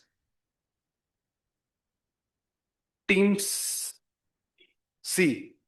Ready? 2 ml of 3% of NS is equal to how many mil equivalent? Say pass. Pass. Free flow oxygen can be given reliably with self-inflating bag. True or false? True. According to MOHFA guidelines, continuous KMS is defined as duration of how many hours per day? 8. 8 hours. What is the neonatal mortality rate as per SRS 2021 guide? The alcohol content. Pass. The alcohol content of 70%. 70%. You want to change any answer, please? You can see the questions and change your answer. 2%, 3%, 2 ml of 3% NS. Want to answer? 1 ml, I know. No, you have to answer it. Just answer it. Fine. Finish.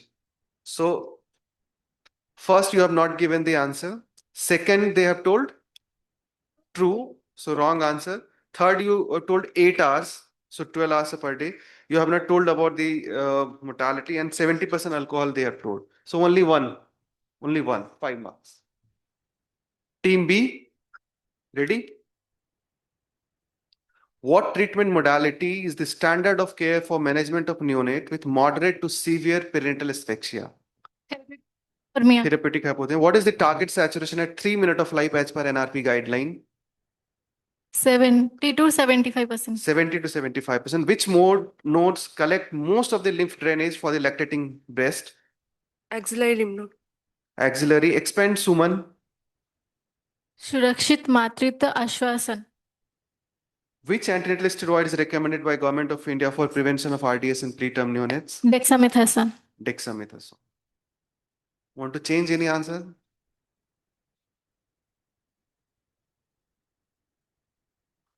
Time up. Therapeutic hypothermia में right answer. Saturation 70 to 75 right answer. Axillary right answer. Surakshit matritva ashwasan was right answer. Fifth was also right. Dexamethasone. 25. Team A, ready? This is the last. What is the recommended minimum duration of a skin-to-skin contact after birth? Reusable milk storage bottle used in milk bank are made up of which material? What is the total number of events during chest compression coordination with ventilations as per NRP guideline? 1? 20. 1 is to 3. Name one drug used. Total number 120. Sir. You told. You have to tell. 120. Okay. Name one drug used for treatment of ROP. Bevacizumab. Expand PVL. Periventricular leukomalacia. You have still 1 second. Storage. Time up. 3. So 60 minutes. Polypropylene they have not told. 120 they have told. Anti-VEGF they have told. Perimedical leukomycia have told. 5, 5, 5, 3. Total 15. So total 15 marks. Which one? 4. Which one?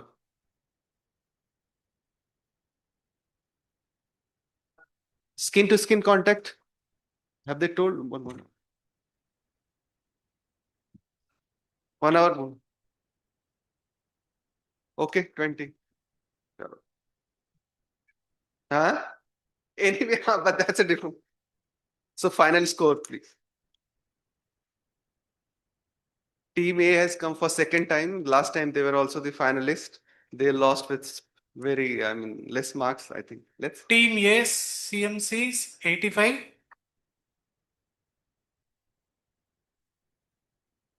Team D AFMC 65. Team B AIMS BHU 60. Team E AIMS Vivinagar 50. Team C DMCH 35. And Team F JJM 20. Mark it 1 to 3, please mark it. So I think there is no confusion. There is no tiebreaker at least. I think all of you have played very well. I think they are coming for the second time. Last time they were also the finalists. So that's how they have come to this stage, I think. No, not CMC, Chengalpattu Medical College. Yeah, so from Dr. Mani Kumar, I think it's a.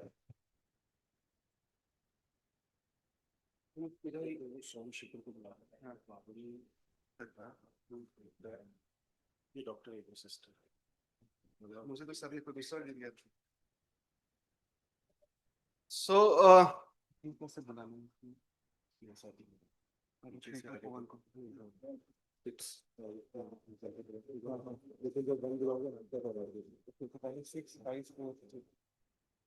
Doctor Venkat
So for the award distributions, I request respected President-elect Dr. Somsekhar Nibalkar on the stage. Sir, welcome you here.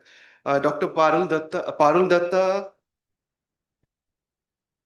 Dr. Alpana Mai Bera. So we request both of you to come onto the stage to give the prizes to all the participants and the winner.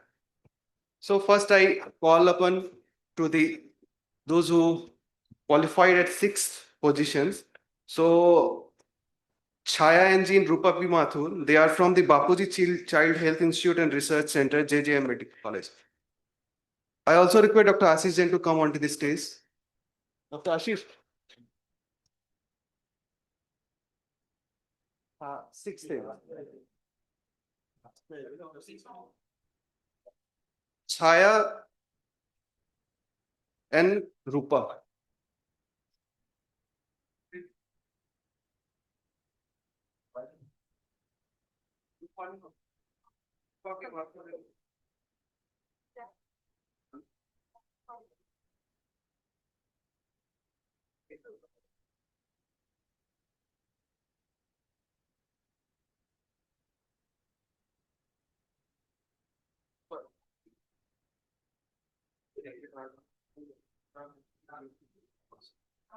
Kulvinder Kaur. Yeah, you can come. Kulvinder Kaur. So now I call upon Dr.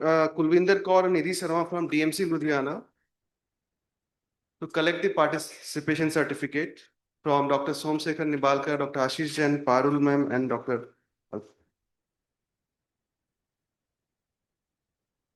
Fifth, then fourth, AIMS BB Nagar.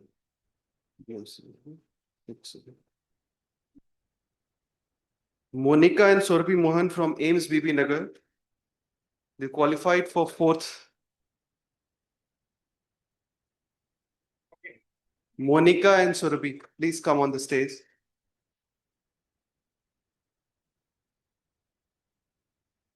They are from AIMS BB Nagar.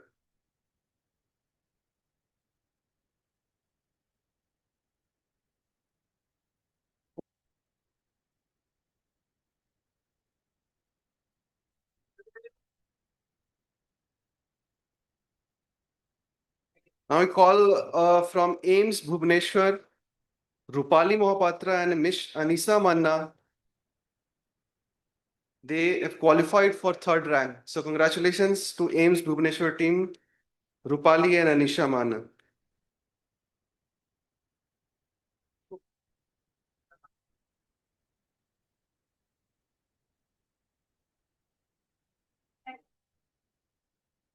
Robin, check.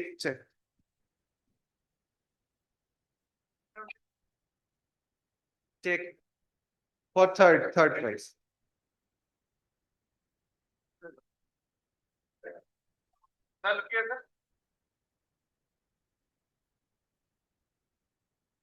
So both of them will get 1,000 rupees of check and along with participation with winner prize.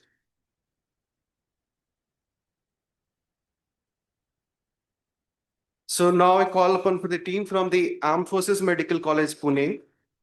Lieutenant Colonel Veena S. Babu and Captain Shabnam Chandel.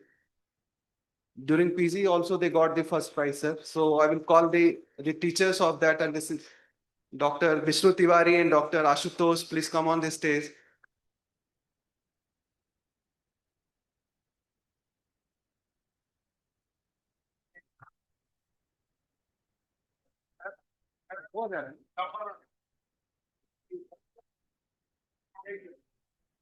So they will get 2,500 rupees of check each. Armed forces are rocking everywhere, I think. Great, congratulations to mentors.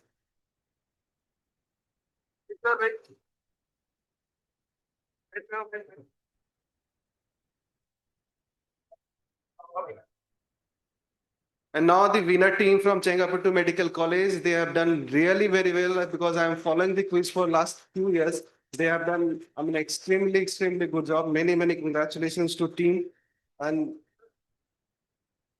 please come on the stage.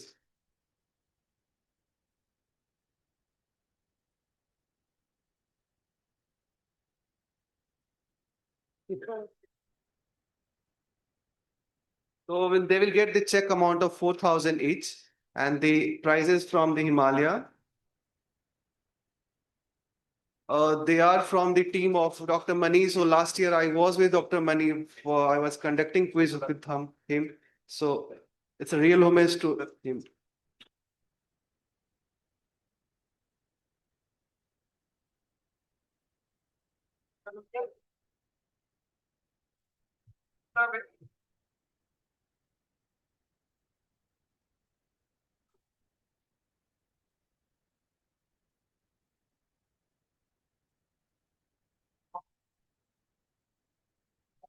So all the participants, please come on the stage for a common photograph. Please be quick.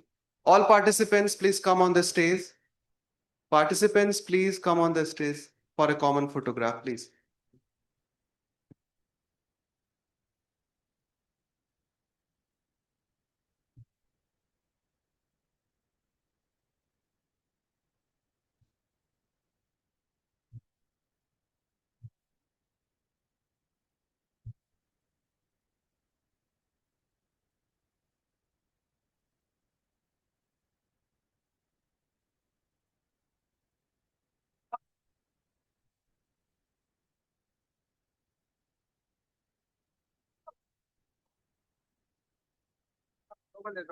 Dr. Sandeep, please come on the stage.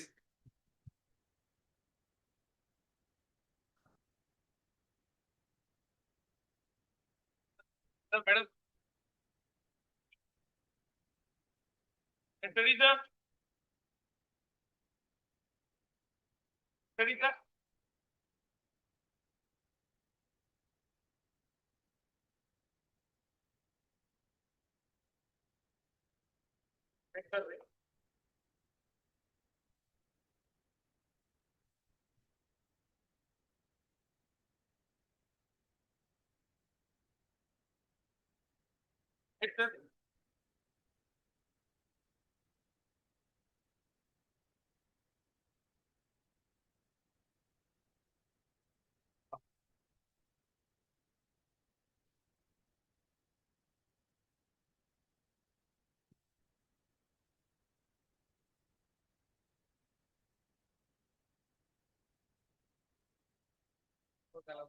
నీకు ఒక్కరు లేరు అయిపోయింది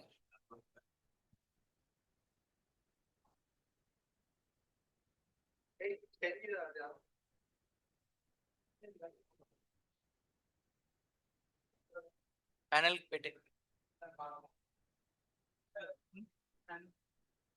విష్ణునా Vishnu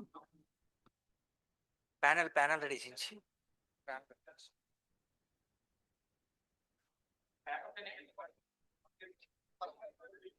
After two exciting quizzes, so we move on to the next panel discussion.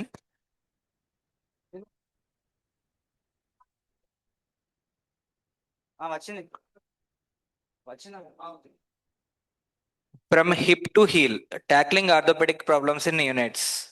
Thank you, sir. Thank you, sir. By Dr. Ajay Garg and panelists are Dr. Ravichandra B, Dr. Vimal Vincent K, Dr. Pereira, Dr. Karthik Ram Mohan, Dr. Mansi.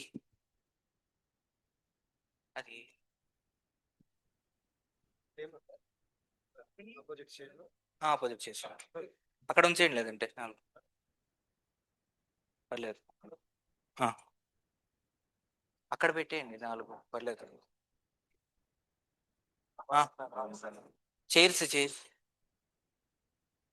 AD ఇతను AD yes sir yes sir I will just introduce you and you introduce the panelists. Dr. Ajay Garg is group captain. Dr. Ajay Garg is a neonatologist in INHS Kalyani, Visakhapatnam. He is Armed Forces Medical Services, Department of Pediatrics, INHS Kalyani.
And if you don't treat at adult when they grow, become the adult or the toddler or the pediatric patient, they have a different abnormalities. You can see the rocker bottom, and you can see the pigeon toes, and these are the various, and these are club foots.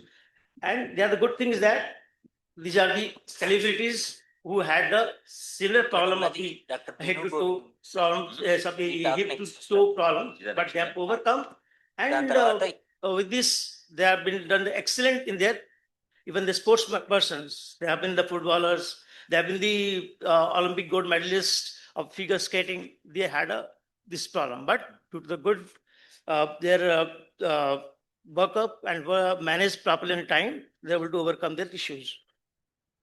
Now, among us, today we, with our distinguished pediatric and orthopedic expert, we'll have a structured journey from the hip down to the knee and then past the tibia into the foot and finally the toes.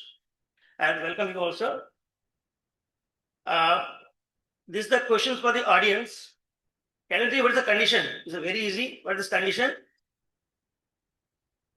Basically, it's nothing but the developmental dysphagia of hip. Now we'll start without, let's begin with one of the most important condition, that is a DDH.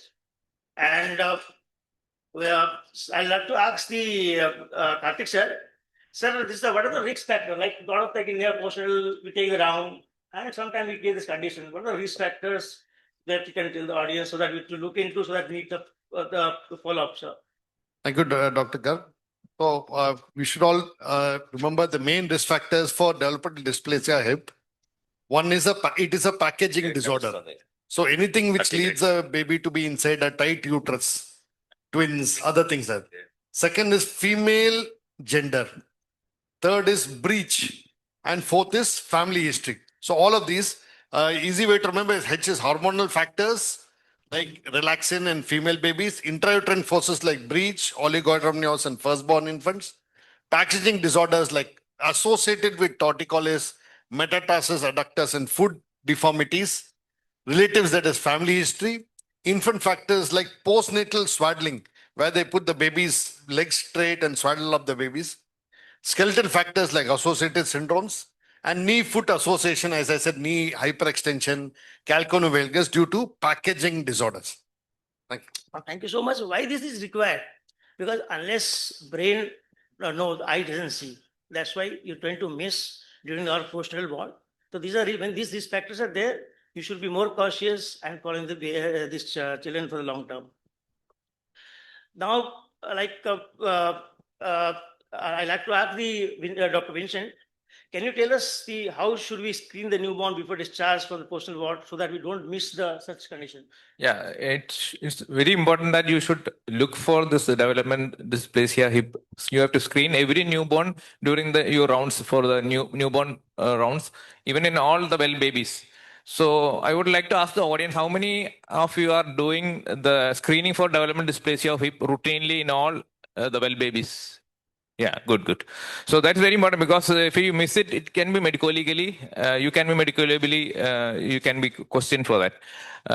You might check it and miss it, but that's okay. But you have to document that you have checked for it, and you have to write your examination finding. So the most important screening findings are: one, you should look for the asymmetry of the skin crease.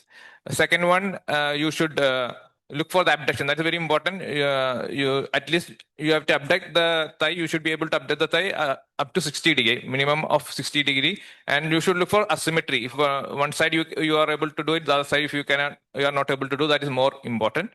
Then third thing is you have to make the baby lie supine and look at the level of the knee. Flex the hip joint and look at the level of the knee. That's the Galeazzi sign, where you can see that leg length discrepancy. If one knee is below the other, then that is again a positive sign. That's the Galeazzi sign. And of course, you have to look for the Bartolini and Ortolani test. Barlow and Ortolani test. Thank you so much. Now for the Dr. Mansi, can you tell us about how these tests, Ortolani and Barlow's, be performed? Thank you, sir. I always tell my residents to remember it as a mnemonic. B always comes alphabetically before O. So B means that you have to bring it out and bring it to out of the home. O means bringing a dislocated hip back to the home. So the process is once they are dislocated, they move generally, the femoral head moves outwards and upwards. So that's in the abducted position. So once you try to abduct them, so that's how the Barlow's test comes into place. So Barlow's test is that it is normally placed and you are trying to do the same maneuver. So you hit the ground by placing the child in a supine position, standing on the foot end of the patient. And then you do one hip at a time. So the process is you stabilize the other hip, and the process in which you are doing one, the hips is also flexed to the 90 degree, the knee is also flexed to the 90 degree as shown in the picture. You try to posteriorly push one of the hip, keeping the other one in the neutral position, and then slowly try to adduct it. So that brings you to a Barlow's test. A positive clunk tells you that the test is positive. If a mild beat is felt and there's no dislocation, that means the test is negative. Whereas in the Otlanis, you do the opposite way. That is, you bring the dislocated hip, the hip that is out, back into the same position, which was a normal position. So doing this process, you again lay in the same demographic profile. The child lying supine, you on the foot end, hip and knee both flexed in the right position, and you do the opposite maneuver. The opposite being is you push it anteriorly and at the same try to abduct it. The process is abduction because remember, the hip is lying outward and upward. Unless and until you stretch it and bring it outside the labrum, it will not come back to the normal position. It is already fixed over there. So that is why Otlanis ask you to do it as an abduction and an anterior push so that it brings the femoral head back into the acetabulum.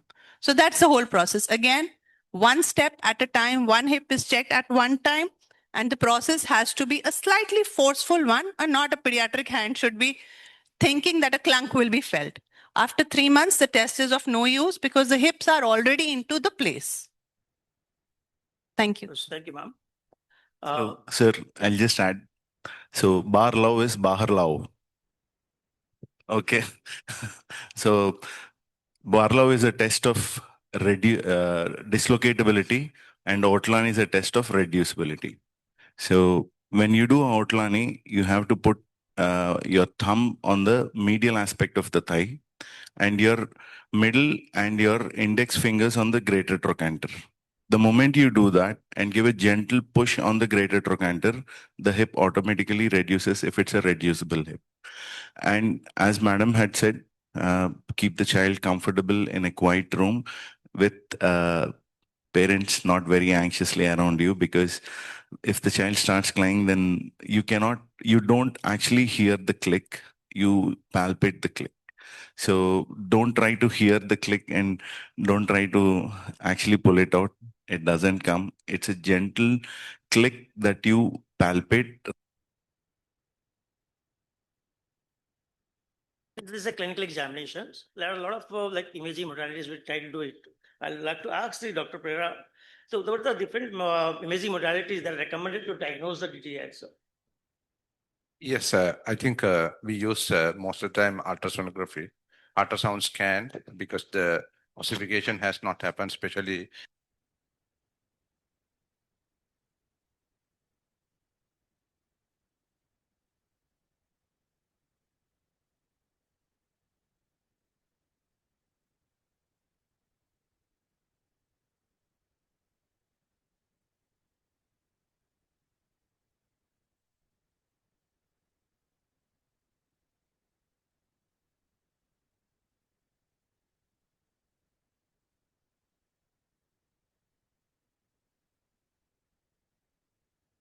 more practical and cost effective and available of resources, even resource poor setting, we can do it.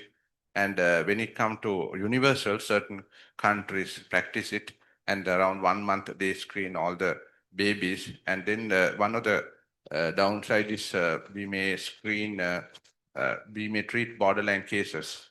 So, so there are pros and cons. And when we do the X-ray, we use the graph and Hackey method. And one is the dynamic for the one is for the dynamic scan, other one is for the we calculate alpha and beta angles. Yeah, rightly said. So, Yeah, uh, yes, sir. if I can interrupt, please. okay. So there has been multiple studies on universal hip ultrasound, and the most commendable studies from Germany. They have done ultrasound for all the children, and what the study has found out is it actually doesn't add any difference in terms of treatment, but definitely the number of children who require surgeries comes down because of the early intervention that is started. Okay, but does that mean we have to?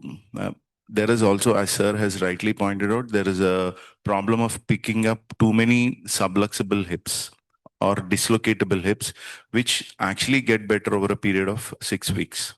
So ideal is preterms do not do a ultrasound until and unless you feel there are some risk factors which definitely point towards a hip dislocation. So a breech delivery, especially with both knees in extension, has the highest chance of a dislocation. So a female child, firstborn, oligohydramnios, both knees in extension, even if it's preterm, do a ultrasound. A normal delivery where you don't have any risk factors, there is definitely no necessity for a ultrasound, because even if it's a subluxable hip, it is something that will develop over the next 6 weeks. So if there are, even if you see a hip that is subluxing on ultrasound, do not jump into any kind of treatment modality. Keep the child under monitoring and repeat ultrasound. This is what I do in my practice. Whenever I'm called, I do a Ortlani and Barlow test. A frankly subluxed hip is already out. Okay, so then that is a hip that definitely requires intervention. If the hip is inside and only on Barlow it is subluxing or it is dislocating, then just wait for the first 4 to 6 weeks. The hip must be remodeling. Give it that time, and most of the children get better. Yeah, rightly said. So because the ultrasound, again, the user dependent, and the sensitivity is very good, 88%. But the positive predictive is just a 66%. Again, you can maybe positive, but 38% you may tend to miss the thing. So that means you need to do a selective one. And when there is a high risk, you just require to be followed up. And again, for the Dr. Ravi Chandra, he's our orthopedic surgeon, well-renowned ortho surgeon.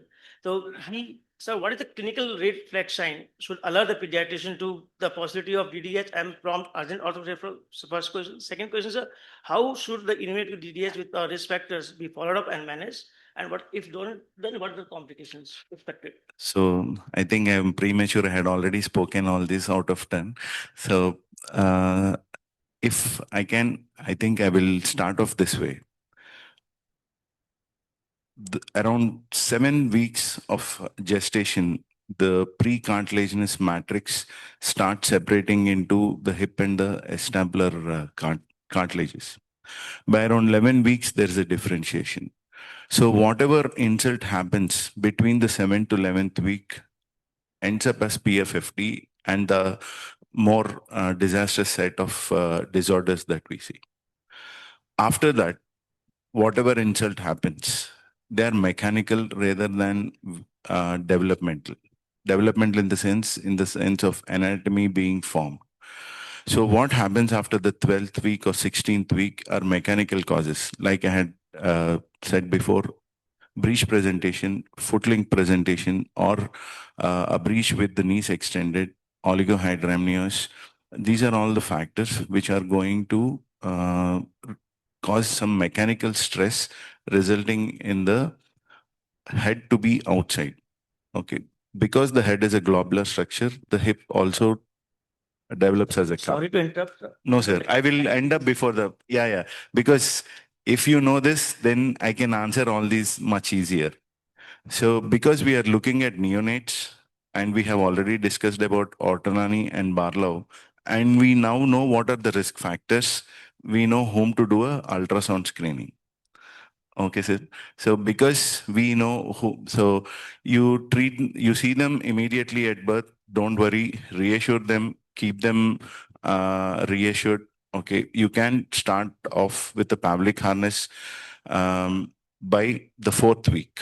For a frankly dislocated hip, Okay, you do Ortlani test and it's a reducing hip. Don't worry, just wait. Wait for 2 weeks. See them again at 2 weeks. If it is still sublux, then yes, you have to put them on a Pavlik harness. Even though you are not putting them on a Pavlik harness on the day one, even if you started by around 10th day or 14th day, it is not actually going to harm the child. Rather, it is going to make the mother more comfortable with the child. At least you counsel them well, tell them that you are going to wait for a couple of weeks before you are going to start the Pavlik harness, which reassures the mother, because even for the mother, nursing the child is a big issue. Once she knows how to go around with the child, starting off the Pavlik harness is a good idea. And after you put on a Pavlik harness, majority of my patients are emotional. So I tell them they cannot change the Pavlik harness by themselves. I ask them to come back to my clinic every week. We remove the Pavlik harness, give them they get a good bath, and then again we reapply the Pavlik harness. But some parents who are very well educated and whom I know they are going to comply with my guidelines, I let them take the Pavlik harness off and have a bath.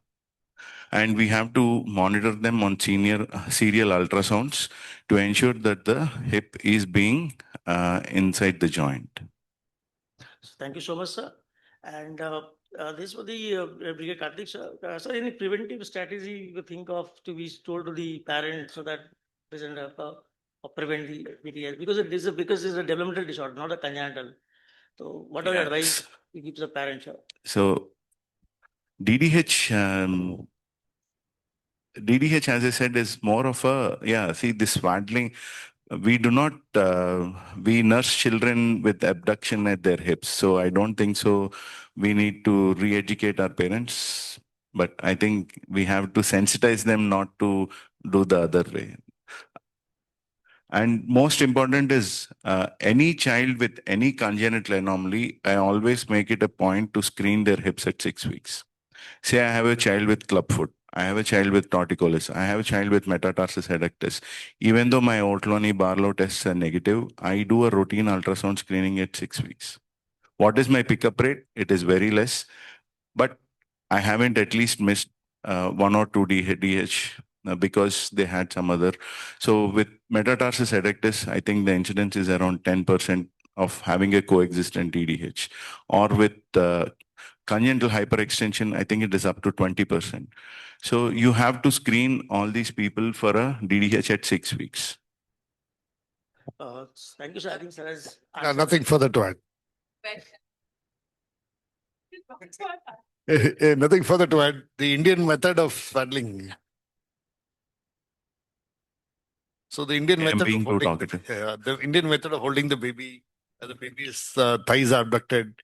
This is probably one of the reasons why DDH is probably rarer in India compared to other countries. Yeah, but that's a very late way of nursing the child. Early newborns, I don't think so. We nurse them until they get a head control. I don't know, because we leave it for later. With the lack of time, they will move to the knee now. We have completed with the hip. Now we'll go toward the knee. What are the common congenital knee deformities that are encountered in the newborn, and how common are they, Dr. Mansu? They're rare ones. Thank you. These are very rare ones. They are called knee extension disorders that can be classified into 3 forms, 3 grades. One is hyperextension, which is called genu recurvatum, in which we find the contractures are pretty strong. The knee, as well as the fibular condyles and the tibia, are slightly anteriorly displaced. The anterior part of the tibia comes forward as compared to the femoral condyles, but it is reducible and it is a flexible correction. The grade 1, the movement of tibia would be slightly more as compared to the recurvatum one, and there would be still maintaining a contact. These are slightly non-reducible. Grade 3 would be the condyles are actually felt in the popliteal fossa and they have no contact with each other. So this is grade 3 and then they require a treatment. So thank you. Again, back to the Ravi sir. What are the recommended evaluation and management for the congenital knee hyperextension or G recovery? Yeah. So as I previously said, do a ultrasound definitely at 6 weeks because it is Here you have again some soft tissue issues because of which the hip can be dislocated, which we might wish. And also on flexing the knee, the soft tissue again might go into tension, which might itself trigger a hip dislocation. So we have to be on the lookout for a hip dislocation before starting treatment, as well as during the course of treatment. And in my hands, we have had very good results.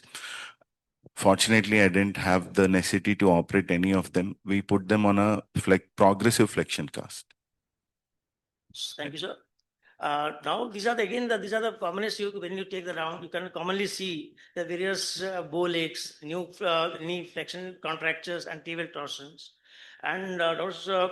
Pereira, how to go about it? How to, like, patients are very, very worried about, and how to reassure and how to defend even the pathology conditions, sir? I think the Bolex problem of Bolex mortal time parents are come to us from us, and we see it normally in the children, and it's a correctable. Automatically it get corrected because at the for the Bolex it's a sort of a outer rotation at the hip level and inner rotation at the knee level, and it get corrected usually 20 degrees rotation can be there, and then it get correct dropped to 10% at 1 year. And by around 3 years it get okay, and then for the genovirus or the knock knee, it get correct.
and the calculus. Just in the short, just tell us. Yes.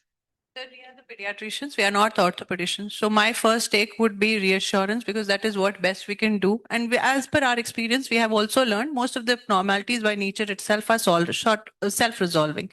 Nutritional support, vaccination, and feeding should not be compromised at any time. Any abnormality, remember one thing, what nature has made it by mistake, we have to correct it in an opposite direction. If it is metatarsal adductus, which means the forefooter is adducted, try to manipulate it multiple times in a day, maybe with the soft lotion and oil application, and move it outwards. That's best we can do. All flexible abnormalities have to be moved in an opposite direction. And same goes with calcaneo valgus, in which the abnormalities are the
Understand.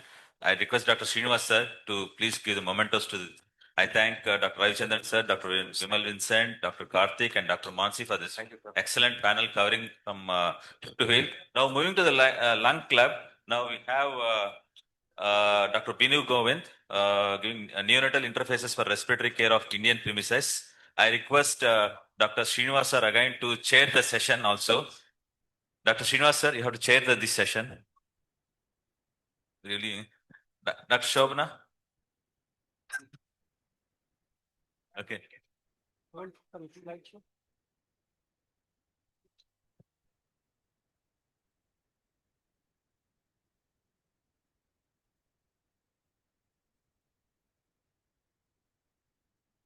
Dr. Narendra, please chair the session. So, please introduce the speaker.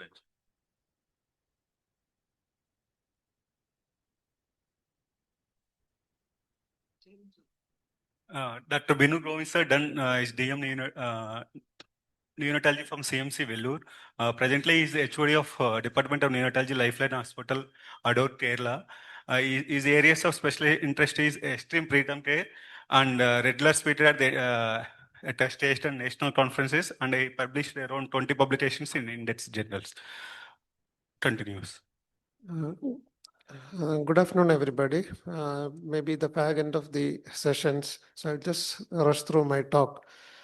My talk is nasal interfaces in preterm. So this talk will be primarily about what are the interfaces which we use in high flow oxygen therapy, CPAP, NIPPV, and also a bit about the evidence part of it. Now, this is a scenario which we all deal with. A preterm baby born at 33 weeks of gestation had severe grunting soon after birth, and baby was immediately transferred to nursery and a chest X-ray was taken. You see this X-ray, it's a very bad X-ray. Now is the problem. Where we are working depends on how we treat this baby. How will you manage this case? How will you give oxygen? What sort of interface through which interface you will give oxygen? Now, whether we can use CPAP, high flow, NIPPV, which interface for CPAP, masks or prongs, high flow oxygen, or whether Fisher or Vapotherm is better. NIPPV, what are the, whether synchronized or non-synchronized, and a bit about nasal high frequency ventilation also. So I'm not going to these vast topics. I'll be concentrating mostly on the interfaces. Now, the age old, when we all started to pediatrics and all, maybe 10, 20 years back, there was this nasopharyngeal prongs, single nasal prongs, oxyhood. These are still in use in certain units, but maybe it's all becoming obsolete. Now, what is a nasal catheter? A nasal catheter is a flexible tube passed through the nose and tip and it ends with the nasal cavity. So it's passed from the side of the nostril to the inner margin of the eyebrow, 8 French size, and the oxygen is through a maximum of up to 1 liter per minute. So that is just introduced into the tip of the upper tip of the nose. So that's a nasal catheter, which we don't use much nowadays. Now this is a regular oxyset and nasopharyngeal cannulas, which some of us are still using. So this is a nasopharyngeal cannula, that is the Vigon thing, which is very flexible and very user-friendly. It's inserted to a depth of 1 centimeter less than the distance from the side of the nose to the front of the ear. No positive pressure because it's only through one nose. It's an 8 French size Vigon and the maximum flow rate is 0.5, maybe even up to 1. So basically this doesn't generate any positive pressure. It is a means of giving high concentrations of oxygen deep inside the throat. Now this is a single nasal prong, which is also nowadays not much used. It will not build up the high PEEP. So when you give oxygen through one nose, the positive pressure won't be generated. So it is useful in older children with bronchiolitis. So when we want to give high oxygen, we can use this. But we are worried about high PEEP in bronchiolitis because it may already there may be air trapping. So in these sort of situations, maybe it can be used, but not as a routine in the NICUs. Oxyhood nowadays, not much seen in the units. No interfaces, no positive pressure, can deliver high FiO2s. So that is also nowadays moving out of the NICUs. Now I will come to my topic of high flow oxygen, CPAP, and a bit about the ventilation. Now, just 2 slides on how high flow oxygen works. You all know it provides a mean descending airway pressure, which is variable. There is washout of the nasopharyngeal dead space, and there is reduces work of breathing by decreases resistance to airflow. Now, this can be used as a primary mode for RDS, as a weaning mode,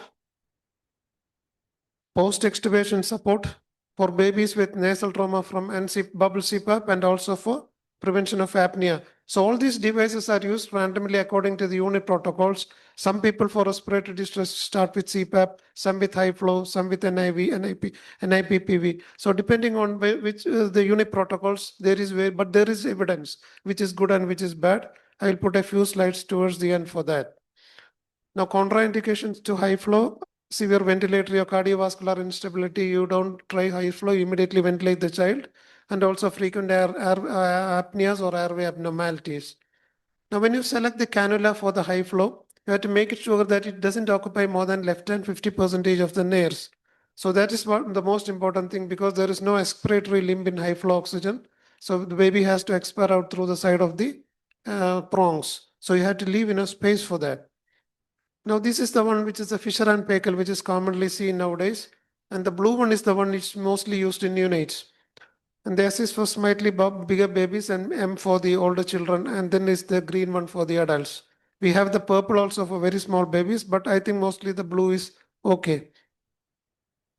Now, this is how it looks. It has a wire circuit around to keep the heated humidified air to reach up to the baby's nostril. And this is the humidifier. Now, the thing is, only thing which I have noticed is like when we use this OptiFlow Junior, especially in bigger babies, it has a tendency to come out very easily if we don't fix it properly. Whereas small babies, it usually is quite well fit. But we have to be careful because the baby will be on 5 liters, 6 liter oxygen, and when suddenly it comes out, and then baby will land up in ventilation. So it requires good nursing care to make sure that the prongs are in the correct place. Now, this is the Vapotham, which is also used in some units, which they have their own dedicated prongs, and there is color coding also. So mostly the blue prongs are used for the babies, and this is the humidifier. Now, one mention about the FNP prongs is in high flow is that if the pressure goes above a particular level, there is an auto valve release in the mechanism. So there is a safety sort of say where there is suppose a nostril block or something, and the PEEP builds up to very high levels. The pressure won't go beyond a particular level with these prongs. So that is one positive aspect. Now, this is one which is usually seen in almost all units now. RAMS cannula, very easy to use. They are actually meant for high flow oxygen therapy, but people are now using it for all sorts of therapy. The right one where the babies with the RAM cannula, there is something known as cannulate. Like you fix a lot of plasters or whatever around the nose, so that there is not much of expiratory space and the nostrils is fairly blocked. And then it works as a CPAP sort of thing, which are done in some units. There are some studies based on that. I will come into that later. Now, this is just the humidifier settings for the Vapotherm and the OptiFlow. I'm not going into the details. So there is no current evidence comparing OptiFlow versus Vapotherm. So which is better? No current comparative studies. Both of them use oxygen of 2 to 8 liters per minute. Titrate flow according to the work of breathing and FA2 requirements, and reduce flow stepwise. Like when you go up start on high flow, you start from 2 liters, 3 liters, 4 liters, go up to 8 liters. And when the baby improves, you go down in a stepwise manner. You don't just take it off like that. So basically what we have discussed with the nasal interfaces in high flow is there is the Fisher and Paykel one, OptiFlow, there is a Vapotherm one, and there is a RAMS cannula. Now we are going to the CPAP, most of which are familiar with. Provides continuous positive distending pressure, starts with pressures of 5, goes up to 8, used for prophylactic or treatment of RDS and for post-extubation support. Now we have a lot of prongs. We have the mass, Fisher and Paykel mass, we have the Hudson's prongs, we have the Argyle prongs, and also the variable and bubble CPAPs. Now, regarding the masks and the prongs, you must have all seen some scale provided along with the masks, with the prongs, where you can measure the nose tip and then you can select the appropriate prong size. Now, this is not that normally seen, Argyle prongs, not many of us are using these. Now, how to position the prongs? The measure and size the interface device appropriately, as I told, with the help of the scale. Position the prongs 2 millimeters away from the nose. so that they are not in contact with the columella, and binasal prong should fill nurse firmly without blanching the skin. So basically it should slightly be above the columella, and because it has an expiratory limb, you can fully occlude the nostrils, unlike in high flow. Now, the nursing care is much more difficult for CPAP than high flow or ventilators. You have to inspect for nasal redness, bruising, bleeding, ear and forehead pressures for pressure areas, nasal bridge for midfacial indentations, and document pressure areas and reviews accordingly. Now, some points to note: binasal prongs are better than single nasopharyngeal prongs. Nasal mask may provide equivalent CPAP to nasal prongs. Nasal prongs should fill the nares and should be positioned 2 millimeters below the septum. Hourly checking of the prongs is required. So this is just for the picture's sake. These are the Hudson's prongs, which are soft anatomically curved prongs. And these are the Ram's cannula, softer, lesser resistance, higher flow rate. Now, nasal mask interface at resistance than binasal prongs, and binasal prongs at lower resistance than single nasopharyngeal prongs. Nasal CPAP failure is less with mask than with prongs, and alternating masks and prongs every 8 hours is the best practice in extreme preterms. So you keep it mask for 8 hours, then for prongs 8 hours, and you swap accordingly, so that's supposed to be currently the best for extreme preterms. Of course, the mask should have a good seal, and there is marked less incidence of nasal trauma. Now, 2 words about variable flow CPAP. Lesser CPAP failure within 7 days with bubble CPAP, but more incidence of nasal injury, but less work of breathing with variable flow CPAP, because when the patient exhales, the air also moves out.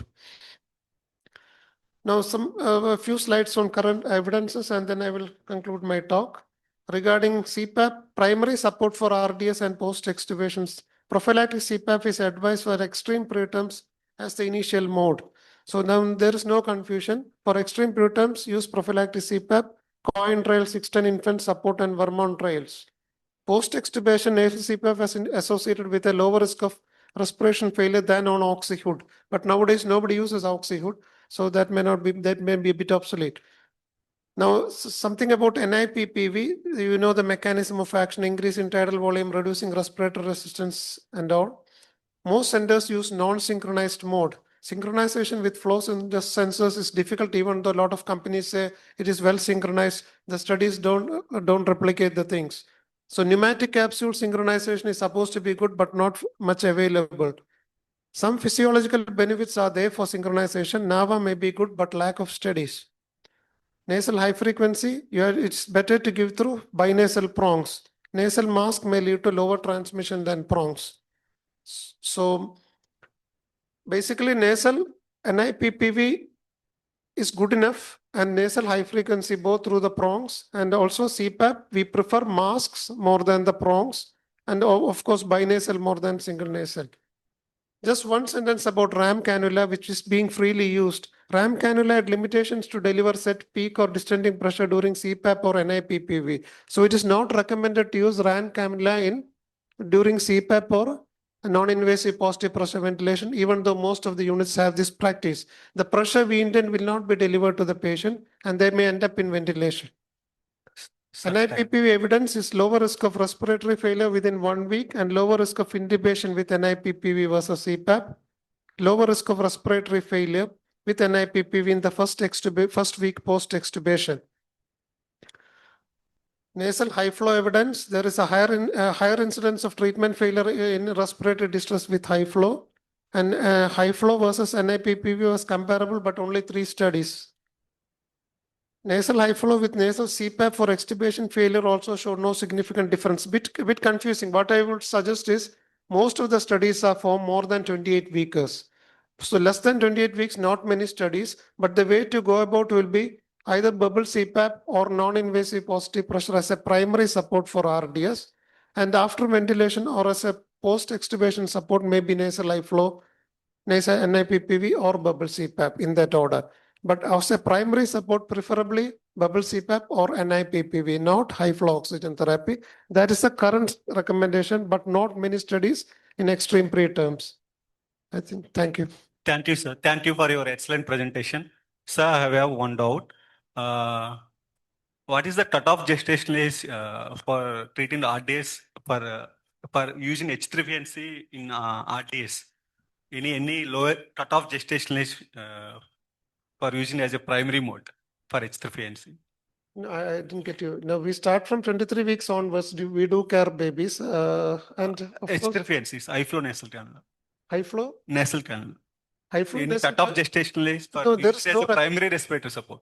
No, so primary thing, high flow is not recommended, but if most of the studies show that it is inferior to CPAP and also to NIPPV, and it causes more chances of an intubation if you are putting the patient on high flow. But depends on the unit where we are working, where the nursing strength is less, probably high flow is more used because it's easier to manage, lesser trauma like that.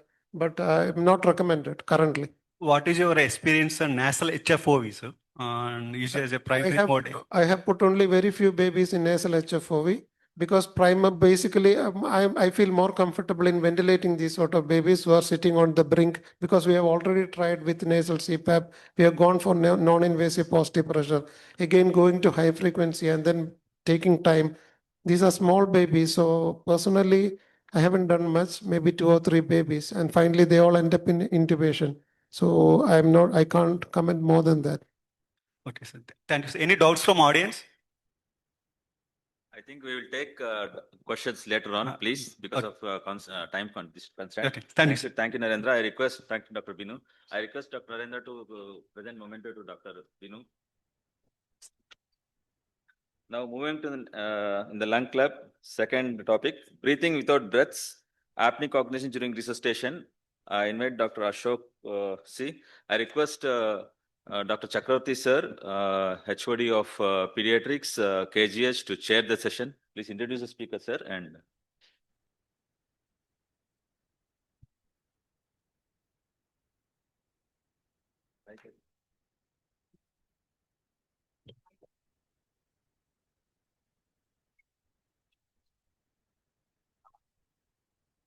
Hello. Ashok C. Is a professor at Department of Neonatology, SR Medical College, SR Medical College Research Center in Katankarpur, Chengalpattu.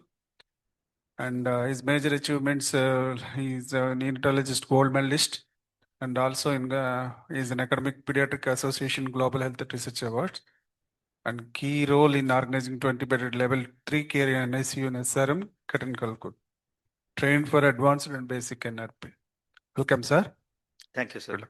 At the outset, I thank the organizers for this opportunity and go about that topic. So today discussion will be seeing breathing without breaths, the apneic oxygenation. So what is the role and what is the evidence in newborn? So I think we all will be aware what is breathing. So breathing is a process by which air goes inside the lungs and it is coming out. So there is a tidal volume that is being generated. So apnea means there is no breathing efforts, but air is there still in the lungs. That air will have some oxygenation that continuously that will be entering the capillaries and oxygenation will be continuously happening. So that is apneic oxygenation. So maybe in the coming some few slides we will see what do you mean by apneic oxygenation and how does it work. And this scenario maybe many of us may be using in our day-to-day practice. May I ask the audience whether any of you during intubation are you giving free flow oxygen by nasal cannula for newborns during intubation? Yes, I see 1 or 2 hands up. Okay, so yes, that is also a type of apneic oxygenation. So whether we can apply the same oxygen principles in a neonatal resuscitation and what is evidence, maybe in the next 5-10 minutes we will discuss. So as I already told, breathing is a process of gas exchange. That is, oxygen is delivered to the tissues and the carbon dioxide is coming out. So that is happening without tidal volume. That is without the process of breathing. That happens naturally. Even when you are not breathing, adults, we take only 10 or 15 breaths. But continuously gas exchange is happening. So if the same 15 rate is there for the newborns, then it will become apnea.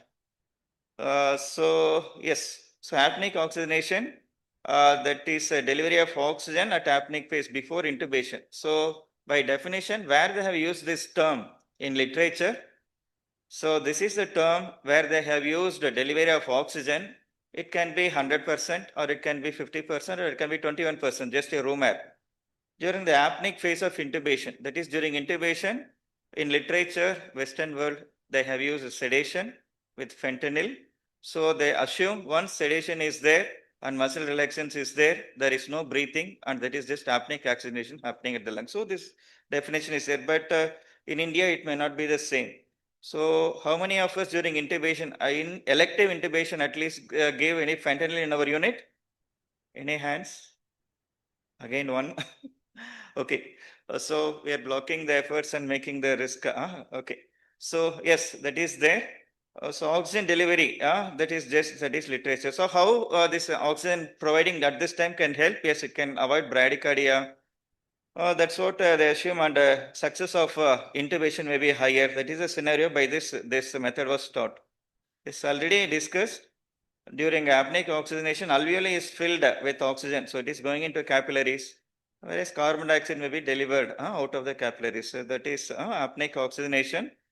So again, the dead space we have to remove, otherwise that air exchange cannot occur. So we have to give some oxygen continuous flow, and by weight mechanics, there may be principles that oxygen may be preferentially entering and carbon dioxide may be coming out. And again, working heart is important. That cardiac respiratory working heart is important. Again, that helps in gas mixing also. So how this procedure may help? So we all are aware. So just as previous speaker told, only NAV. That is a game changer in improving neonatal mortality. So during our PG days, we were intubating at least 1 or 2 babies in a day. Nowadays, it is only 1 or 2 babies in a month. So actually the skills of intubation is coming down because that is not needed. So we are forgetting the skills maybe. That is one of the point. And again, 5 members may be there in a team. So hardly 1 or 2 intubations in a 6-month period. So we are losing the skill. Oh, sorry. Yeah. So with changing intubation practices, that has improved, and this skill is getting forgotten. So that's what they have mentioned in this article. This art is getting decreased. So they have seen, as you can see, the residents, they have only around 20% the success rate at first intubation when compared to the fellows or resident. And you can say attending consultant because they are slowly giving chances to residents. Their successful intubation rates are also little less. So that's what the scenario now is. So first, when this was tried, maybe as we all aware, maybe in 2000, when we were intubating, we were asked to give 100% oxygen by at least by nasal cannula on the mouth during intubation process, but that is not there in nowadays NRP. So this concept first thrived after this Thrive study. Here, when they have done in 25 patients, those who have underwent laryngotracheoplasty in adults, that is hypoglossal surgery, where airway they will not be able to secure. They were able to complete without desaturation only by giving 100% oxygen. You can see in the exercises that is time. At least for 1 hour, they have completed this surgery without providing positive pressure ventilation. So this study was published in, you can read it in 2015. So can any one of you guess how many citations this study has? And number of patients is only 25. Not very great number. This has more than nearing 1,000 citations. So in the recent years, so if you're thinking of different technique and you're using it, maybe compile that. And even if small numbers you are going to do, yes, you can get maximum citations. Yes. Again, apneic oxygenation, again, the Cochrane meta-analysis is there in 2023 that tells lowest oxygen saturation is better in a HFNC group versus control, that is in adults primarily during all intubation, and there is no difference in any hypoxia or other thing.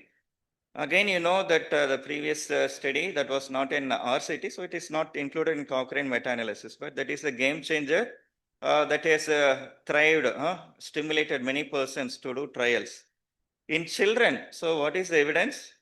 Again, there are systematic meta-analysis published in 2024. Those who are interested can go back and read. They told that first attempt intubation was better and higher in these babies when you give oxygen during the process of intubation. So can we apply the same in neonatal resuscitation in delivery room? So we understand that alveoli has to remain open. But what is the change in delivery room for intubation? Alveoli is open or it is filled with lung fluid? Yeah, so our exchange may or may not happen unless we have given excluded and given bag and mask and it is excluded. So that limitation we have. So in initial phase only PPV is important. You should not forget that. And where does this role come? Only during the time of intubation. So not before intubation. When you are considering intubation, can you give this free flow oxygen during the prime? And whether any gasping role, I don't think that is there. So what time it has taken for babies to take desaturations? So again, a beautiful publication is there in 2021. So here they have taken, NRP recommends only 30 seconds, but in actual practice, we may find that we may take more time. So in this analysis, as a part of RCT, they have analyzed 72 intubations where they have done outer positive pressure ventilation. What they found interesting, desaturations that is less than 90, it took 22 seconds to reach a saturation less than 90 in high risk preterm infants 27 weeks and around weighing less than 9 kgs. So and again they reach a saturation of less than 60 in 56 seconds. So 30 seconds, yes, maybe that looks appropriate based on this data. And interestingly, they have told they did not encounter any bradycardia episodes less than 100. So yes, this desaturation timing and all, if you are planning for any further studies in your unit, easy to do. You can take this as a reference. And again, there is a recent systematic meta-analysis to see, published in 2025 pediatric research. So they have taken around 1,500 neonates and 2,400 observations, and almost majority are preterm neonates less than 34 weeks, not late preterm neonates. And all babies are sick in NICU during the intubation times. What they have noticed, you can see in x-axis, that is the duration, apnea duration in seconds. You can see by 20 seconds, the saturation falls by around 30 there is a decrease in heart rate by 30. And if apnea losses for again 20 seconds, bradycardia occurred in around decrease in heart rate, 40% decrease, baby had heart rate less than 100. And again, the change in oxygen saturation. So if 20 minutes, the oxygen saturation fell down by 10%. So we have a beautiful meta-analysis and data. You can take this for your sample calculation also, and they can look at doing studies. So main two trials in neonates I am going to show here is a SHINE trial that was published in NEJM in 2002. Here they have taken intubation babies, all neonates, both term, preterm neonates. They have taken it is an open labeled RCT. There is a control group. They did not give HFNC or supplemental oxygen, and HFNC for all babies they have kept 8 liters per minute irrespective of term, preterm. And they analyzed 202 infants with 251 intubation attempts. So they found maybe around 25% of the babies were approximately in delivery room, that is during the time of resuscitation. Other babies were mostly in NICU because of, and the reason for intubation you can see mainly hypoxia, resuscitation only 3 babies, or hypercarbia or apneic episodes. So this was the main reason for inclusion in this trial. So yes, you can see the primary outcome was first intubation attempt without a desaturation more than if the baby had initial saturations of 80%. Yeah, so if it is desaturation limit is less than 20%, they were able to achieve, and the number needed to treat in this study was 6. So if you give 6 babies high flow nasal cannula 8 liters per minute during intubation, you can avoid one adverse event, that is physiological instability of the baby with desaturation, that is more than 20%. Yes, that is here, well conducted RCT, and you can see in this study, so the median time for intubation was almost 50 seconds. That is almost twice the recommended. Another pilot study that is published in newborns, is a noise trial where they have included a feasibility trial in term, preterm neonates. There they have induced double-blinded RCT. One group they gave 6 liters per minute with high flow. Another group they did not give any any flow. They just kept the prongs in place. And the duration, primary outcome for duration of hypoxia less than 75, they did not find much difference. So apneic oxygenation in neonates on other studies where they have induced, this was the Lancet study that is published in Respiratory Medicine 2005 recently.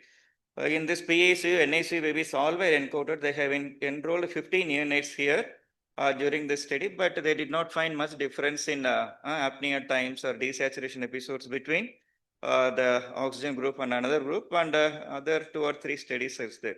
Ongoing study, you can see there is a point trial that is going on in US, and there is a sea lion study that is using young children less than 52 weeks in newborns. So what does AAP recommend? Intubation in resuscitation area in delivery room. AAP presently does not recommend, considering the feasibility, additional equipment, and urgent resuscitation. So the AAP does not recommend. But yes, anesthesiology department recommends for elective intubation in OT for all neonates, considering that one trial, and it is a level 1B evidence. So what are the future direction? It is widely used in children and adults. Further study for who will be beneficial, in which group of operator, whether for residents it will be beneficial, and which preterm babies whether it will be beneficial, and different flow rates, whether low flow may be just non-inferior, and cost effectiveness. These are the things that needs to be evaluated. And it is an excellent topic to do for any short projects in your any students. Yeah, thank you. Wonderful, Dr. Ashok. Very well explained about the SHINE and NOSI trials, and I hope the intubation will increase Yes, sir. soon. Thank you. Yes, thank you.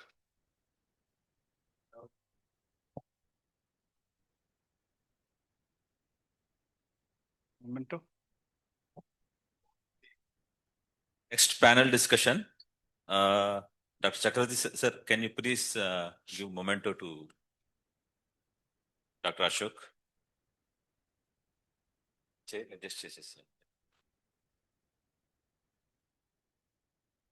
Moving to the next panel on HFNC versus CPAP.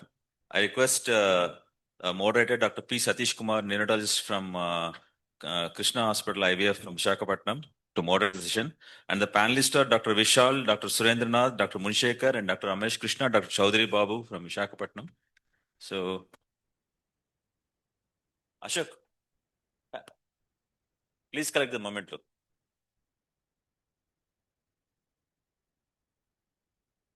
Thank you, sir. I request Chakravarti sir to share the session, please.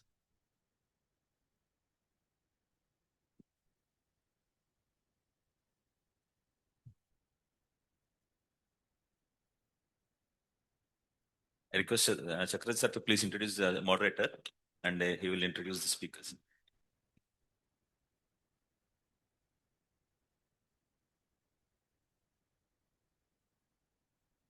It's my pleasure to introduce Dr. P. Satish. He is my student also. He is he's done MD Pediatrics in Andhra Medical College and DNB in Neonatology, and affiliated to Krishna Hospital. Is now a Joint Secretary in NF. Dr. Satish, you can continue. So, end of the conference, everyone is tired and exhausted, spending a lot of time here. So, in this topic, we'd like to discuss as a case-based scenarios, and our team consists of Dr. Chaudhary Babu, who is a professor of Andhra Medical College, and Ramesh Krishna, he's a neonatologist in Krishna, and Dr. Munishekar is a senior pediatrician from Tirupati, and Dr. Surendra Reddy from Anantapur, who has done a wonderful job in managing the small, tiny babies. And Vishal, he worked in the UK for quite some time, and now he's working in Pune, Surya Hospital. So it's in the first case scenario, it is a 29 weeks plus 4 days baby, female baby, delivered by preterm onset of labor, and antenatal steroids were covered, and baby cried immediately after birth. Delayed cord clamping was done. Baby developed respiratory distress soon after the birth. And baby was given the CPAP with Neocon and shifted to the NICU. This was X-ray immediately done after shifting to baby to the NICU. So, Surender, can you explain how the CPAP works in these such cases? CPAP provides a continuous discharging pressure which further prevents alveolar collapse, which improves functional residual capacity and oxygenation. It decreases obstructive apnea by stenting the upper airway. In early preterm babies, early CPAP prevents ventilation and surfactant therapy, and the risk of pneumothorax, abdominal distension, and nasal injury are there. Yes. Dr. Ramesh, can you explain what is the role of HFNC in initial management? The main mode of action of HFNC is continuous descending pressure. The continuous descending pressure in HFNC is generated by flow, whereas in CPAP it was generated by pressure. And the HFNC clears the nasopharyngeal dead space, leading to oxygenation and subsequent CO2 removal. The main benefits of HFNC is it reduces the airway resistance and thereby reduces the work of breathing, and it has very less nasal trauma compared to that of CPAP, and it is very well tolerated by the babies. And the main point is it is helpful for easy nursing and easy feeding of the babies. The issues with HFNC is the PEEP delivered was inconsistent as it is depending upon the size of the cannula, air leakage, and tracheal diameter and other things. Oh, well said. So the main difference here is we know how much PEEP we are generating in case of the CPAP, but it's very difficult to identify how much pressure is generating in HFNC. That is only one of the major difference here. So next to Dr. Chaudhary Babu. So what does the evidence suggest? Which one to use? Yeah. Now coming to evidence-based, this is a very good study published in New England Journal of Medicine in 2016. It is a randomized control trial conducted in Australia and Norway, covering 8 centers with 28 weeks to 36 weeks gestation using this thing. The conclusions were this: when used as HFNC when used as a primary support for preterm infants with distress, high flow therapy resulted in significantly higher rate of treatment failure than did CPAP. So this study was unfortunately ended at the 75% in 2015 because of these failure rates. But still a lot more evidence is there. But primarily, this is the evidence that HFNC has lower rate compared to CPAP. Dr. Vishal, can you explain what is your choice for the respiratory support in such babies? No, it is very interesting thing right now that sir has mentioned that one study which was very, very, big study and it failed. The HFNC group failed. But if we look at, other studies and the most recent systematic analysis was done, systematic review was done in 2023. That review showed that HFNC, if we compare HFNC and CPAP between 28 and 28 to 34 weeker babies, the HFNC is non-inferior to CPAP in terms of failure of respiratory support. It is non-inferior to CPAP in terms of requirement of mechanical ventilation also. But the benefits of HFNC, like nasal injury is more in CPAP group, or air leak injuries are more, or abdominal distension is more in the CPAP group. So HFNC fares better in that situation. Sure. In conclusion, the duration of mechanical ventilation, age of respiratory failure onset at the time of exclusive breastfeeding, death, the length of hospital stay, the other serious effects are not much difference between the HFNC group and CPAP group. So it depends upon the consultant choice and depends upon the case. So this is the final conclusion. So may I interfere here a little bit? Is there any criteria to decide regarding the gestational age at which the HFNC can be safely be started? Yeah. Dr. Chaudhary, can you summarize the difference between HFNC and CPAP, and especially in preterm babies, comparing the trials? It's from 2016, it's a trail to meta-analysis recent. We have HFNC had higher treatment failures in intubation and less efficacies. But when we go to the meta-analysis, HFNC and CPAP had similar success. HFNC had lower leaks trauma. And HFNC allowed earlier feeding, shorter oxygen therapy, and CPAP still preferred less than 28-week gestation. So takeaway in Indian context, CPAP is still the gold standard for very preterm infants. HFNC is widely accepted in Indian NICUs for moderate to late preterms. Evidence has shifted from caution to broader way now. So it is not that don't use HFNC, but we have to take in a broader way and use in big babies like late preterms and above 30-week. Thank you. Like when the nursing staff are not well trained, is not sufficient, and the babies are less than even 28 weeks, we can try with the HFNC. But no, the chances of failure are more compared with the CPAP. So we should be more cautious in handling the less than 28 weeks babies with HFNC. Coming to Dr. Surendran, when we will consider it as a treatment failure? FI2 requirement of more than 30% to maintain a saturation above 90%, and an IBZ respiratory acidosis with a pH of less than 7.2, and repeated episodes of apnea.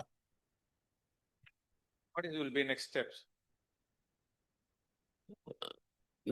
This is a forest plot chart showing the comparison of CPAP and HFNC in treatment failures.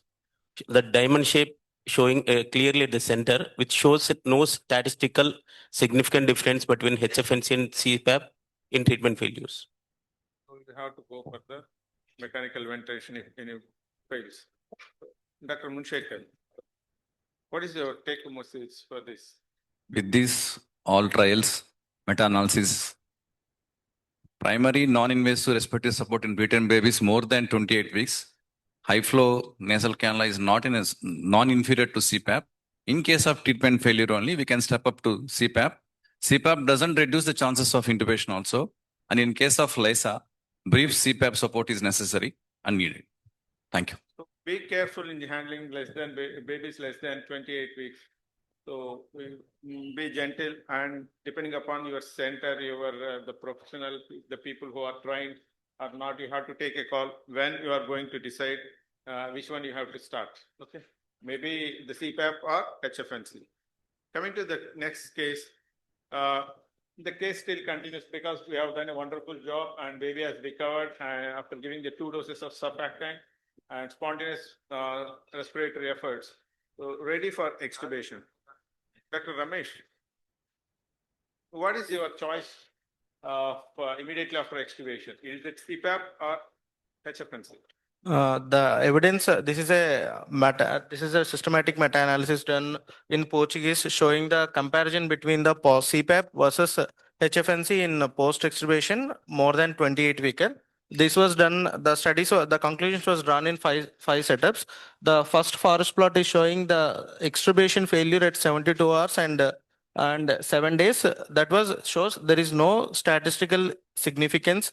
Both are equally effective. And the second one is showing the forest plot is regarding the air leaks. That means chance of pneumothorax, and that is also shows there is no statistical significance. Then insignificance. Then third one is regarding BPD.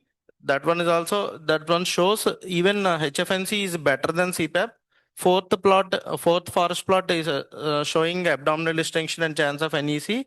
That is shows there is no the statistically insignificant. And the fifth one is chance of mortality. The mortality is also equal in case of HFNC and CPAP. So then one more benefit with HFNC is associated with very low risk of nasal trauma compared to that of CPAP.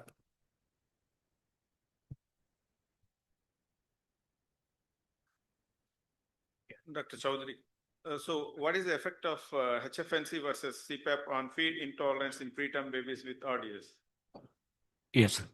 Let us talk evidence base. This is an entrance trial conducted in Italy over 9 centers, and this trial had 250 babies, and this clearly showed that there is no difference in the tolerating and escalation of tolerating feeds in both the groups with HFNC and nasal CPAP. So this is a very good randomized trial, but both HFNC and CPAP are equal, and they can easily escalate and tolerate the feeds of these preterm. These trials were conducted between 25 weeks and 29 weeks of gestation age. So there is no difference in this. Yeah, early enteral feeding or minimal enteral nutrition is the concept. So we have to start them enteral feeding as early as possible, maybe on day one itself. So it doesn't make much difference whatever gadget you are using. Dr. Munshekar, what would you like to tell at the end? For gestational age more than 28 to 30 weeks, HFNC is equally efficient with CPAP. For less than 28 weeks, there is no clear evidence to start on HFNC. Can I ask one question, Dr. Munshekar? Do you think any relation with the respiratory rate? You are saying about 28 weeks gestation and all that. When the respiratory rate is quite high and the retractions are there, do you still go with No, sir, it all depends upon the baby condition, there the baby respiratory rate, and then SpO2, heart rate, and use of accessory muscles, everything we have to consider, and then we consider either CPAP or HFNC. So you prefer moderate to high RDA? Moderate to high, we go for a CPAP only, sir. Yes. Then whatever Sir is asking.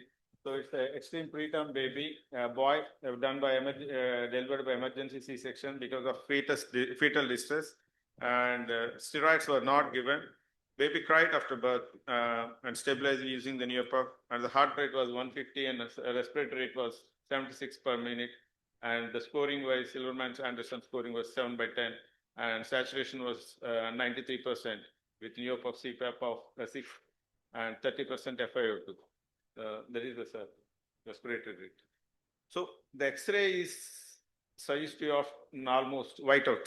So Dr. Vishal, what do you do in such case? So there is a significant difference between the case number 1 that we discussed, which was 29-weeker baby, lungs were well recruited. We were thinking about possible HFNC. And now this case where the baby did not receive steroids, baby's lungs are not well recruited, and baby is less than 28 weeks. So there are classical studies like the ones are mentioned. Again, there is another one here where the baby is less than 28 weeks gestation. HFNC has significantly failed in terms of, there are high risk of death and BPD. There is high risk of respiratory support failure and mechanical ventilation. So far, we do not have very, very clear evidence in favor of HFNC when it comes to babies less than 28 weeks. And specifically in this kind of situations where we know that babies' lungs are not very well recruited, we would preferably go for CPAP where we know exactly how much pressure we are giving and how the lungs may or may not recruit. So rather than going for HFNC, where we don't know exactly how much pressures we are delivering and whether the baby will achieve FRC or not. Evidence is not clear for extreme preterm, and CPAP may be better as minimal failure, consistent pressure, and it may be the best option when you are going for the Vizag mixed. So coming to Dr. Ramesh. So if this baby is intubated, would you choose CPAP or HFNC for post-extubation support? For post-extubation support in extremely low birth weight babies, there was a randomized control trial published from China that shows that there is no significant difference. Both are equal efficacious, HFNC versus and CPAP. And regarding HFNC has proven that there is shortens the oxygen consumption and need for less hospitalization and decrease the hospital costs, and it also decreases the nasal injury, also abdominal distension, chance of NEC. Yeah, we'll move on to the next case. There is a term babies requiring the respiratory support. It's a term baby with birth weight of 3 kgs and evidence of meconium aspiration syndrome with respiratory rate of 70 per minute and retractions and saturation of 88 to 90% at room air. So, Dr. Surinder, So what is the safest mode as initial non-invasive respiratory support? Is it HFNC or CPAP? Meconium aspiration syndrome, the disease, heterogeneous lung disease with patchy infiltration and alveolar collapse.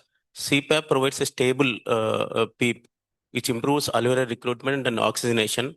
So CPAP is more reliable than HFNC in case of a moderate MAS. What is your opinion, Dr. Chaudhary? Yeah, definitely. Buchanan is always stiff lungs. We need high pressures. So definitely this is a study conducted recently and published in 2025 from an Indian studies. They clearly pointed out that starting early CPAP had reduced both the pulmonary leaks and pulmonary hypertension and hypotension. So CPAP clearly outlines HFNC if we start early for in meconium aspiration to prevent the complications. Thank you. Dr. Vishal. So, so you worked in the UK for quite some time. So how many cases you have seen such complicated meconium, and what was the treatment options? What you used to do there in your setup in UK, and what is the literature says? So specifically, sir, cases where the baby is having meconium aspiration with significant respiratory distress, we would normally start off with CPAP only, not directly going for the ventilation, invasive ventilation.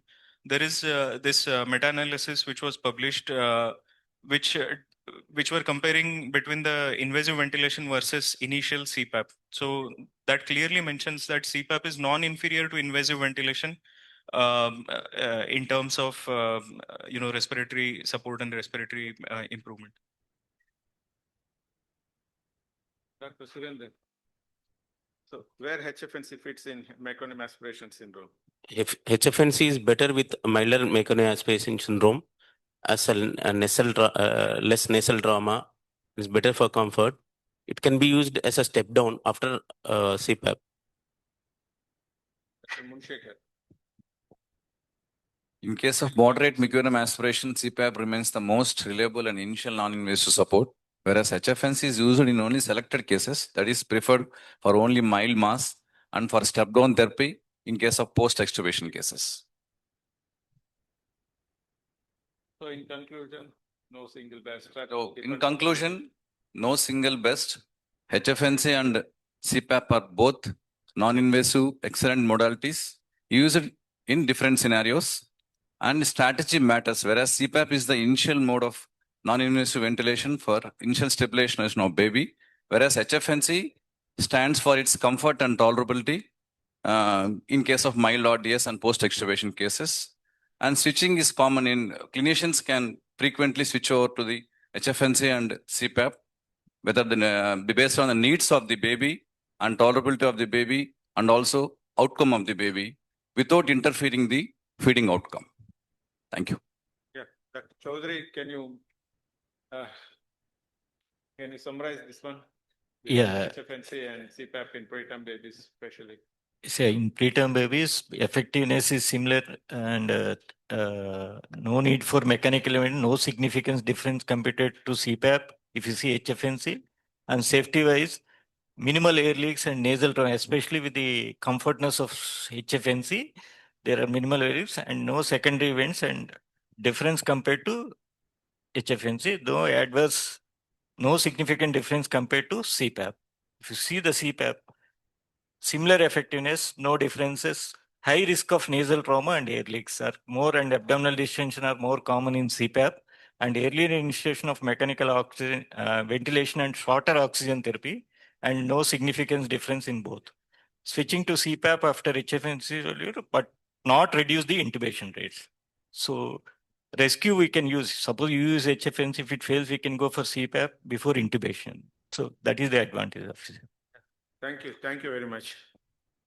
In conclusion, it depends upon the case to case, and better it's safe after 28 weeks in all centers. But if your expertise are there, you can try immediately after birth, even for after 23, 24 weeks also, as the trials have already there. And unit to unit, the protocol changes, but stick to your unit protocol so that the trained people will not get confused. And if you want to do any change, don't go for the C change. but gradually try to improve the things, and so that the intact survival will be good for the preterm babies. Thank you.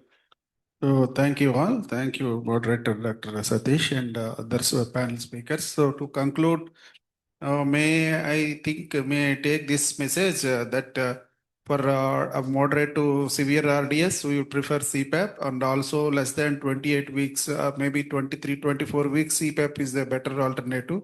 But a baby with a stabilized RR or when planning for extubation, really we prefer HFNC. Right?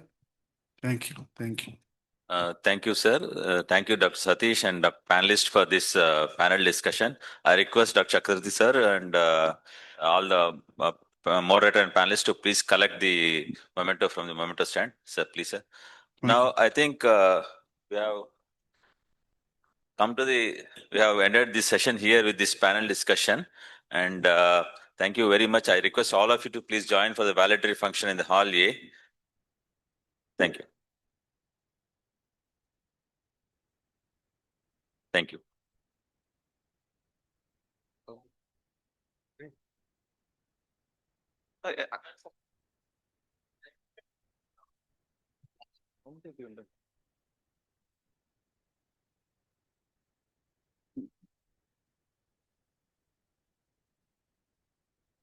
But